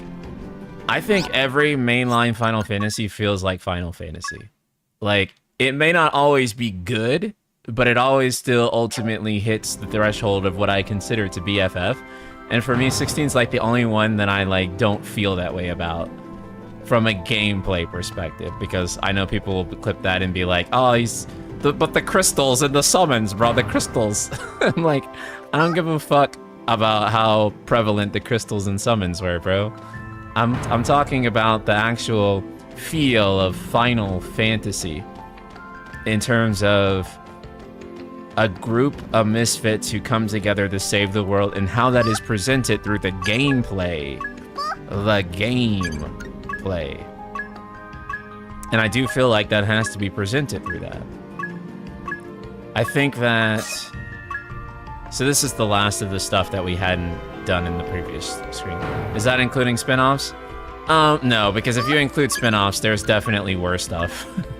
If you include spin-offs, it gets too complicated.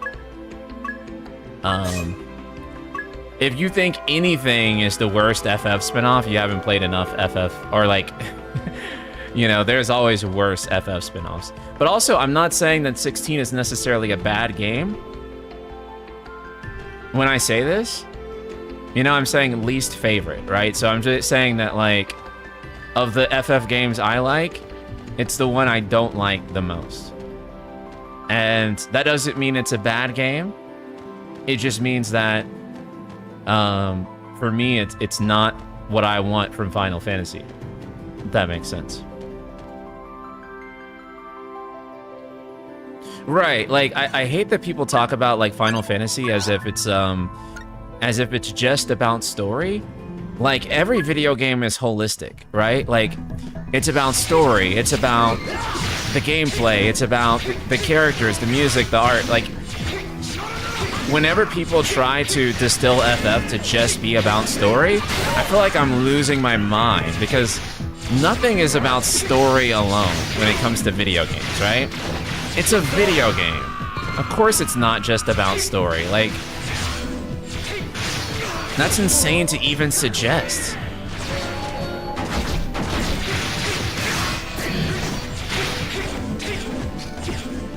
I forgot to re-equip an item.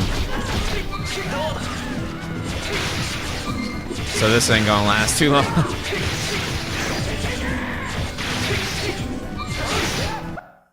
Okay, yeah. We need to hotkey an item. Oh wait, yeah, set to select. There we go.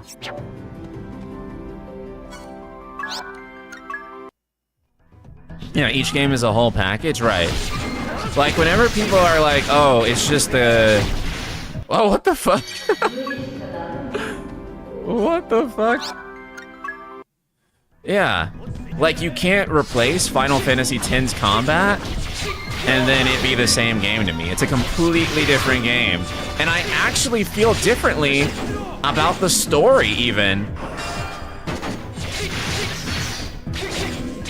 Because guess how video games deliver their story, chat? Through gameplay. Like, the idea that you can just make a game and then just swap out the combat system, and then that's the same game and everything valuable about that game is the same, it's just so ridiculous, man. Okay, we're not winning this shit. We're way too under level, I guess. I don't know. But we're not winning that shit. Okay. For real, I can get through the some degree of gen gameplay if the story is good, but I'll never claim that gameplay doesn't matter. Right. Ultimately, gameplay is still how that story is driven home to you.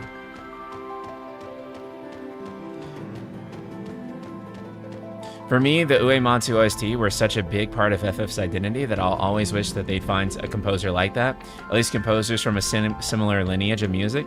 I actually kind of agree that I like hard associate Uematsu with Final Fantasy music. And it's not that like other composers haven't been good. It's just like, you know, he did 10 of the fucking games and made most of the iconic music from the series, so it's kind of just hard to not associate him with that.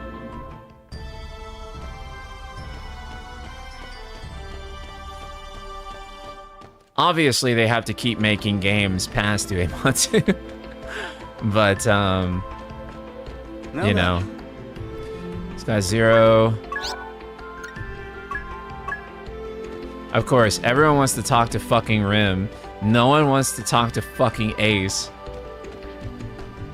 Might as well just play as Rim the whole time. How do I feel about 10-2? It's got great gameplay. Great combat system.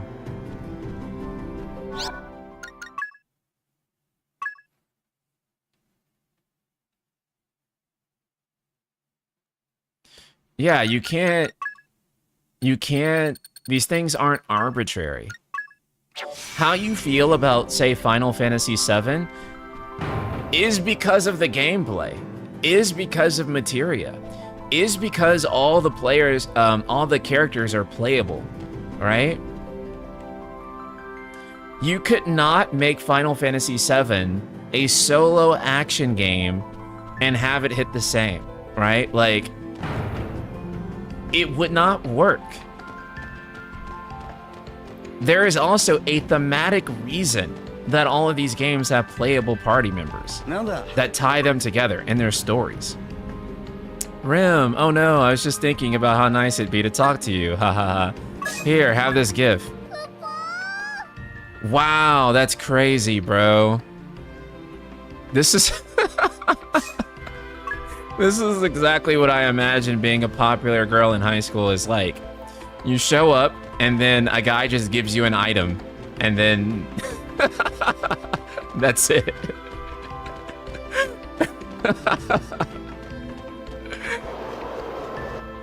Oh man, that's funny. Okay.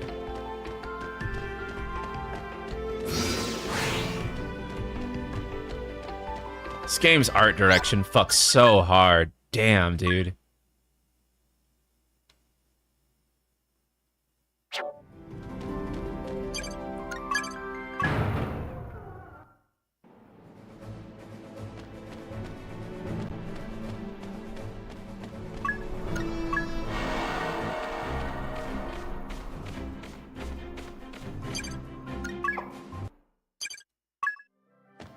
Let's see, is there anything to do here? Request. That, in the Imperial Detector City, they burned down the hire and lost everything. My favorite dresser, keepsake, accessory, clothes, isn't that horrific? And then one of them is gonna try to send us to the cave, but I don't want to go there. Because you have to be pretty high level. One thing I hate, though, is that it costs you a chocobo to just go into town. Like, in the one town, and you don't get to keep it when you come out. Which I feel like is kind of crazy, because why don't I get to keep that chocobo until I return back to the Crystarium, you know what I'm saying? But I get it. They want chocobos to be a currency, like horses. Is this the Steam version? No. I wish the Steam version was this good, but it's not. I wish this was the Steam version. That uniform, you must be a cadet. I have a request for you, if you can handle it. So I used to live in McTig, right? Corsi Cave.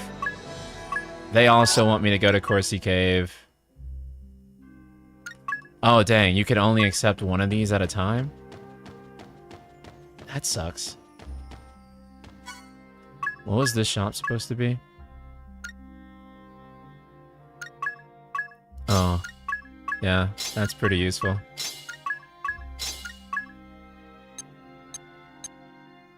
I'll actually spend the money to buy 2 of those since they're pretty useful.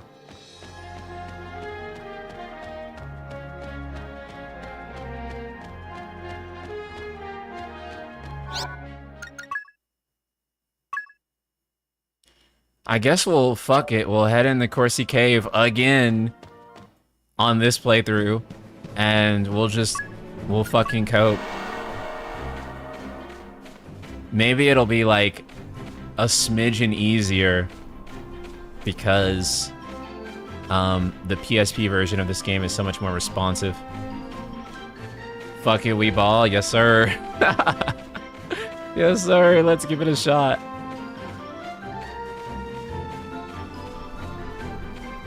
Why the difference between the male and female chocobo?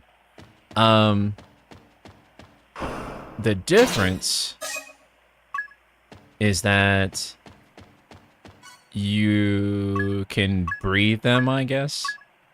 And so you have to basically balance out your usage of the male and female, I guess.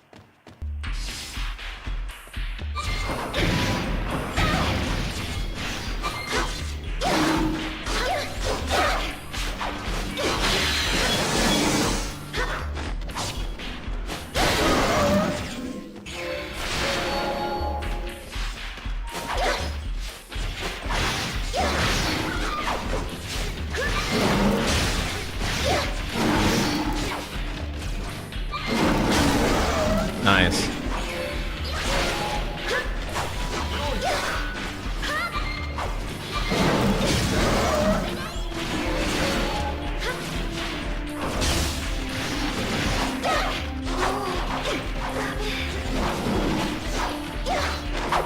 What the fuck? I guess I can't hit him because... Nice.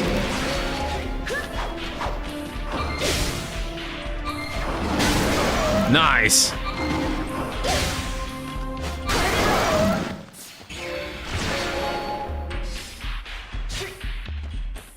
You're level 11 and going against level 20, level 22 enemies, and this is going... Yeah. Yeah. Actually, it's going shockingly well so far, compared to like how it did last playthrough.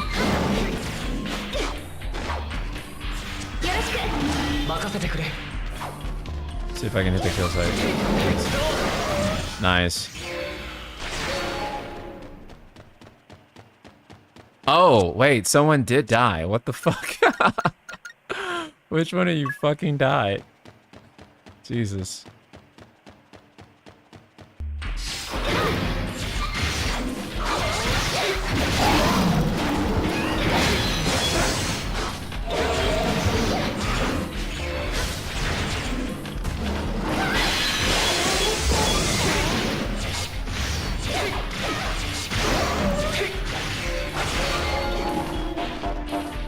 Oh, I'm out of MP.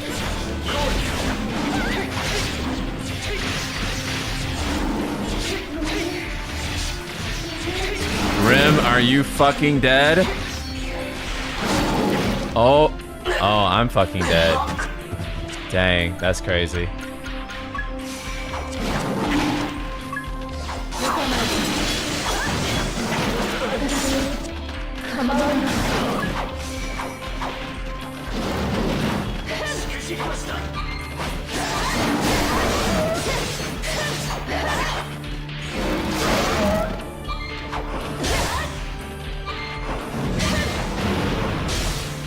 Damn.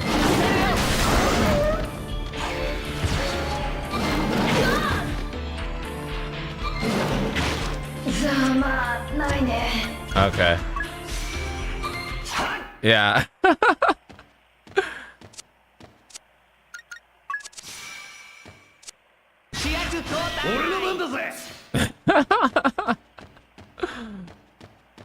We must regroup.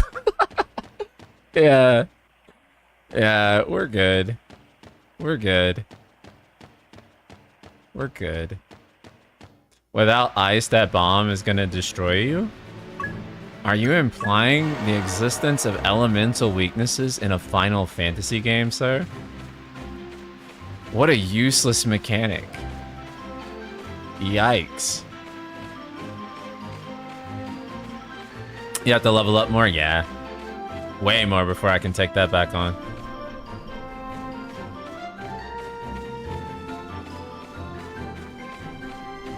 And remember if you're expected to grind if you main path this game? I don't. But honestly, we probably are gonna like main path this for the most part because there's a ridiculous amount of side content here. And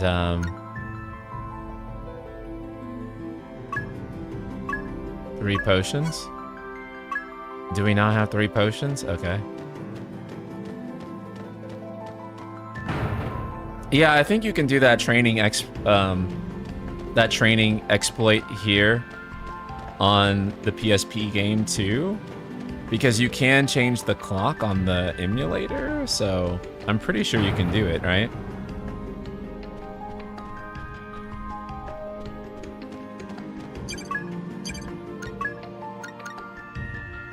Let's check the student lounge.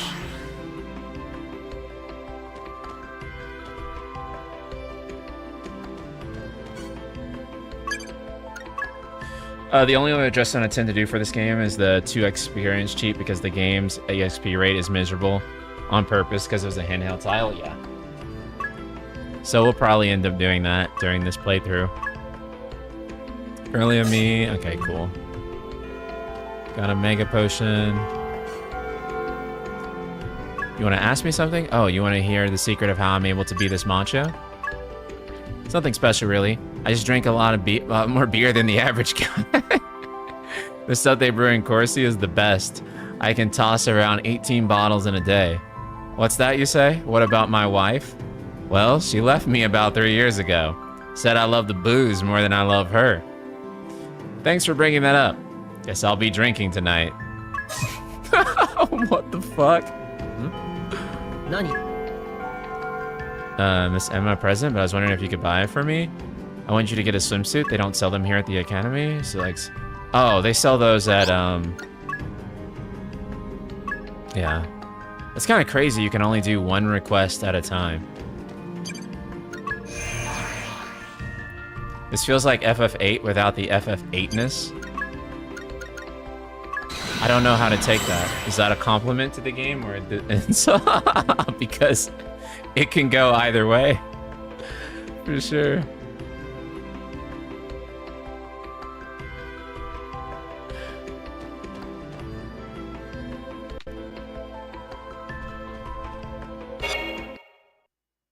I'm still evaluating, yeah. Yo, お前ら、はじめましてだな。ああ？誰だお前？おっと、俺を知らないとはとんだ素人。俺は女子からも男子からも慕われるみんなのアイドル、ナギだ。よろしく頼むぜ。はあ、よろしくお願いします。おやせよデュース。こいつ鬱陶しい系だこら。Excuse me, fellow student, can you buy a swimsuit for our teacher, please? The fuck? 俺に聞いてくれよ。I know.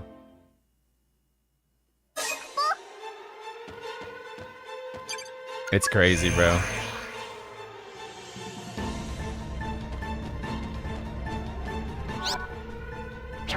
Classroom first, obviously.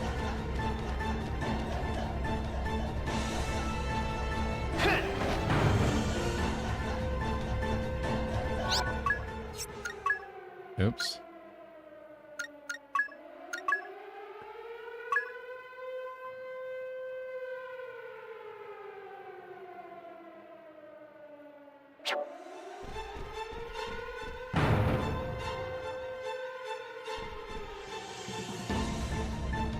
It's actually funny because when you think about it, this was maybe like the last FF game made in this sort of visual style. I don't know if that makes sense to everyone else, but that's, you know what I'm saying? Like, it looks like maybe FF8 and 10, like the PS2 look-ish. この作戦には総流軍と諸軍を含めた戦闘可能な全候補生が参加する。各候補生は軍艦の指示に従い、グループごとに独立して行動してもらう。正規軍とは別行動ということでしょうか。正規軍は交渉面より広告軍本体に当たる。候補生の部隊は少数であることを生かし、機動性を重視。Yeah, in a lot of ways, this is a more grounded FF8. 我々の向かう場所はスザク領トゴレス要塞。トゴレスは北と東、両国の国境に隣接する地域でもあり、本土防衛の面でも早急に奪還したい場所の一つだ。現在トゴレス要塞は広告軍の完全な占領下にあり、正規軍による奪還は非常に困難な状況となっている。そこで諸君は正規軍が行う奪還作戦に友軍として参加。内縁部にいる敵主力部隊を制圧してもらう。その後要塞内部に残存する敵部隊を正規軍と共に迎撃。トゴレス要塞を奪取せよ。諸君の活躍いかんでは広告兵の士気を奪うこともできるだろう。アギト候補生としての力を存分に示せ。以上だ。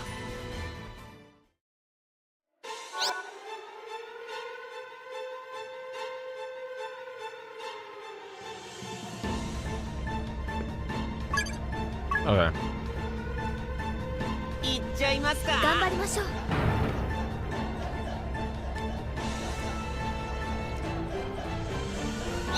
Square literally subscribes to the Squall is dead theory. That's why no FF8 remake.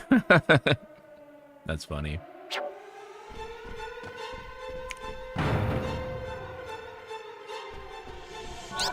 It's funny because also, I think that if they were to remake a Final Fantasy and make drastic story changes too,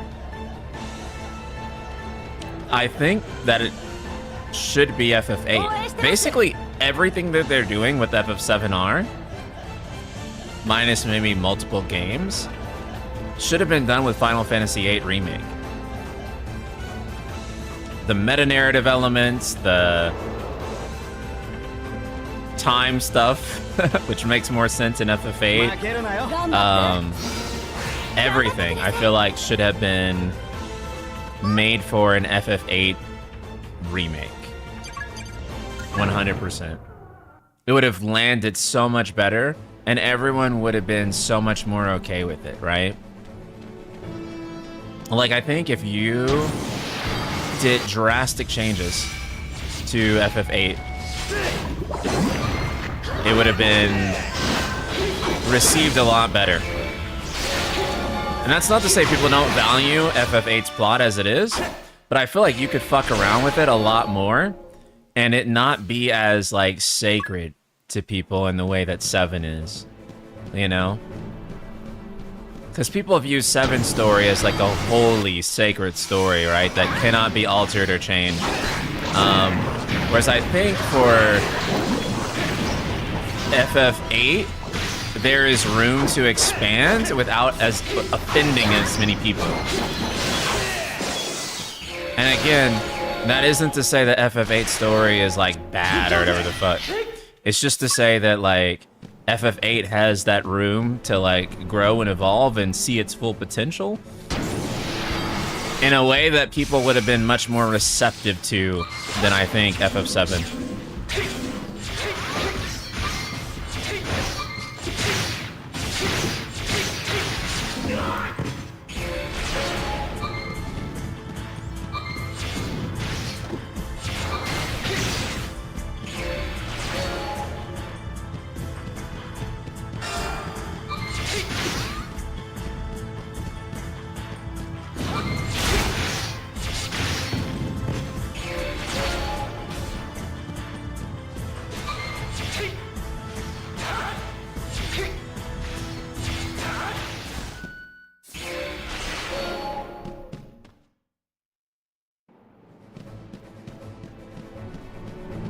We could use the chocobo, but I feel like walking there is gonna get us more experience. And we need it.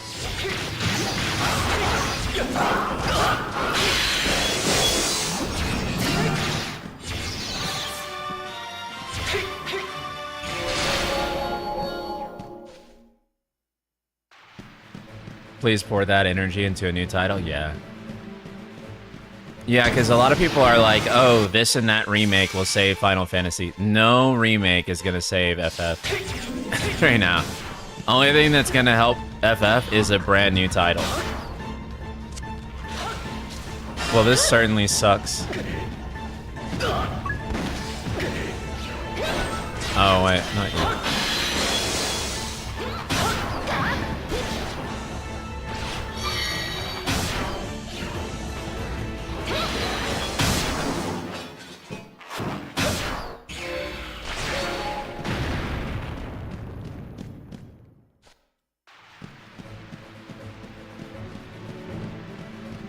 The Cut Laguna content? I think I've heard about it, pretty sure. Okay, I think after this we'll get up on our chocobo.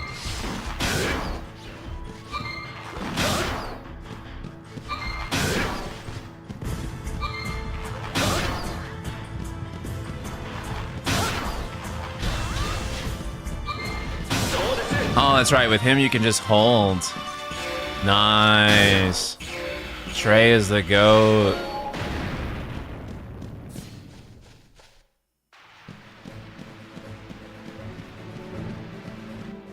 Okay. No.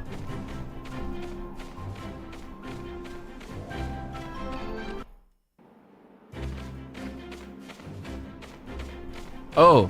Oh. Oh, fuck. No. No!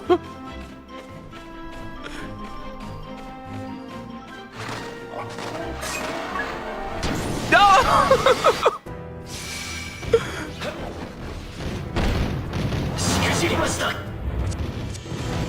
Can you run from battles?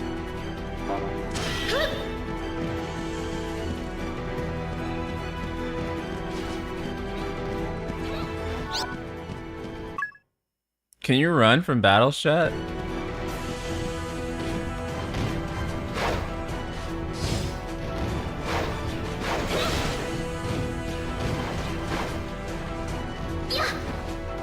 Pick a god and pray? Dude, I'm praying.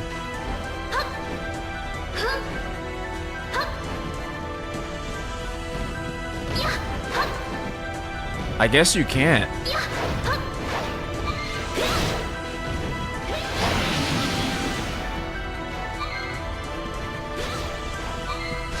I don't think so. Fuck.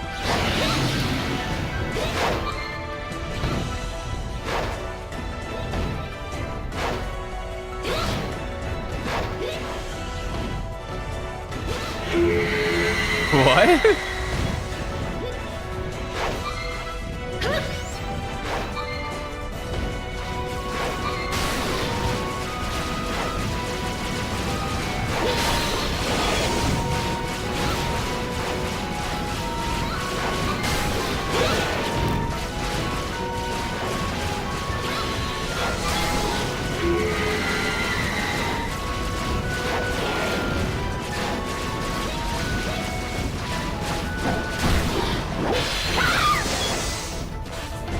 Well, that ended a good thing.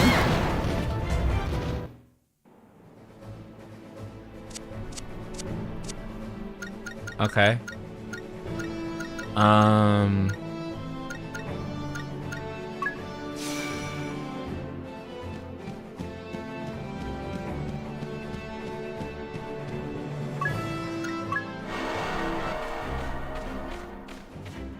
No.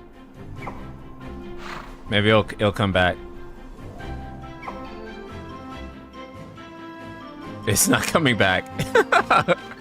Okay.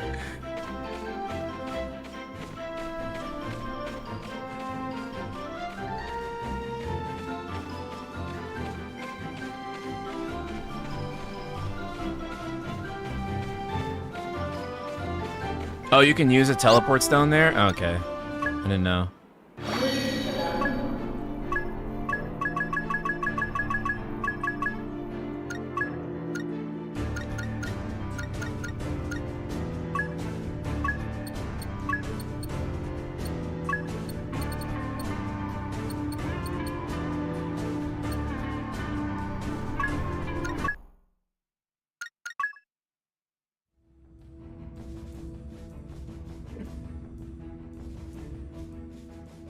第一次朱雀反攻作戦は総流軍による制空権の確保および候補生によって編成された神出鬼没な友軍の活躍により次々と勝利を収めていく。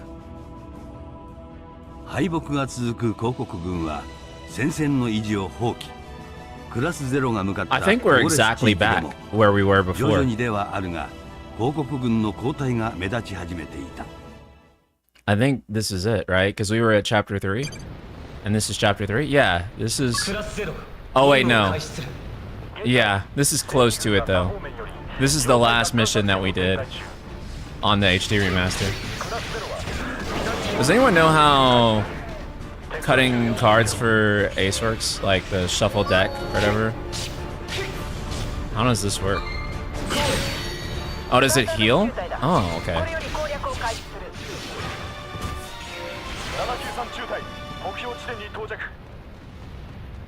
That's cool.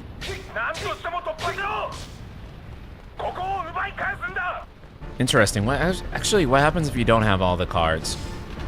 So that would heal. What happens if I just do like that? Still heal? Okay.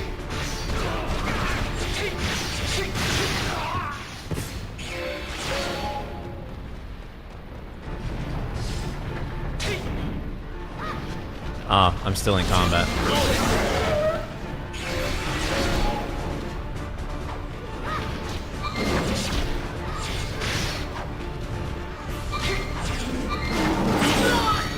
Fuck.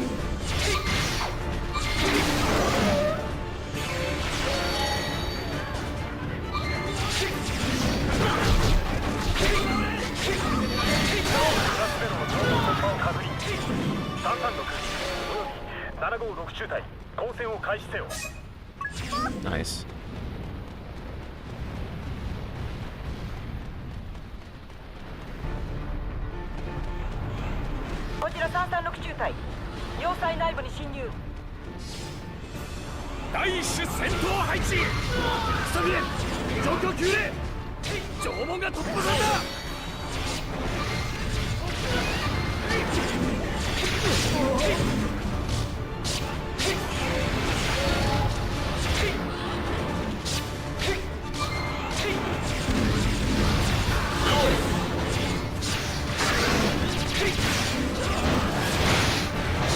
Interesting.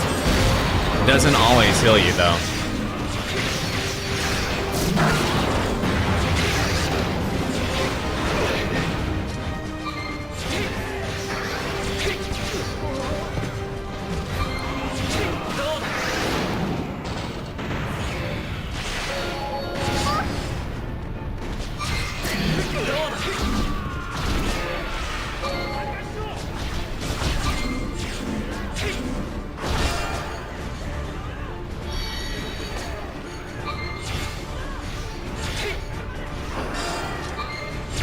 Oh, I did the wall twice.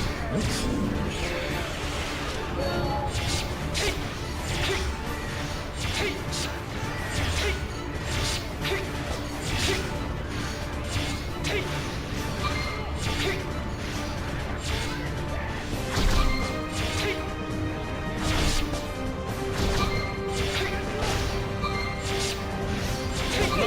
Can we fucking shit, bro? Fuck you. I'm done. I'm done. Move on. And the color grading is so good. I forgot how hard they go on the war movie look. Yeah. Yeah. Twitter will just call this a piss filter though, by the which is insane. Insane.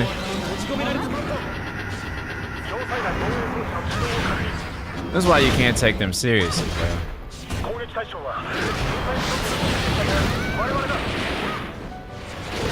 Same people say games are art, I know. And then like have no regard for the artistic choices made. It's ridiculous.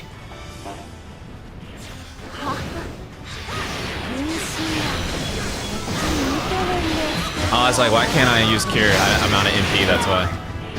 Yo.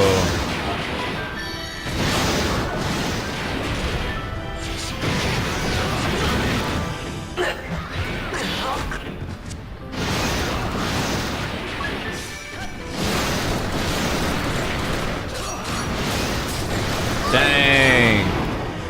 King is so goated, bros.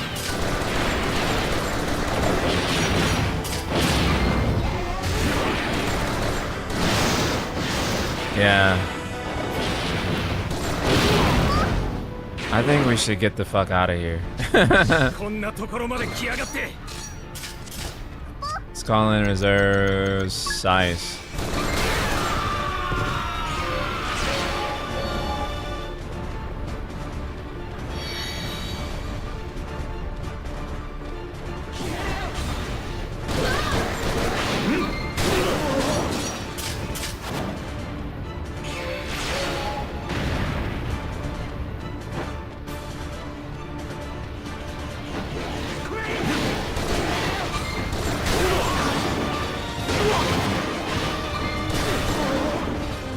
Fucking cracked, bro. Holy shit.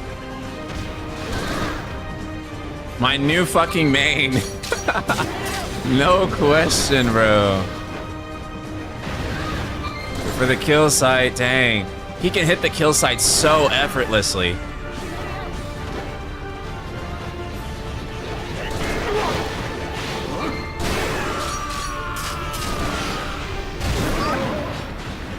God, bros. Fucking goat.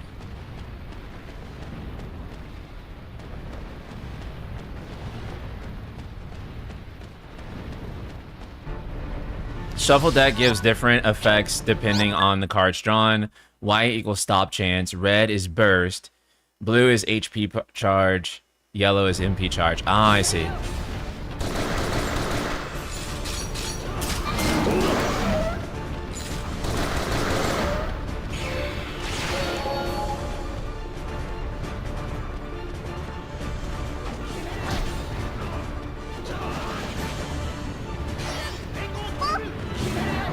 Come on, give me that.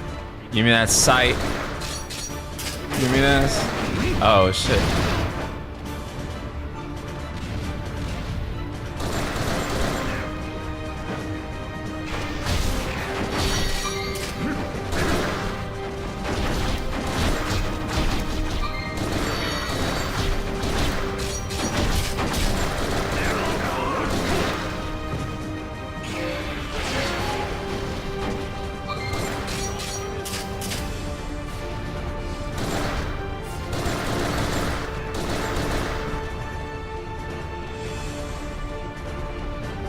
Bro, how are you not fucking... Can I not? What the fuck? Okay, there we go.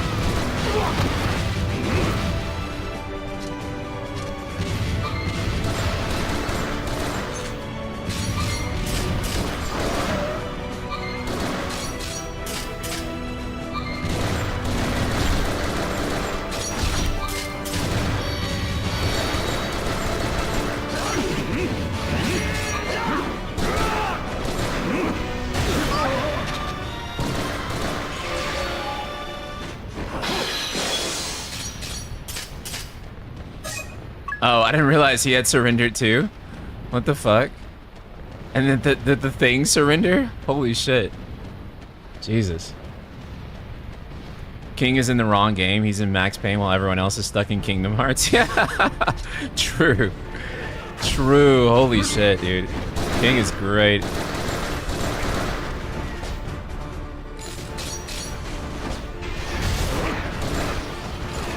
Wait for that sight. Give me that sight! Oh, I couldn't get it.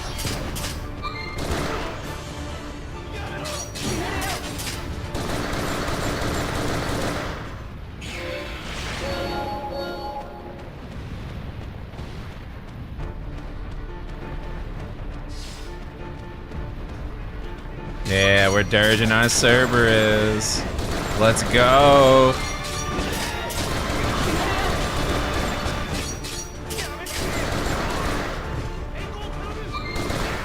Nice.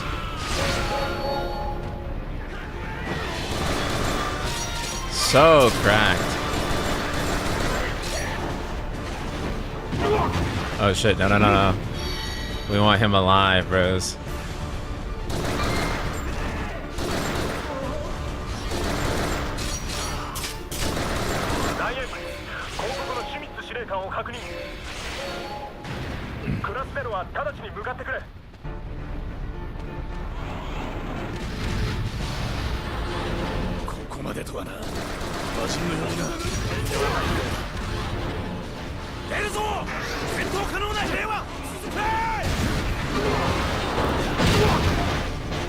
Shit. There we go. Wait, what does defend do? Defends, obviously. But, oh, he's just got like a block? What the fuck?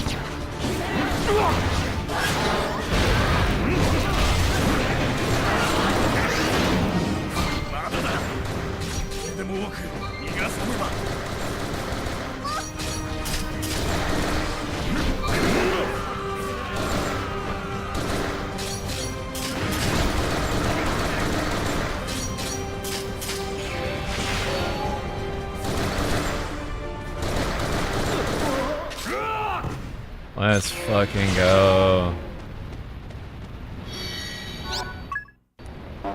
What items do we have, actually? Well, I'm over here guzzling down potions. Okay, we're good. And we have a Phoenix down, too. Okay, cool. Battle theme goes hard. I know. I feel like Square hasn't missed with battle themes. If anything, I would say that, like, the weaker part is like it's just been like BGM has been weaker in more recent FF games, but like battle music I think is good in all of them. Can't wait for the NSP video. Type-0 is good actually on PSP. Bro, it's a banger on PSP. And it's a questionable experience at best, with what Square has officially provided, unfortunately. There's not a single doubt that this is Hajime Tabata's best fucking game. 100%. Yeah, they just have thunder, ice, and fire. It's probably to prevent bloat, you know? You don't need like a ton of elemental weaknesses. What's this? Yoshitaka Amano Anime Expo has been based in Los Angeles. Oh, yeah. Oh. Oh, shit.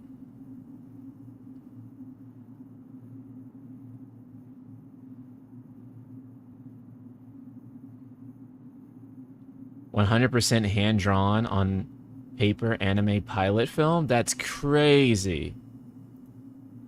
Yoshitaka Amano fucking film.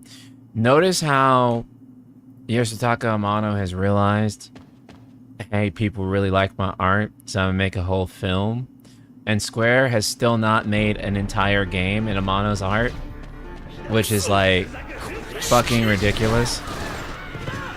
Also, yes, I am going past my usual time, but I'm having a little fun, so fuck it. We'll finish this out.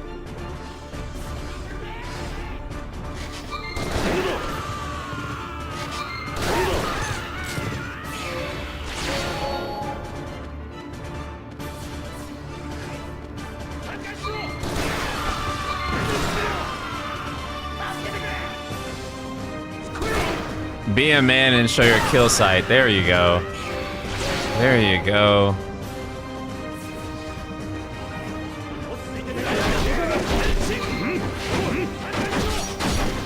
Oh shit.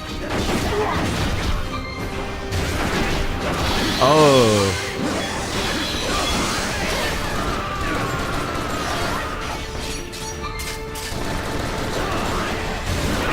General limits.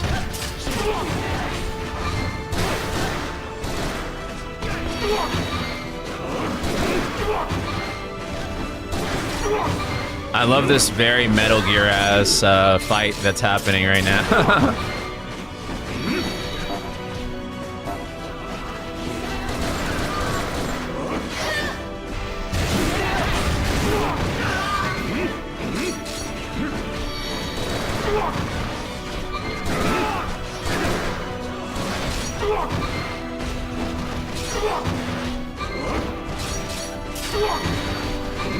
Starting a playthrough tonight, you have made me excited enough to replay this on stream. Oh, that's awesome.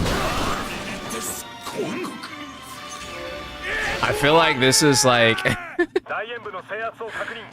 I feel like what I did with 15 is gonna happen for Type-0, where I feel like you're gonna start seeing tweets about Type-0 again all of a sudden. And,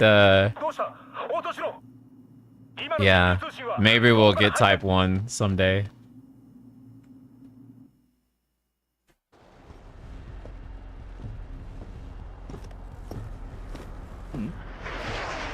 Nanda?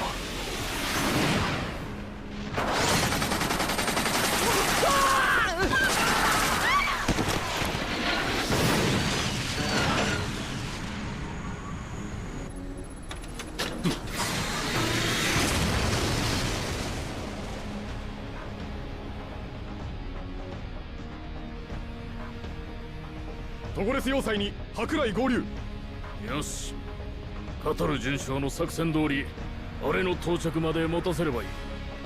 トゴレスにいる兵に伝えろ。はっ。トゴレス要塞にいる全軍に通達。こちらくさび。ちょ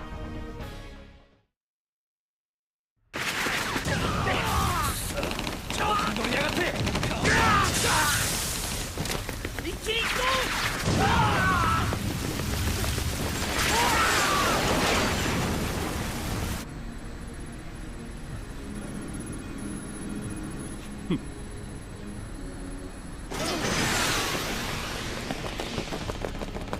しばらくこの新型のテストに付き合ってもらおう。行くぞ赤き魔人ども。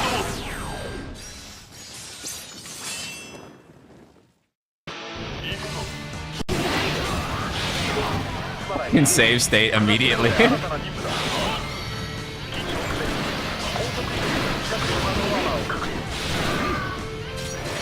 Ah, fuck, I ran out of ammo.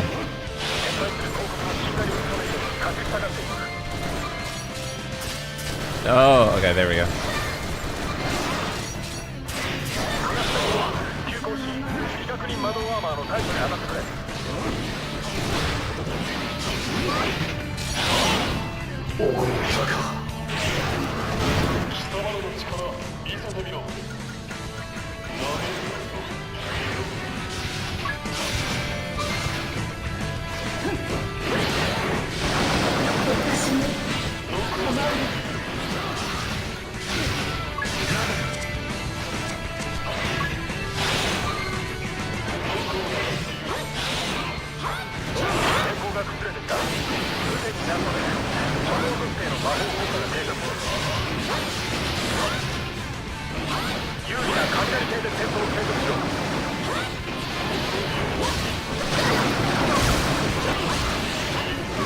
Why does the game feel like it's running at 2x speed right now?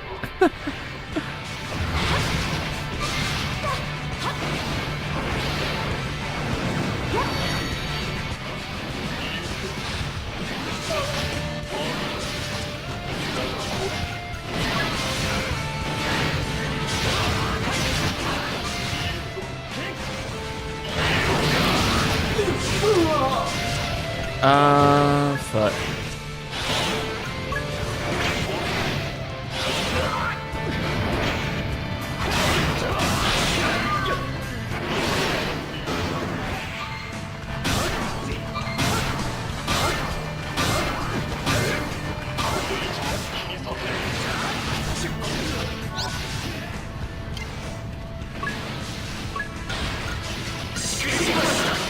Fuck. I thought I could do some Kingdom Hearts ass shit. Chat, I thought I could do some Heart of the Kingdom ass shit.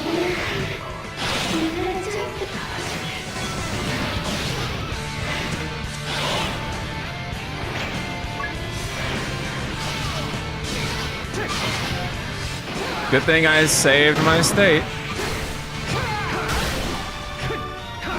We don't need it. We don't need it. This boss is level 19. Are you sure you aren't going to here too early? I still made it.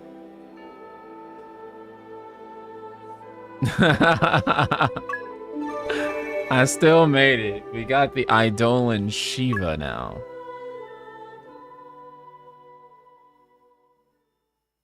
There's a rhythm kill site. You just have to keep dodging like a man and wait for windows. Yeah. I'm starting to get a feel for it. Rare Makima W. I know. When I first found the game, I found him to be like the most insufferable character of like the entire party.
US17, thank you so much. I appreciate that. 総流軍の圧倒的勝利に終わったトゴレスの戦い。しかし。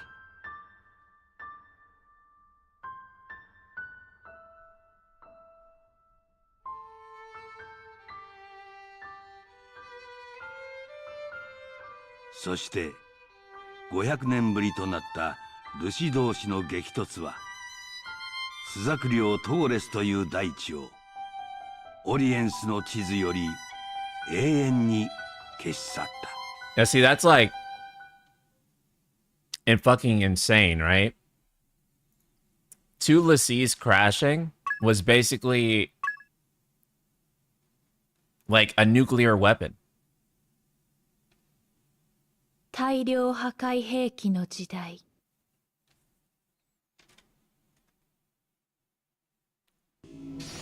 スザクもルシを戦場に出したというのは本当なのか？ Yeah, the documentary style of this game is amazing. トゴレスそのものが消えたってのも本当さ。なんてこった。あいつここでは暴れたりしないよな。ルシはクリスタルが軍の制御下にある限り抗うことはない。気にするな。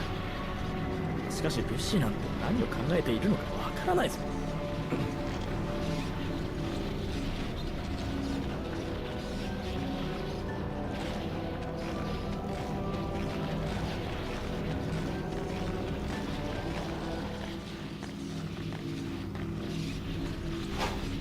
状況を聞きに来ただけだ。任務を続けろ。 The game's supposed to linger on the dev count stream for longer. 大出経路への数値変動の再現こそbecause 近似値にとどまっておりますが、精度を高めることは可能かと。新型への変換供給には十分な状態だな。接続はうまくいって it's いるの probably か。 tied to the frame rate. That's why. 長時間にわたる制御にまだ 2,3 の課題が残っております。鋼室の技官を回す。早急に解決しろ。はい。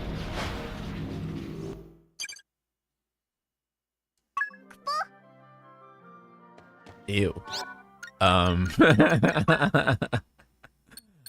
Let's change that back.